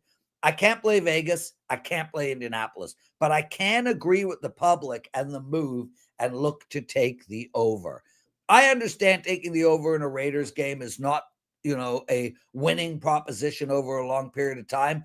But I'm telling you that when all said and done, Indianapolis games will have gone over more than not. I'm not buying Indianapolis's defense. And Indianapolis is hurling the ball all over the field. I did see something out of Geno Smith last game. He was able to move the ball. 47-48 is right around the number, but I do think we go slightly over. Although I'm likely not going to bet it, I lean on over the total. Denver going into Philadelphia, -3.5 for the undefeated Philadelphia team. 43.5 is the total here. And again, guys, I'm going to look at the total. The ATS bet lines right now are spectacular. I mean, kudos to the sports books for laying lines that are so hard to beat. -3.5 of Philadelphia. I think they can win this game. I don't know if they can win it by 3.5, though. Denver is a really good team and just came up of a great win against Cincinnati. I understand Cincinnati's shit, but it was still a nice win. They played great offensively. They played great defensively. They were able to find rhythm. What I want to do is bet this game over the total. Now, I understand it might be counterintuitive because we have 2 running teams, one of them being maybe the best running team in history of football. With that said, both of these teams are airing it out. I mean, all running does is set up play action passes. There's a reason A.J. Brown and Devontae Smith play for Philadelphia. It's because Jalen throws the ball to them and throws the ball deep. We've already seen Bo Nix stretch the field at least once a quarter. You can count on Denver throwing 30 to 50-yard bombs 4 or 5 times a game, and Philadelphia as well. Plus, Philadelphia can score, guys. They put up 30 regularly, and I think the Broncos are going to be a high-scoring team. This is a low number. Take over the total of 43.5. Please, if you don't mind taking a second right now, just hitting that like button. I really need you guys to do that. It's super important for our YouTube algorithm. This show is 20 years old. I've been doing it for a long, long time. We are over 10,000 of you guys watch this show regularly. Hit the like button. Also, make sure to comment. I read all the comments and I'm greatly appreciative of them. Let's turn our attention to the New York Giants New Orleans game. 41 is the total, -1 for New Orleans. There is no chance that I am betting New Orleans. Zero. I understand Malik Neighbors is injured. I understand the New York Giants are not a good team. I understand they're coming off of a win. I accept that the New Orleans Saints has given their best every game. Hooray! They are the worst team in football, them in Tennessee by far. I think the New York Giants beat New Orleans on a neutral field 7 out of 10 times. I'll take the Giants here, and we could get them as a dog. There's a 2 that just showed up. 88% of the tickets written on the over in this game. I'm not buying that at all. I'm just going to skip the total and take New Orleans. I take the New York Giants +1, 1.5, or even 2. Okay, Houston going into Baltimore. I mean, talk about line moves. This morning, Houston was +3.5. It's Tuesday. Right now, they are -2.5. Clearly, there's a lot of injuries in Baltimore, and we've seen it. Lamar is out. I get it. We have the defense is a wreck. I understand. With that said, I really like Baltimore in this spot. Firstly, their season is basically on the line, and I understand Houston's is too, but Baltimore came into the season with Super Bowl aspirations, and they still have Derrick Henry coming out of the backfield. I'm worried about this Houston team. I think CJ is not a great quarterback. They really do lack weapons. They can't seem to find a running game. I don't like their O-line. Their defense is okay, but not great. I think this might be the shocker of the week. Baltimore steps up and plays their best game. Take Baltimore +2.5. Tennessee, Arizona. Arizona been bet down from 9 to -7.5. And yet, 95% of the money is on Arizona. 92% of the money is on the over. The over, you say? Why? Tennessee put 0 points up last game and have been struggling to score all year. Offhand, I think Tennessee has scored 2 touchdowns. As far as Kyler Murray and the Arizona offense goes, they are horrible. I mean, you could always count on Kyler Murray to get you a meaningless touchdown with 3 minutes to go in a game. But other than that, they're anemic, and they have been for years. This number is 41. 17-13 equals 30. And that still gives you 11 points to spare. Arizona's defense is for real. Tennessee is really going to struggle to score in this game. I am looking at the under 41. I am salivating over that. Tampa Bay, Seattle, 44.5. Seattle -3.5. 85% of the tickets written on the over. I agree with that. 63% on Seattle, and I agree with that as well. I think Seattle gets it done. I think Seattle is looking way more impressive than I expected coming into the season. And what I love about Seattle is their 2-headed running game. They really look like they have leaned into this run game, and they're really going to put their eggs in that basket. That has opened up the play action for Sam Darnold, who last week looked really, really comfortable in that offense. As far as Tampa Bay goes, great comeback against Philly. It fell short. I get it, but it was still really excellent. This is going to be a bad spot for this Tampa Bay Buccaneers team. I like Seattle -3.5. Guys, before we finish up, I just want to say, please, please purchase a month of my NFL plays. The promo code is NFL. It's NFL 30. N for national. F for football. L for league. 30. NFL 30. You get 30-day all access for $139. And I am destroying the books in NFL. Okay. Detroit now -10.5 against Cincinnati, total of 49. 88% to the over, 88% on Detroit. I'm going to break this game down real quick. Water break. So I can't take a road team at -10.5, and I can't take Cincinnati. The way I'm going to look at this game is straightforward. I'm going to look to bet Cincinnati under team total, Detroit over team total. That's how I'm going to sort of attack this game, but I really don't think I'm going to ultimately get to the window on this game. It's not a great spot for the Detroit Lions. I'm telling you that right now. If they do have a letdown game, it will be this. With that said, I do think they get the win, and I do think they put points up. Washington on the road, +3 against the LA Chargers. 80% of the tickets written on LA, 75% to the under. I like the under here, guys. I like the under here a lot. Let me start by saying, look, with Joe Alt out and Staley out, I got to stay off of this LA Chargers team. I told you guys all year I'm really high on this LA Chargers team. If they were a strain, I would smoke them, Chargers skunk, I would call it. Lightning bolt, reefers, whatever the case may be, I'm very high on the LA Chargers team. But I got to wait to see what they do now that their offensive line is such a mess. With that said, I think they got the best secondary in all of football. I think they got a good pass rush, and I think they're going to really make things hard for Washington to score. I do expect Jaden Daniels back this week, and I do understand that Washington have a whole lot of weapons, but I think the Chargers are going to slow this game to a crawl.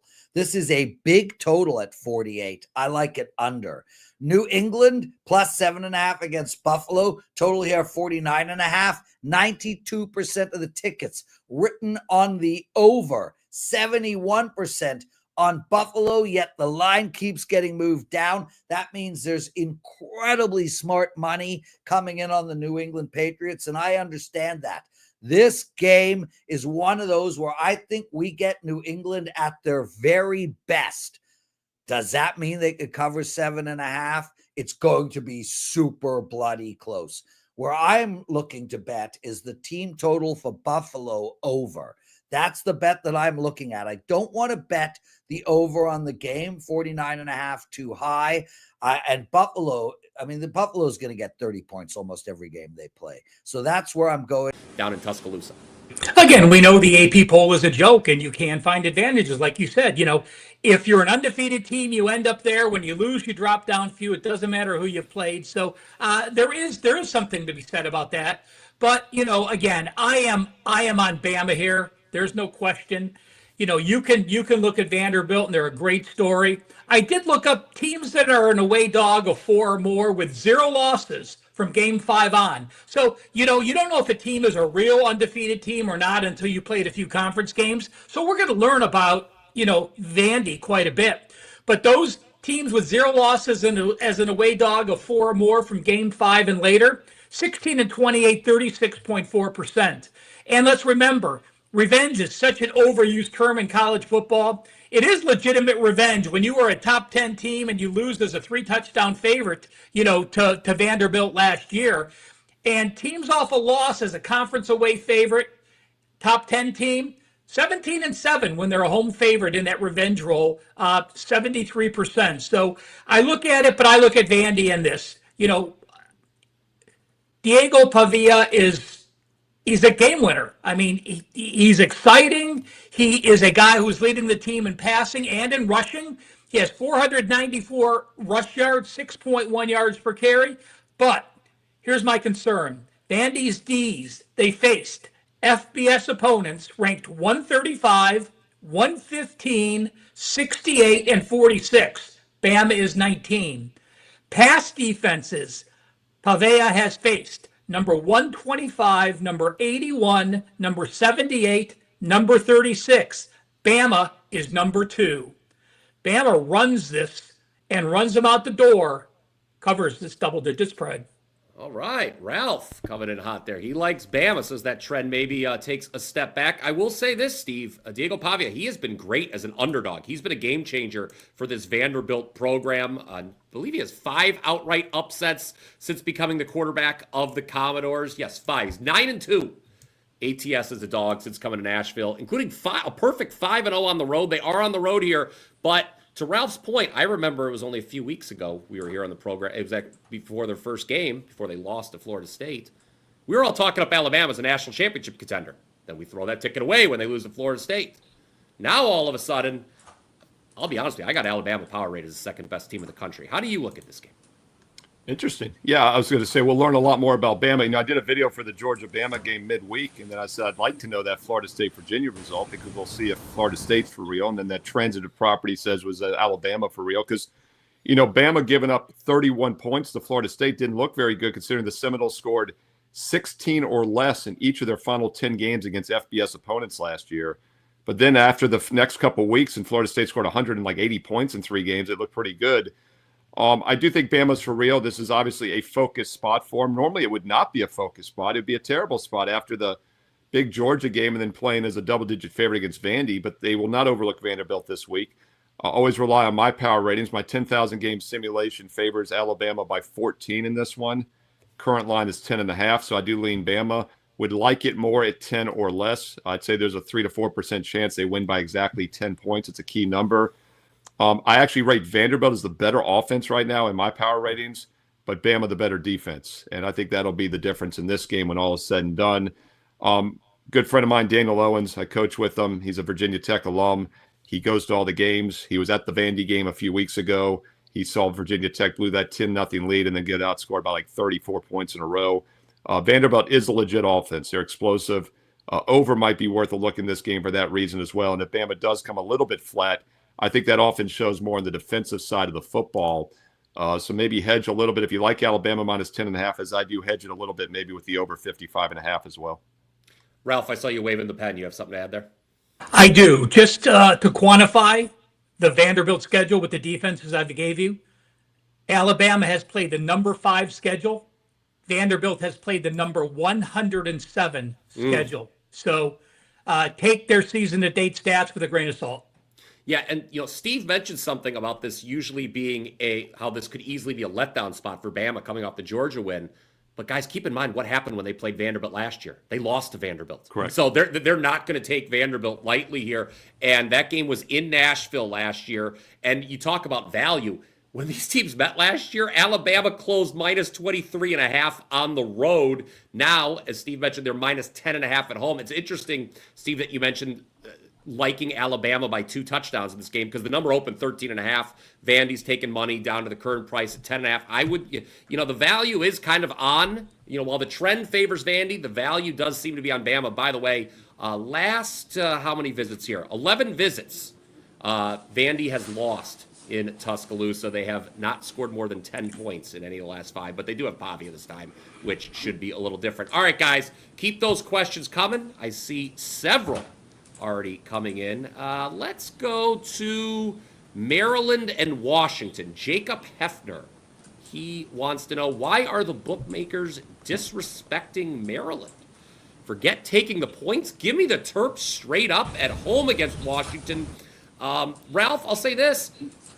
Washington coming off a game against Ohio State where they probably played better than the final score indicated. There were some penalties that I thought shouldn't have gone against them that did. They for more than a half, they were in that game with Ohio State. They took a lot of money. Washington did early in the week against the Buckeyes. Maryland is interesting because they usually fall flat on their face when the conference schedule starts. What do you think here about this game, Maryland at Washington? Well, the reason the bookmakers, as he puts it, are disrespecting Maryland, let's see, they played FAU, Northern Illinois, Townsend, and Wisconsin. So I'll tell you this, I do like looking at Sagarin's strength of schedule. The reason being, he adds in the FBS and the FCS teams. So you get a legitimate strength of schedule. And this may be the lowest number on the board. You can't quote me on this, but there are 136 FBS teams. They have Maryland as the number 176th schedule. So that means at least 40 FCS teams have played a stronger schedule than Maryland. And still, they're only number 55 at plus 68 yards per game. Washington has played 110 better spots, number 64 schedule. They are number 21 in yards per game diff. They're plus 174.5 yards per game, and they're plus 2.41 yards per play. That is number 17 in the country.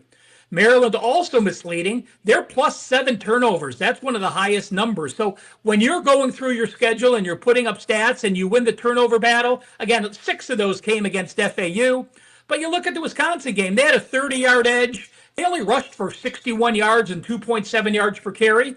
Against Northern Illinois, they only rushed for 86 yards and 3.1 yards per carry. And this Washington defense is legit. Yes, Ohio State scored 357 on them. I mean, put up 357, but that was basically, the Ohio State average. So they did a fine job. I think the disrespect for Maryland is legit. I like the Huskies. Okay. Steve, what do you think? Washington certainly got a lot of respect last week against Ohio State and could not cash in, obviously. But I'm with Rob. I think Maryland's going to lose this game. They're not. I think whether or not I want to lay the points with Washington, a different story. But I don't think Maryland's winning here. It's a terrible scheduling spot, in my opinion. I mean, they're traveling cross country. Ralph might have this. When's the last time they've ever played in Maryland, if ever? I would venture to guess these teams have never played, at least in Chapel Park, not Chapel Hill. What's it? College Park. College Park. I grew up in Northern Virginia, and I've been away for 20 years. I couldn't remember the name. I've been to basketball games at College Park. You got to park like 2 miles from the stadium. I can't imagine the Huskies have ever played at Maryland. So this is a weird setup. And then you're coming off that game. Yes, your season's not over because you lose one time, but it's still a spotlight game. You only score 6 points, and that's a home game. And now traveling cross country looks like a terrible setup. And then there is line value, I think. My 10,000 simulation has Washington winning by 3 points on average. I do also rate Maryland as the stronger defensive team in this game. Washington the better offense, but the bad schedule spot. It'd be interesting to see if we get 7 or more. It's 6.5 across the board right here on Thursday afternoon. But if you check Bet Online, Bookmaker, and those are the sharper books, I get that. They're at 6.5 minus 15. I would wait. You might get a +7 with Maryland by kickoff on Saturday afternoon. I would definitely like the Terps at that point. Okay. Steve says to wait a little bit. Ralph, you're waving the I am going to give backup Steve with 1 point. Last year, the first year in the Big Ten, they went to Rutgers. They put up 521 yards, but they lost 21-18. They went to Indiana. They lost 31-17. And they went to Iowa, half the trip of what Maryland is, and they lost 40-16. So those 3 Central and East Coast games on the road last year, ugly. Yeah, that's been a big talking point in the Big Ten, obviously, and other conferences since at the ACC since expansion, where you have these really, really long road trips. Stay tuned, by the way. Do you guys know what time the game is? I don't think a West Coast gets hurt by a night 3:30 Eastern. 3:30 Eastern, so it's not as bad. Yeah, it's not. If it was the a noon games, I clearly think you look to fade. The night games, those kids are used to playing at night, so Yeah, stay tuned, by the way. My free play at the end of the show. Of course, I'll give out free plays at the end of the show. My free play will be on another team. I'll be fading a team making a long cross-country trip. So stay tuned for that. All right, we had earlier some comments coming in. Commander-in-Chief series starts here. Adam, one of our top commenters, one of our top contributors here on the show each and every week. Adam, thank you for tuning in again. Navy Air Force. He notes the totals sitting at 51.5, 52, depending on the book. Defense is that bad this year? Is what he wants to know. Obviously, the trend has always been bet the under in these service academy games. Steve, what do you think here? It is a little peculiar to see a total this high when Air Force is playing Navy. Yeah, I love that Ralph's on with us right now because Ralph knows I ask him each year when I do my Army-Navy video for the updated numbers, and I've got them somewhere here on the computer, Ralph. You could probably pull them up. Like Brian said, the under's been a pure play, and what I love about Ralph's charts is, you can look back over the last 20 years and see the over-unders. And we used to get 20, 15 years ago totals in the low 50s, and it just were easy unders. And now we've getting totals down in the 30s. And they're still going under for the most part. And for those that are new viewers, those that are new to college football handicapping, the reason we say the under is a blind play in the service academy games is because Army, Navy, Air Force, and the Marines, if they had a football team, would all run the triple option, because they have to do more with less. They have smaller, undersized linemen. And when you can't go head-to-head with the team, you have to do something gimmicky, and they still run the triple option. And when you're running the ball nonstop, keeps the clock moving. That's part of it. You also don't get as many big plays. You're not getting the quick scores, the 70-yard touchdown passes. But the main reason it works with the service academies playing each other is because the defenses are more used to stopping the offenses because they see the option in practice. And it's a trend that's been well over 70, almost 80% at times over the past couple decades, just blindly playing the under. And Air Force, Navy, Army, Air Force, however you want to mix it, when they match up, it's under or pass. I have been passing in recent years because the lines have been inflated. This one is not the case. 52, 52.5. And by the way, I'm looking at the odds live stream right now, 1:15 Eastern live Thursday on WagerTalk TV. And that total is lighting up. It's jumping around from 52, 52.5. At 51 is the key number. About a 3% chance a game lands exactly on 51. Under a pass for me in this one, unless we're missing something. I don't think the teams are going to start airing it out all of a sudden. Yeah, well, I don't mean to step on Ralph's toes here, Ralph. I'll send it to you next, but it is since 2005. I've got unders in these Service Academy games at 46, 12, and 2. Whew. So you've made a lot of money if you bet the unders in those games. Again, 46, 12, and 2. But to the commenter's point, Air Force's defense has been bad this year. They're 4-0 to the over coming into this game. So yeah, Brian, real quick on that. I'm looking at the numbers now. The last 3 games, they've given up 287, 310, 457 passing yards. You know, it's like, are we too worried about that in this game? So that's another reason you really have to dig in deeper. Yeah. Ralph, your thoughts on this one? Again, I looked at, Steve, numbers that were Academy games with 47 or higher. Yeah. 6 and 23, so 70, 80%, 79% to the under. So we haven't seen many, but it's simple for me. Again, I am not going to bet an over in it. I don't care how good the offenses look, you know. So it's under a lean, but I am worried about Air Force, what they've given up lately. And we also see Air Force has been sacked 6 times. I mean, that's massive. That's 9.2%. They've thrown the ball only 65 times. They've been sacked 6 times. That's almost 1 out of every 10 times you go back. Navy, 1 sack, you know, on 45 passes. But I just look at the rush games. Navy, on offense, rushing 6.5 yards per carry. On defense, 3.0. Air Force, 5.1 and 4.8. So we have a 5.1 Air Force offense against a 3.0 defense, edge Navy. And we have a 6.5 offense versus a 4.8 defense, edge Navy. Again, rare to lay double digits in this kind of service academy, but I do like Navy and would lean under. Okay, there we go. Remember, Navy obviously still alive. They're in the American. Obviously, the American has that prize still dangling of the G5 playoff spot there as well. I mean, this is obviously not a conference game, but still, you don't want to drop anything if you are a G5 team. Michigan State, Nebraska. Let's talk about this here in Big Ten, then we'll get back to our rundown proper. Adam likes the over, 49, but can't decide on the side, 11.5, 12.5. Maybe we want to help him here. I like Nebraska in this game. Look, we know they struggle in close games, but this is a game where obviously the odds makers aren't expecting it. They're expecting a double-digit win. I think Nebraska is clearly the better team. I would side with the Cornhuskers. Steve, how about you? Yeah, we'll start off with my simulation. I've got Nebraska on average winning by 16.5 points. I've got them as the better offense and defensive team. The defensive edge is their biggest edge in this game. And you point out, you know, a spot in which they probably have some motivation, Brian, to win by margin here. And then as we saw Oregon do against Michigan State this season, it is possible to do. So this Michigan State team is a lot weaker than recent additions. They did get the cover last week by losing by just 14 points against USC. Otherwise, they've been a fade team, Nebraska or pass for me, and I do think we get some line value. Ralph? Thanks for bringing that up, Steve. I was on USC last week, and they put up 337 yards, but I think 60 came on that touchdown pass with 2 minutes to go to get him that backdoor cover. Again, they allowed Boston College 457 yards. They allowed USC 523 yards.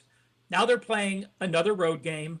And, you know, we've had so much hype with Matt Rule and Dylan Raiola, but I think it's legit now. 76% with 11-1 ratio, but I do have to preface against the number 129 schedule. But they are number 6 in yards per game diff. And while they've played a weak schedule, I still like to quantify how well they've done by giving you their rank compared to what those opponents average in the other game. So on offense, they are number 19 in the country, averaging 133 yards more than their opponents normally allow. And on defense, they're top 10. They're number 9, holding those foes to 165 yards per game under their average. By the way, Michigan State number 79 and number 59 on offense and defense. I do like Nebraska. I do believe the hype this year because I am a big Matt Rule fan. If you look at his progressions from Temple, from season 1 to season 2 to season 3, same thing at Baylor, from season 1 to season 2 to season 3, we are in season 3 of Matt Rule. I am a Cornhuskers fan. Okay, there you go. Well, some love for Nebraska.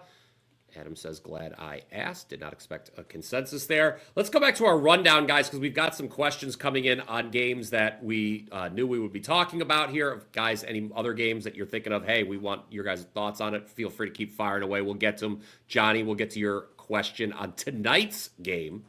Sam Houston State and New Mexico State. College football really taking a backseat to the Major League Baseball playoffs in the NFL tonight. But that's okay. It's a game, and somebody's going to cash there. But let's talk Texas and Florida. What do you say? Because we had a number of questions on that one. Colin says, do we just take the under in Texas versus Florida? DJ Lagway is more injured than people know. I'll say that. Florida's defensive line, we know it's banged up.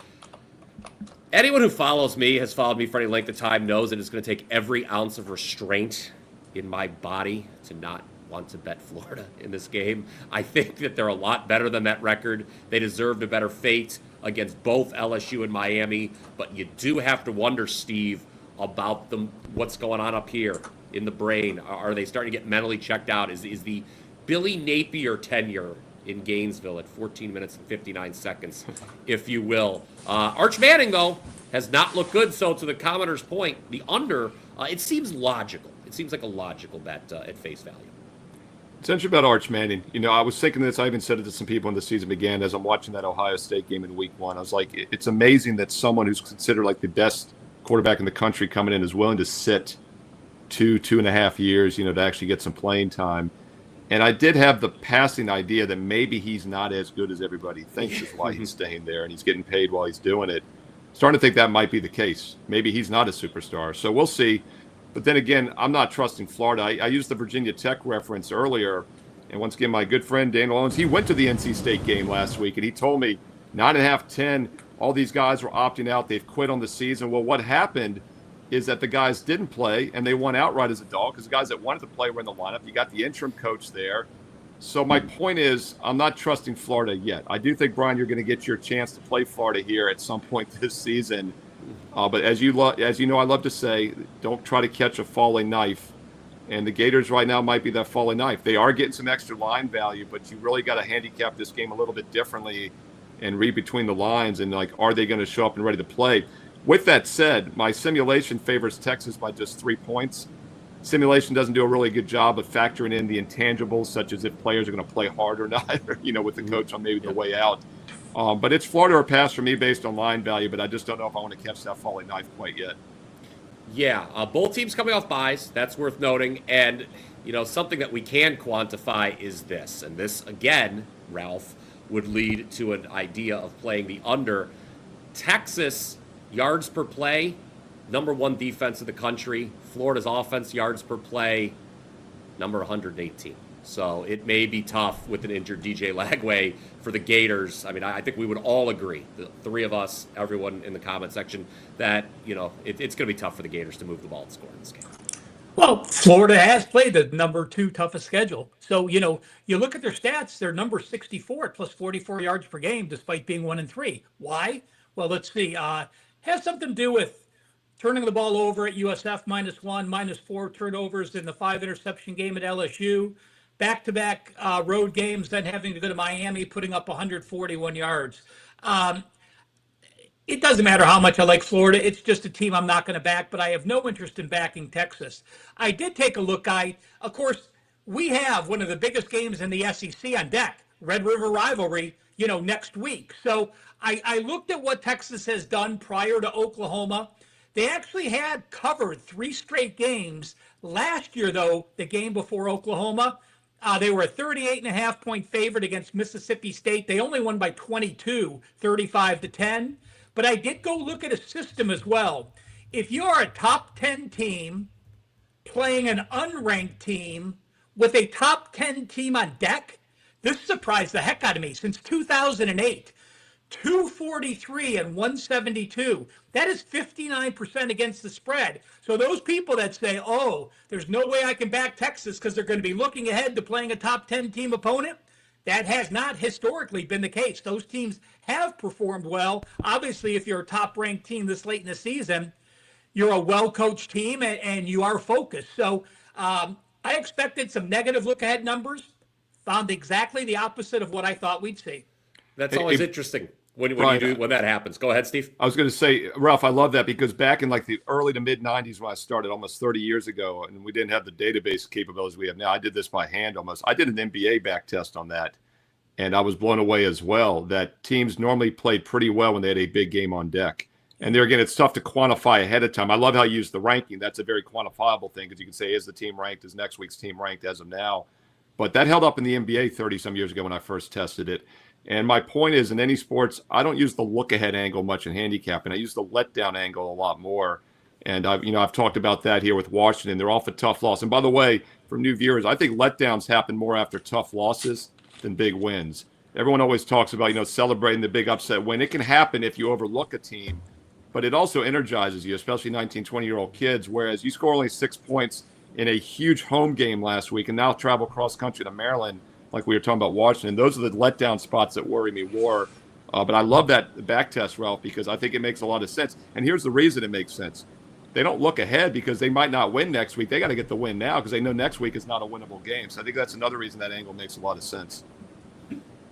All right. That is Texas, Florida for you there. We're going to get to Houston hosting Texas Tech in just a minute, but about halfway through the program. So what do you say? Three of us will let you know what we've got going on. All of us have got going on this weekend over at WagerTalk.com. It is another big weekend of action. I will let you all guys, before I let these guys talk about what they have, I'll let you guys know I have a very rare 5% max bet going on Saturday. Do not do these very often.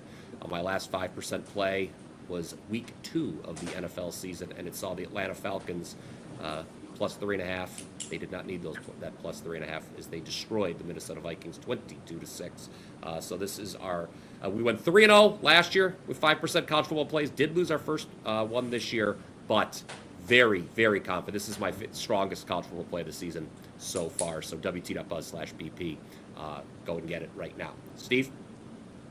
Yeah, thanks, Brian. First of all, thank you for having me on. It was my understanding I'd be on with Ross Benjamin, so a little disappointed. No, I'm just kidding. No, filling in for Ross today. I do appreciate it. It's a joke. I do appreciate being on. A fun show, covering some great in-depth analysis here. And it's getting me primed also, by the way, to do my top 25 videos, some other standalone videos here for college football. Those will be up here this Thursday evening.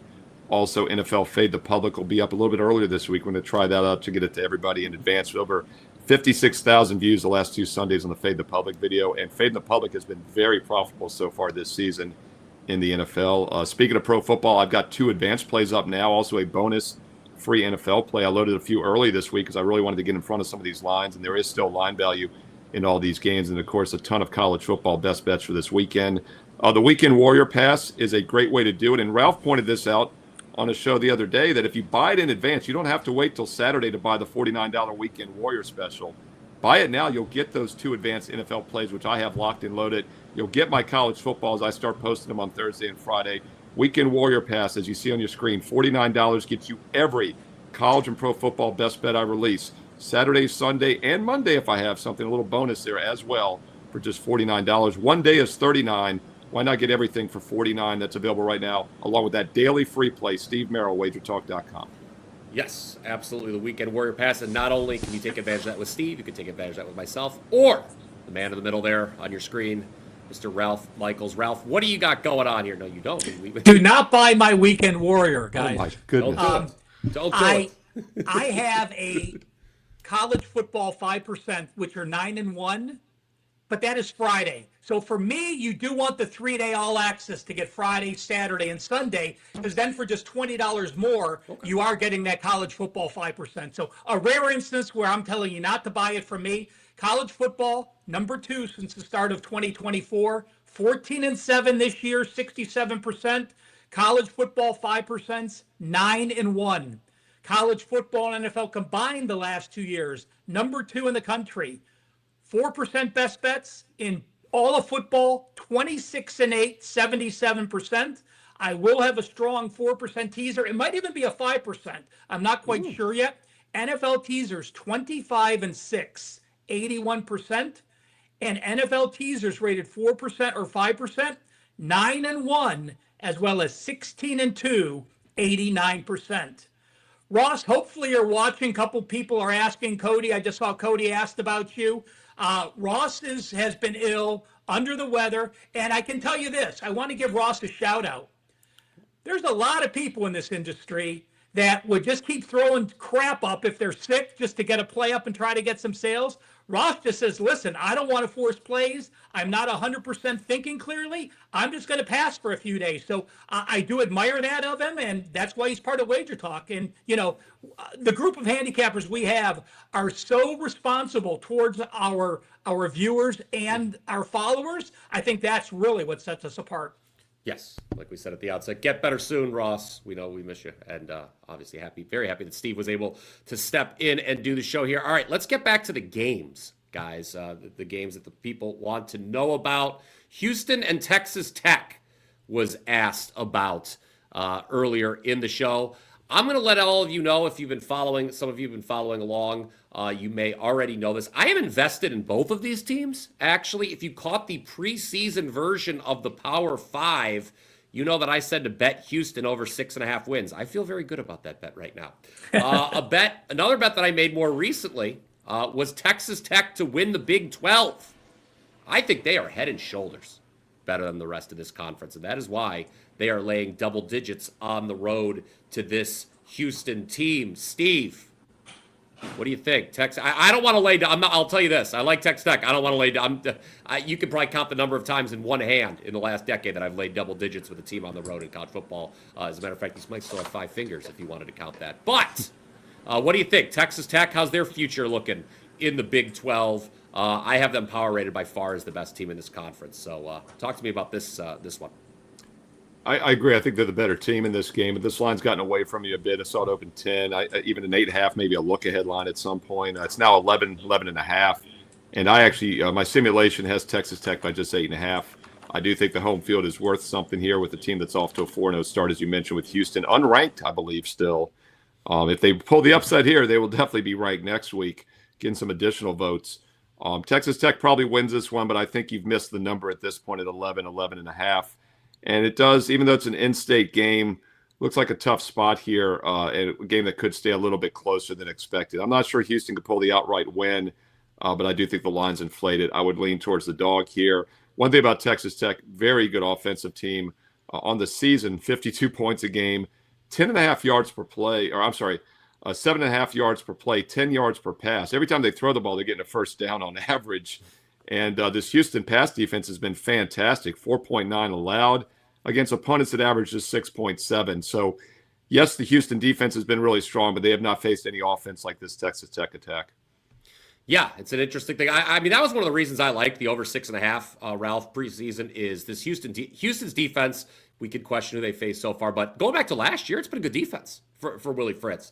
And this is an interesting matchup here. Adam brought up a good point in our chat here. Houston got a little lucky last week. They laid an egg early. They went on the road. It was a Friday night game in Corvallis against a winless Oregon State team. They dug themselves an early hole. The Cougars were able to climb out and win the game. But what do you think here with Houston hosting Texas Tech in a Big 12 matchup? Power ratings right now, the best team in the Big 12, I have them at an 84 with TCU a 78. I have them 6 points better than TCU, so completely agree with you. This is another game you have to take with a grain of salt, just because of the strengths of schedules. Sorry, I should have had this pulled up. My secretary's sleeping or something. I talked about Maryland being like 196. Texas Tech is number 217. That means 80 FCS teams have played better schedules than Texas Tech. That's why they're number 2 in the country, plus 334 yards per game. They're number 1 in the country at plus 405 yards per play. And Houston, obviously, not a good schedule either. They're like 100, but again, far better than Texas Tech. I really don't have an opinion here. I would lean the under because both teams are playing the toughest defenses they faced. I actually would have said Utah's a better defense than Houston, but so far this year, the most surprised I've been through 5 weeks or 6 weeks, wherever we are, was the way Texas Tech manhandled Utah on the road on both sides of the ball. I mean, rushing for 4.7 and 173, holding them to 3.3. Folks, this is not the air raid Texas Tech team we're used to. Joey McGuire has done a fantastic job. I think they spent, $26 million? So, yeah, money can buy you. This isn't the New York Mets guys that have that type of bankroll. I think they were number 2 in the NIL this year. They've got some big oil alums, and they've taken advantage of it. So, lean under, no real opinion on the side for me. Okay, there you go. Hopefully that helps you guys out. Here's more help is being asked for, guys, as we have an interesting line. Cincinnati hosting Iowa State. Iowa State is the 14th ranked team in the country, but they are a slight underdog to unranked Cincinnati. This would be the second instance this season of an unranked team being favored over a top 25 opponent. The first was last week, Arizona State. Things did not look early for them, but they came back and did defeat a ranked TCU team. It depends what number, whether or not they covered for you or not. It's depending when you bet the game. If you were lucky enough to get Arizona State minus 2.5, you covered because, of course, they won by 3. Some of you may have pushed, but it's always been, Steve, kind of a thing where people look for these spots, unranked teams. When the odds makers are telling you something when they got an unranked team favored over a top 25 opponent. And Iowa State, in case if you guys missed the news, both of their starting cornerbacks are out now. They both are injured, and that is going to be a big loss against a Cincinnati team that put up 600 yards of offense last week. And they were both all Big 12 last year, Brian. Yes, I mean, you can lose your starting quarterbacks. That's one thing. Losing multi-year starting quarterbacks that are all conference puts it at a whole different level. Yeah, and it's interesting. The line did not move. I don't know if people, a lot of bettors haven't that hasn't filtered down to them or not. But Cincinnati, Steve, put up 600 yards of offense, and this was one of the craziest. I always go through the recaps and the box scores every week, like I know you guys do. One of the craziest things I found last week in college football, Cincinnati, not only did they go to Kansas and pull the outright upset with 600 yards total offense, they had 4 touchdowns called back because of penalties. So they could have scored even more. I don't know what it says for the discipline of this Bearcats team, but I think we can see why they're maybe favored here against Iowa State at home.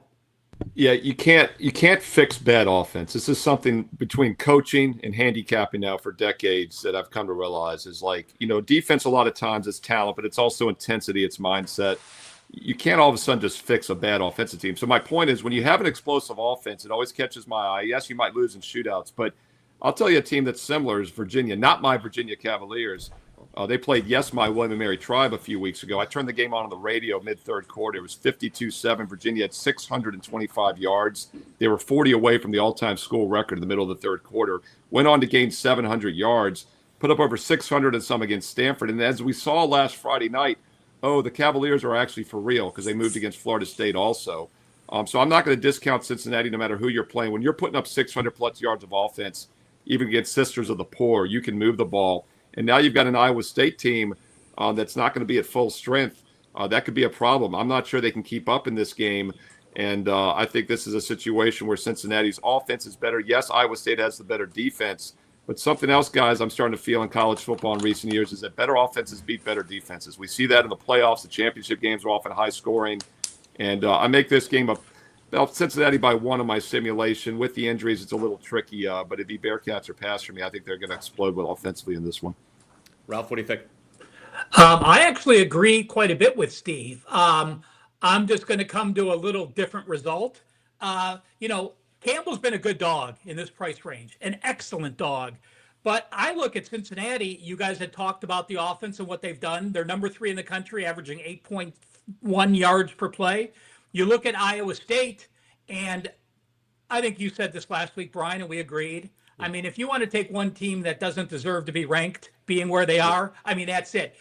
Their entire stat profile is based on the 55-7 win against South Dakota. You play Kansas State, you get outgained by 70 yards.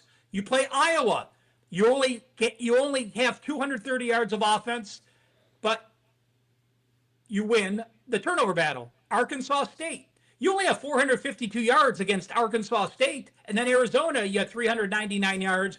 So to me, you look at the stat profile, their averages on offense, number 75, their averages on defense, number 61. Since he does score, can Iowa State keep it close with Rocco Becht? I am not so sure, but I think the way I would go on this is Cincinnati over 26.5 team total. Oh, I like that look. I will say this, I'll own it. We always own our losses here on the program. I was on Arizona last week against Iowa State, and that was not a good call in retrospect. But I will say this, all of you, I joked earlier at the top of the program about sending Steve his NIL check. Well, I'll send all of you watching your CLV trophy, because I gave that play out at Arizona plus 6.5.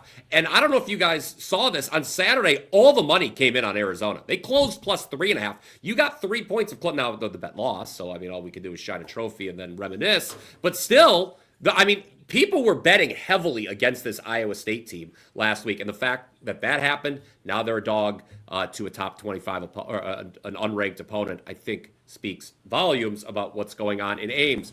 Good friend of mine watching the show, Clint. He might be the person that I bet on Texas Tech with. He and I may have some money invested in Texas Tech. He brings up another game, and this is an interesting situation because normally we see these when we see these unranked teams favored over a top 25 opponent, it's by 3 or less, Steve, right? It's not huge. I mean, just the fact that they're favored is noteworthy. Well, do I have a story to tell about the Virginia Cavaliers who have climbed in to the top 25 after that thrilling victory over Florida State? Virginia's number 24 in the country. They're getting 7 this week at Louisville. This we usually do not. I agree with Coach. We don't see unranked teams favored by more than a field goal. But he likes Louisville still. I don't know if do we. I know that sometimes those money parlays can come back to bite you, but I almost think Louisville might be a moneyline parlay piece in this. Is the way I was thinking at it, because it is a heavy number to lay with the Cardinals here, especially since they were down big early to Pitt last week. Yeah, I was going to say, I'm going to contradict myself in this one. I always say that letdowns happen more after tough losses than big wins. Well, this might be the exception to the rule. I'd be very careful with Virginia this week. Okay. Let's see if Ralph's database can test this. When 5,000 fans storm rush the field and stomple like 30 of their classmates, what's the result the following? I mean, that was like a bowl unflowing.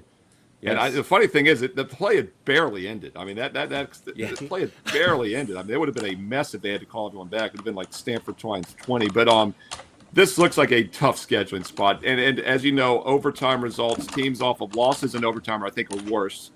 But just off an overtime game in general, you got to be very careful in college football because it just uses so much emotion and energy. And that win was as big as they've had in decades. With that said, they could still cover and not win this game, but I actually project Louisville by 8, and that is not really factoring in the emotional letdown angle. And I still think there's a little bit of line value. And the line is currently 6.5, minus 15 in some spots. If you like Louisville, I would lay it now. If you like Virginia, maybe you catch a +7. It's a 3:30 Eastern kickoff Saturday. But I would lay it with Louisville minus 6.5. And Brian, meant to mention this earlier, I love these top 25 angles. Shoot me the notes. I will give you a shout out every week in the video, just like I do with Ralph when he sends me good stuff. You put me onto the college basketball a couple of years ago. I talked a lot about the unranked favorites. I do that college basketball top 25 video in the spring. But I think it makes a lot of sense as well. And it also goes towards my Fade the Public video a little bit, which I love to fade public underdogs. And I think whenever you're getting a ranked team as an underdog against a non-ranked team, it's by default probably a public dog as well. So that's why it works. Absolutely. All right, Ralph, what do you think? Bigger number than usual with the unranked team against the top 25 foe. I guess the odds makers are really telling what they think of Virginia's top 25 ranking here. They don't really concur that the Who's should be in the top 25. Well, their offense should be. It's, I'm looking. I'm having some trouble. I was trying to look at what unranked things are. I'll have that for next week. But you look at Louisville and 51-17 win Eastern Kentucky, 28-14 win against James Madison. Now, James Madison has a great defense, so them only scoring 264 yards is a bit of a concern at home, but we've seen how good the Dukes have been after that. Bowling Green, they did what they had to in last week against Pittsburgh. It was very misleading to me because they were +4 turnovers, and we talked about any college football team that's +4 turnovers, you're going to win 95% of the time and maybe even more than that. I was on the over last week for Virginia and Florida State, and 440 yards. You got outgained by 514 yards, but they did what they had to do, running the ball for over 211, and they pressured enough. They had 5 sacks against Stanford and 2 sacks against Florida. Louisville, number 34 and number 26 on offense, what they average, and defense holding their foes. Virginia, number 13 and number 53.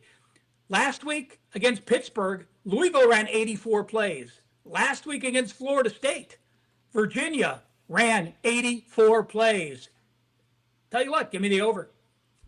All right, there we go. The over is Ralph's look there, guys. Yes, people are asking. I'm sure you're going to get to Miami of Florida State, and the answer is absolutely yes. That will be coming up in just a minute. But first, Steve mentioned just a few moments ago about he referenced that tremendous field storming by the Virginia fans after the upset of Florida State. Now, those Virginia fans, they're able, correct me if I'm wrong here, Steve, they're standing on the grass. That's what made it such a quick access. Yeah, to the it's field, like right? a hill. There's like, Yes. I don't think there's even there is no fan. I mean, it's literally a hill. And that's what happens when you allow people to watch a top 25 national TV game on a hill, I guess, that's going to happen.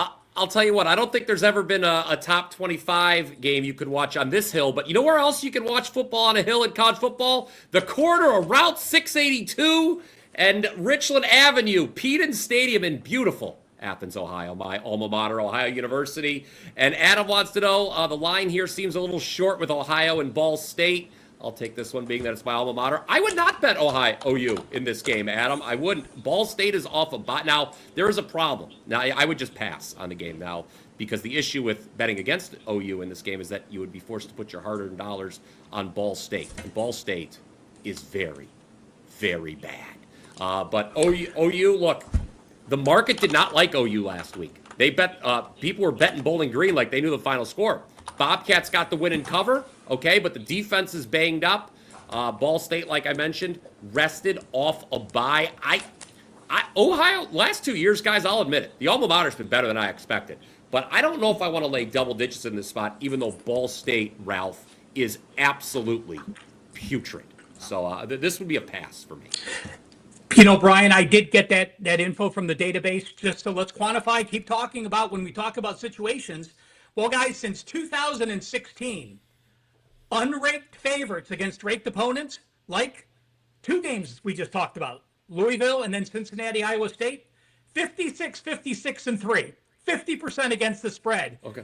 Unranked favorites of 3 or more, 38 and 36, 51.4. So those unranked teams that are favorites are even money or just slightly above the Mendoza line as a favorite of a field goal or more. Okay, there we go there. Let's go to Miami and Florida State. This is another game at the outset of the show, guys. I brought up lower ranked teams in top 25 matchups have been getting the job done. 13-2 against the spread, 12-3 straight up. That trend would favor Florida State this week. Florida State off the loss to Virginia, obviously, that we just mentioned. They are hosting a Miami team that has looked as good as anybody in the country. They are rested, Canes. I'll be honest with you. My power ratings, I made this line closer to pick 'em. I'm probably going to be on Florida State. I'll let you guys know that right now. I'm interested to hear what these guys have to say. I just think, what would this number, what would it have been if Florida State hadn't lost to Virginia, Steve, I don't think we would have been getting over a field goal with the Noles. What do you think? Yeah, I'm going to check right now. One thing I love about the odds logic odds screen is that you can click on the history of the sports books. I'm going to click on DraftKings right now as we're doing this live and see if I can see a line, because you don't find a lot of look aheads in college football, but DraftKings is one that often does it. No, the opener it's saying was 6. That was on September 28th, which would have been Sunday. So yes. Yeah, the line opened 6 at DraftKings. Is down to 4.5. I favor Miami by about 2 in this one. So I do like Florida State. My concern is what we've talked about here, is that this could be a possible letdown spot. And I know it's a huge rival game. I do like the fact they're at home, though. I will point that out. Is I think a letdown is a little less likely when you're in front of your home fans, raucous arena, whether it's basketball or a big field advantage. And this is 7:30 Eastern Saturday night as well. So I think the home base, the home crowd will will a little energy for Florida State. And I also like the fact they're an explosive offense. I talked about last year, they had that flop against Georgia Tech as a top 10 team in the opener. They scored 21. Well, they didn't do anything better than that all season. Take out their FCS game, I think it was like Charleston Southern or somebody. They scored 16 or less in their other 10 FBS games last year. And then they come out and they score 31 against Bama. I don't think they did it with the overtime, but it was pretty close. They will definitely do it this week. After this week, if they haven't already done it, I'd have to check.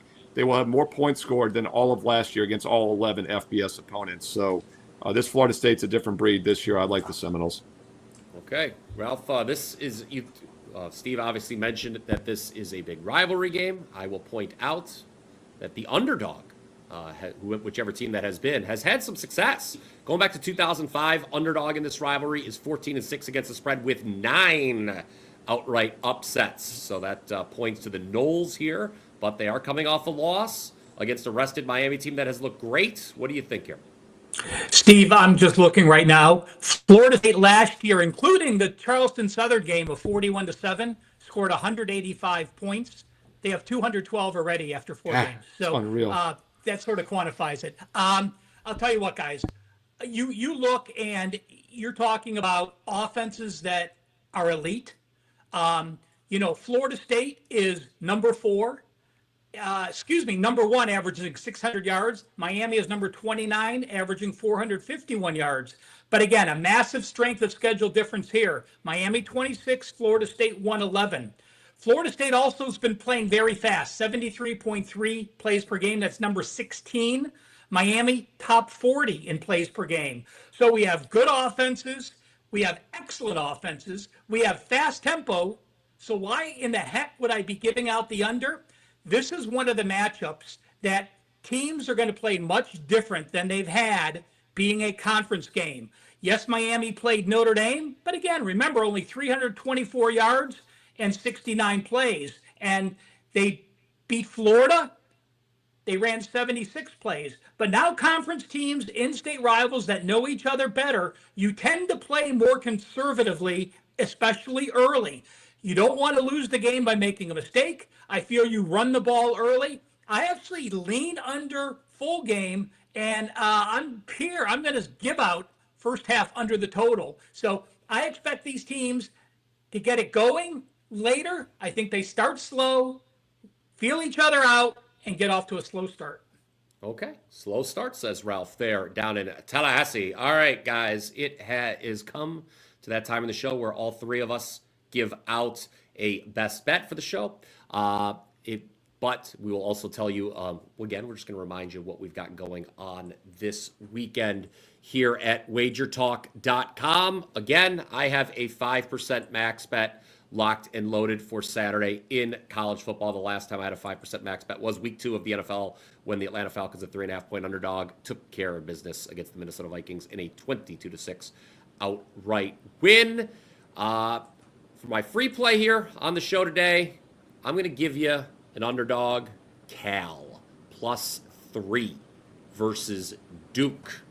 Why do we like Cal here? Well, this is another one of those cross-country trips, guys, that Duke is having to make. I really dislike this spot for the Blue Devils. Going on the road, late night kickoff. We talked about West Coast teams. We don't like it when they start early. Well, I don't like when East Coast teams have to start late. This game kicks off at 10:30 p.m. Eastern with conference expansion. There's been a lot of focus, rightly so, on teams making these cross-country trips and not faring well. Now, last week, Cal, interestingly enough, did go to BC across the country and win outright as a 6.5-point underdog, 28-24. But something we talked about earlier in the show, that was a 3:30 Eastern kickoff. So I don't think the start time wasn't an issue for the Bears. It was a nice bounce back after the terrible loss they suffered on the road 2 weeks ago as 2 touchdown favorites at San Diego State.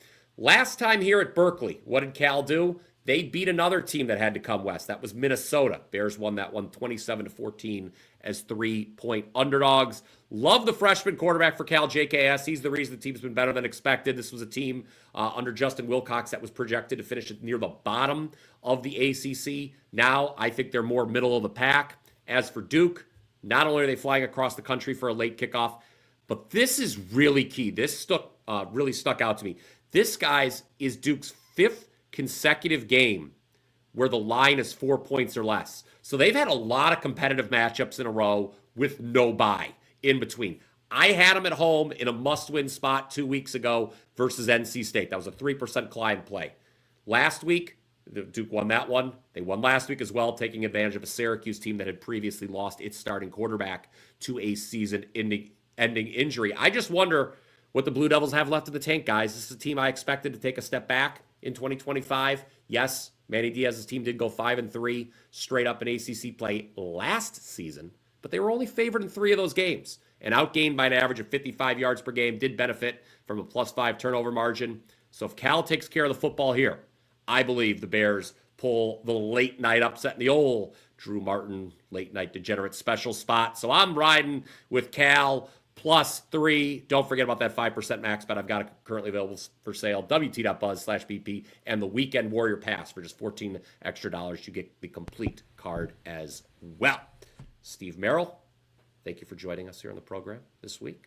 It is now, the floor is now yours, sir, to give us a free play and talk about and remind us what you've got going for the weekend.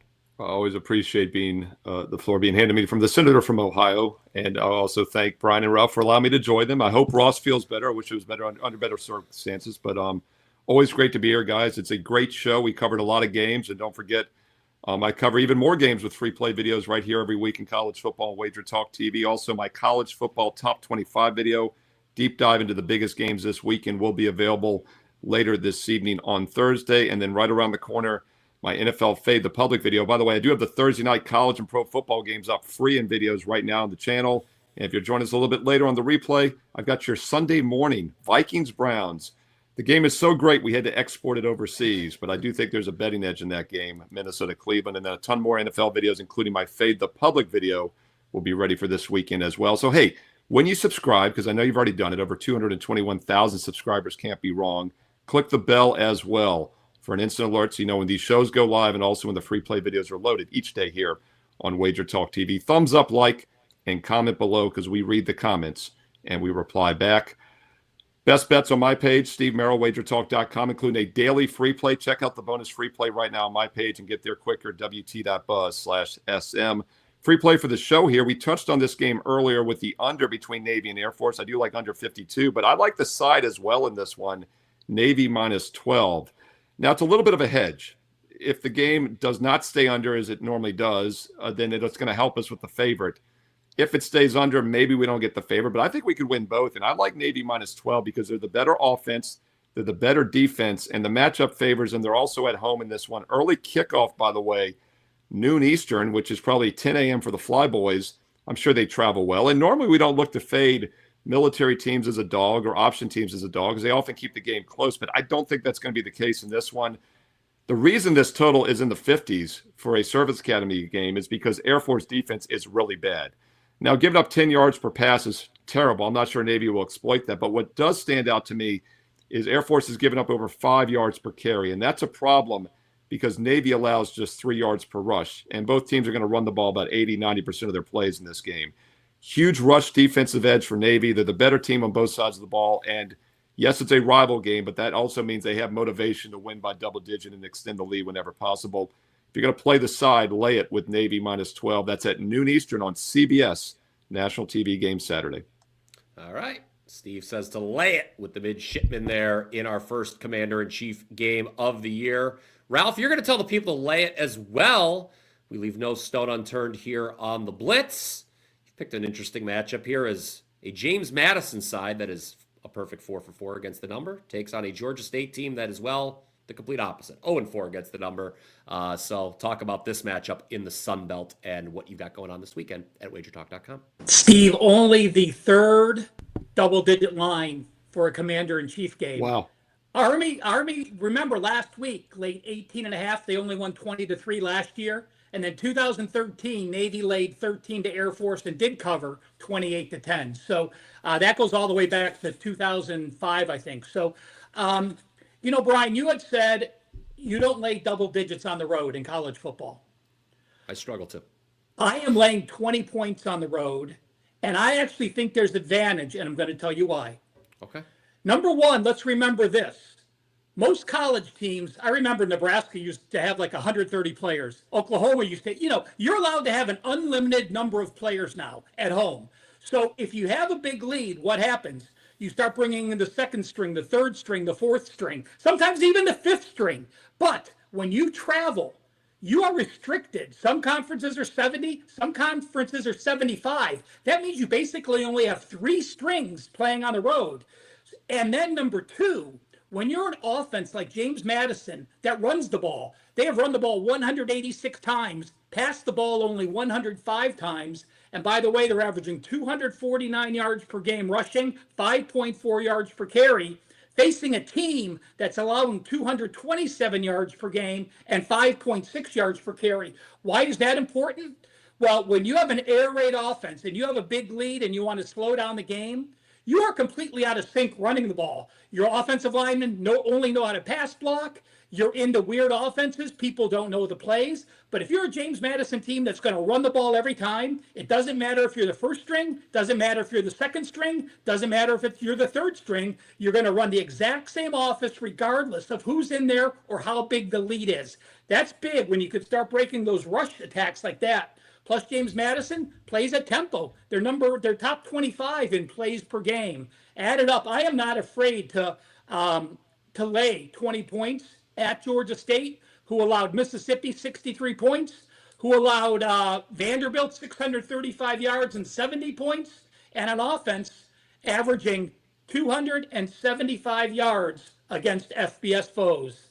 James Madison, folks, is an actual client play for me. So take advantage. Remember, no weekend warrior for me. Get the 3-day all access. I have a Friday college football 5%, 9-1 on those. Number 2 in college football the last 2 years. Number 2 in college football and NFL combined. All right, James Madison. He was the 4th president of the United States of America, and he is Ralph Michaels' best bet on the program this week. There you see it, the Blitz. Our best bets here, Steve Merrill. He's laying it with Navy against Air Force. A rare opportunity to lay double digits in a Commander-in-Chief game. Steve says do it. Ralph, he just told you why he likes JMU -20 against Georgia State. And I, in the late night game, will take the 3 with Cal against Duke. We did forget, at least earlier in the show, but I have not forgotten now. There is a game tonight that you guys asked about with Sam Houston State, New Mexico. We'll just hit that really quick before we sign off here. Sam Houston, 0-4 straight up. 0-4 gets the spread this year. They're a favorite on the road. That should tell you about the quality of New Mexico State, who is number 118 in yards per play margin, despite playing the weaker schedule. For me, what's the money line price on Sam Houston State here? Because that's what I would do. You can, there's 2.5s out there. There's still some 1.5s if you shop around. So let's see. Minus 120. Minus 120 at FanDuel, minus 125 at DraftKings. I'd play. I don't know if you guys have anything before we sign off, but I would play Sam Houston State minus 120. Just something small, Brian, that you said. Strength of schedule: Sam Houston number 14, New Mexico State number 160. Enough said. And basically, their yards per game are even at those numbers. They're number 128 and 134. So if you're number 134 against the 14th schedule, that's why you're 0-4 in favorite, because New Mexico State is number 128 versus the number 160 schedule. I think the line should be higher, to be honest with you. Bearcats with a K. Remember that. It is Bearcats with a K in Sam Houston State. And that Aggie for New Mexico State, he looks like an angry individual. I wouldn't want to cross him. All right, Steve, if you have anything else, thank you for joining us. I don't know if you have anything on tonight's game. I'll tell you what, so we can run. I've got a full 5-6 minute video on this game with a free play on the total. So it's free. Don't cost nothing right here on Wager Talk TV. Check it out. Free play in this game for Thursday night, along with the NFL game between the Rams and 49ers. So I'll leave it for people to watch the video afterwards. Awesome. All right, check that out, guys. Check out the new edition of the Power 5 as well that dropped this morning. I talk about all the interesting line moves that have already transpired in college football and the NFL. And I, too, talk about the Thursday night NFL game as well. All right, for Ralph Michaels, for Steve Merrill, I am Brian Power. This was another edition of The Blitz. Until next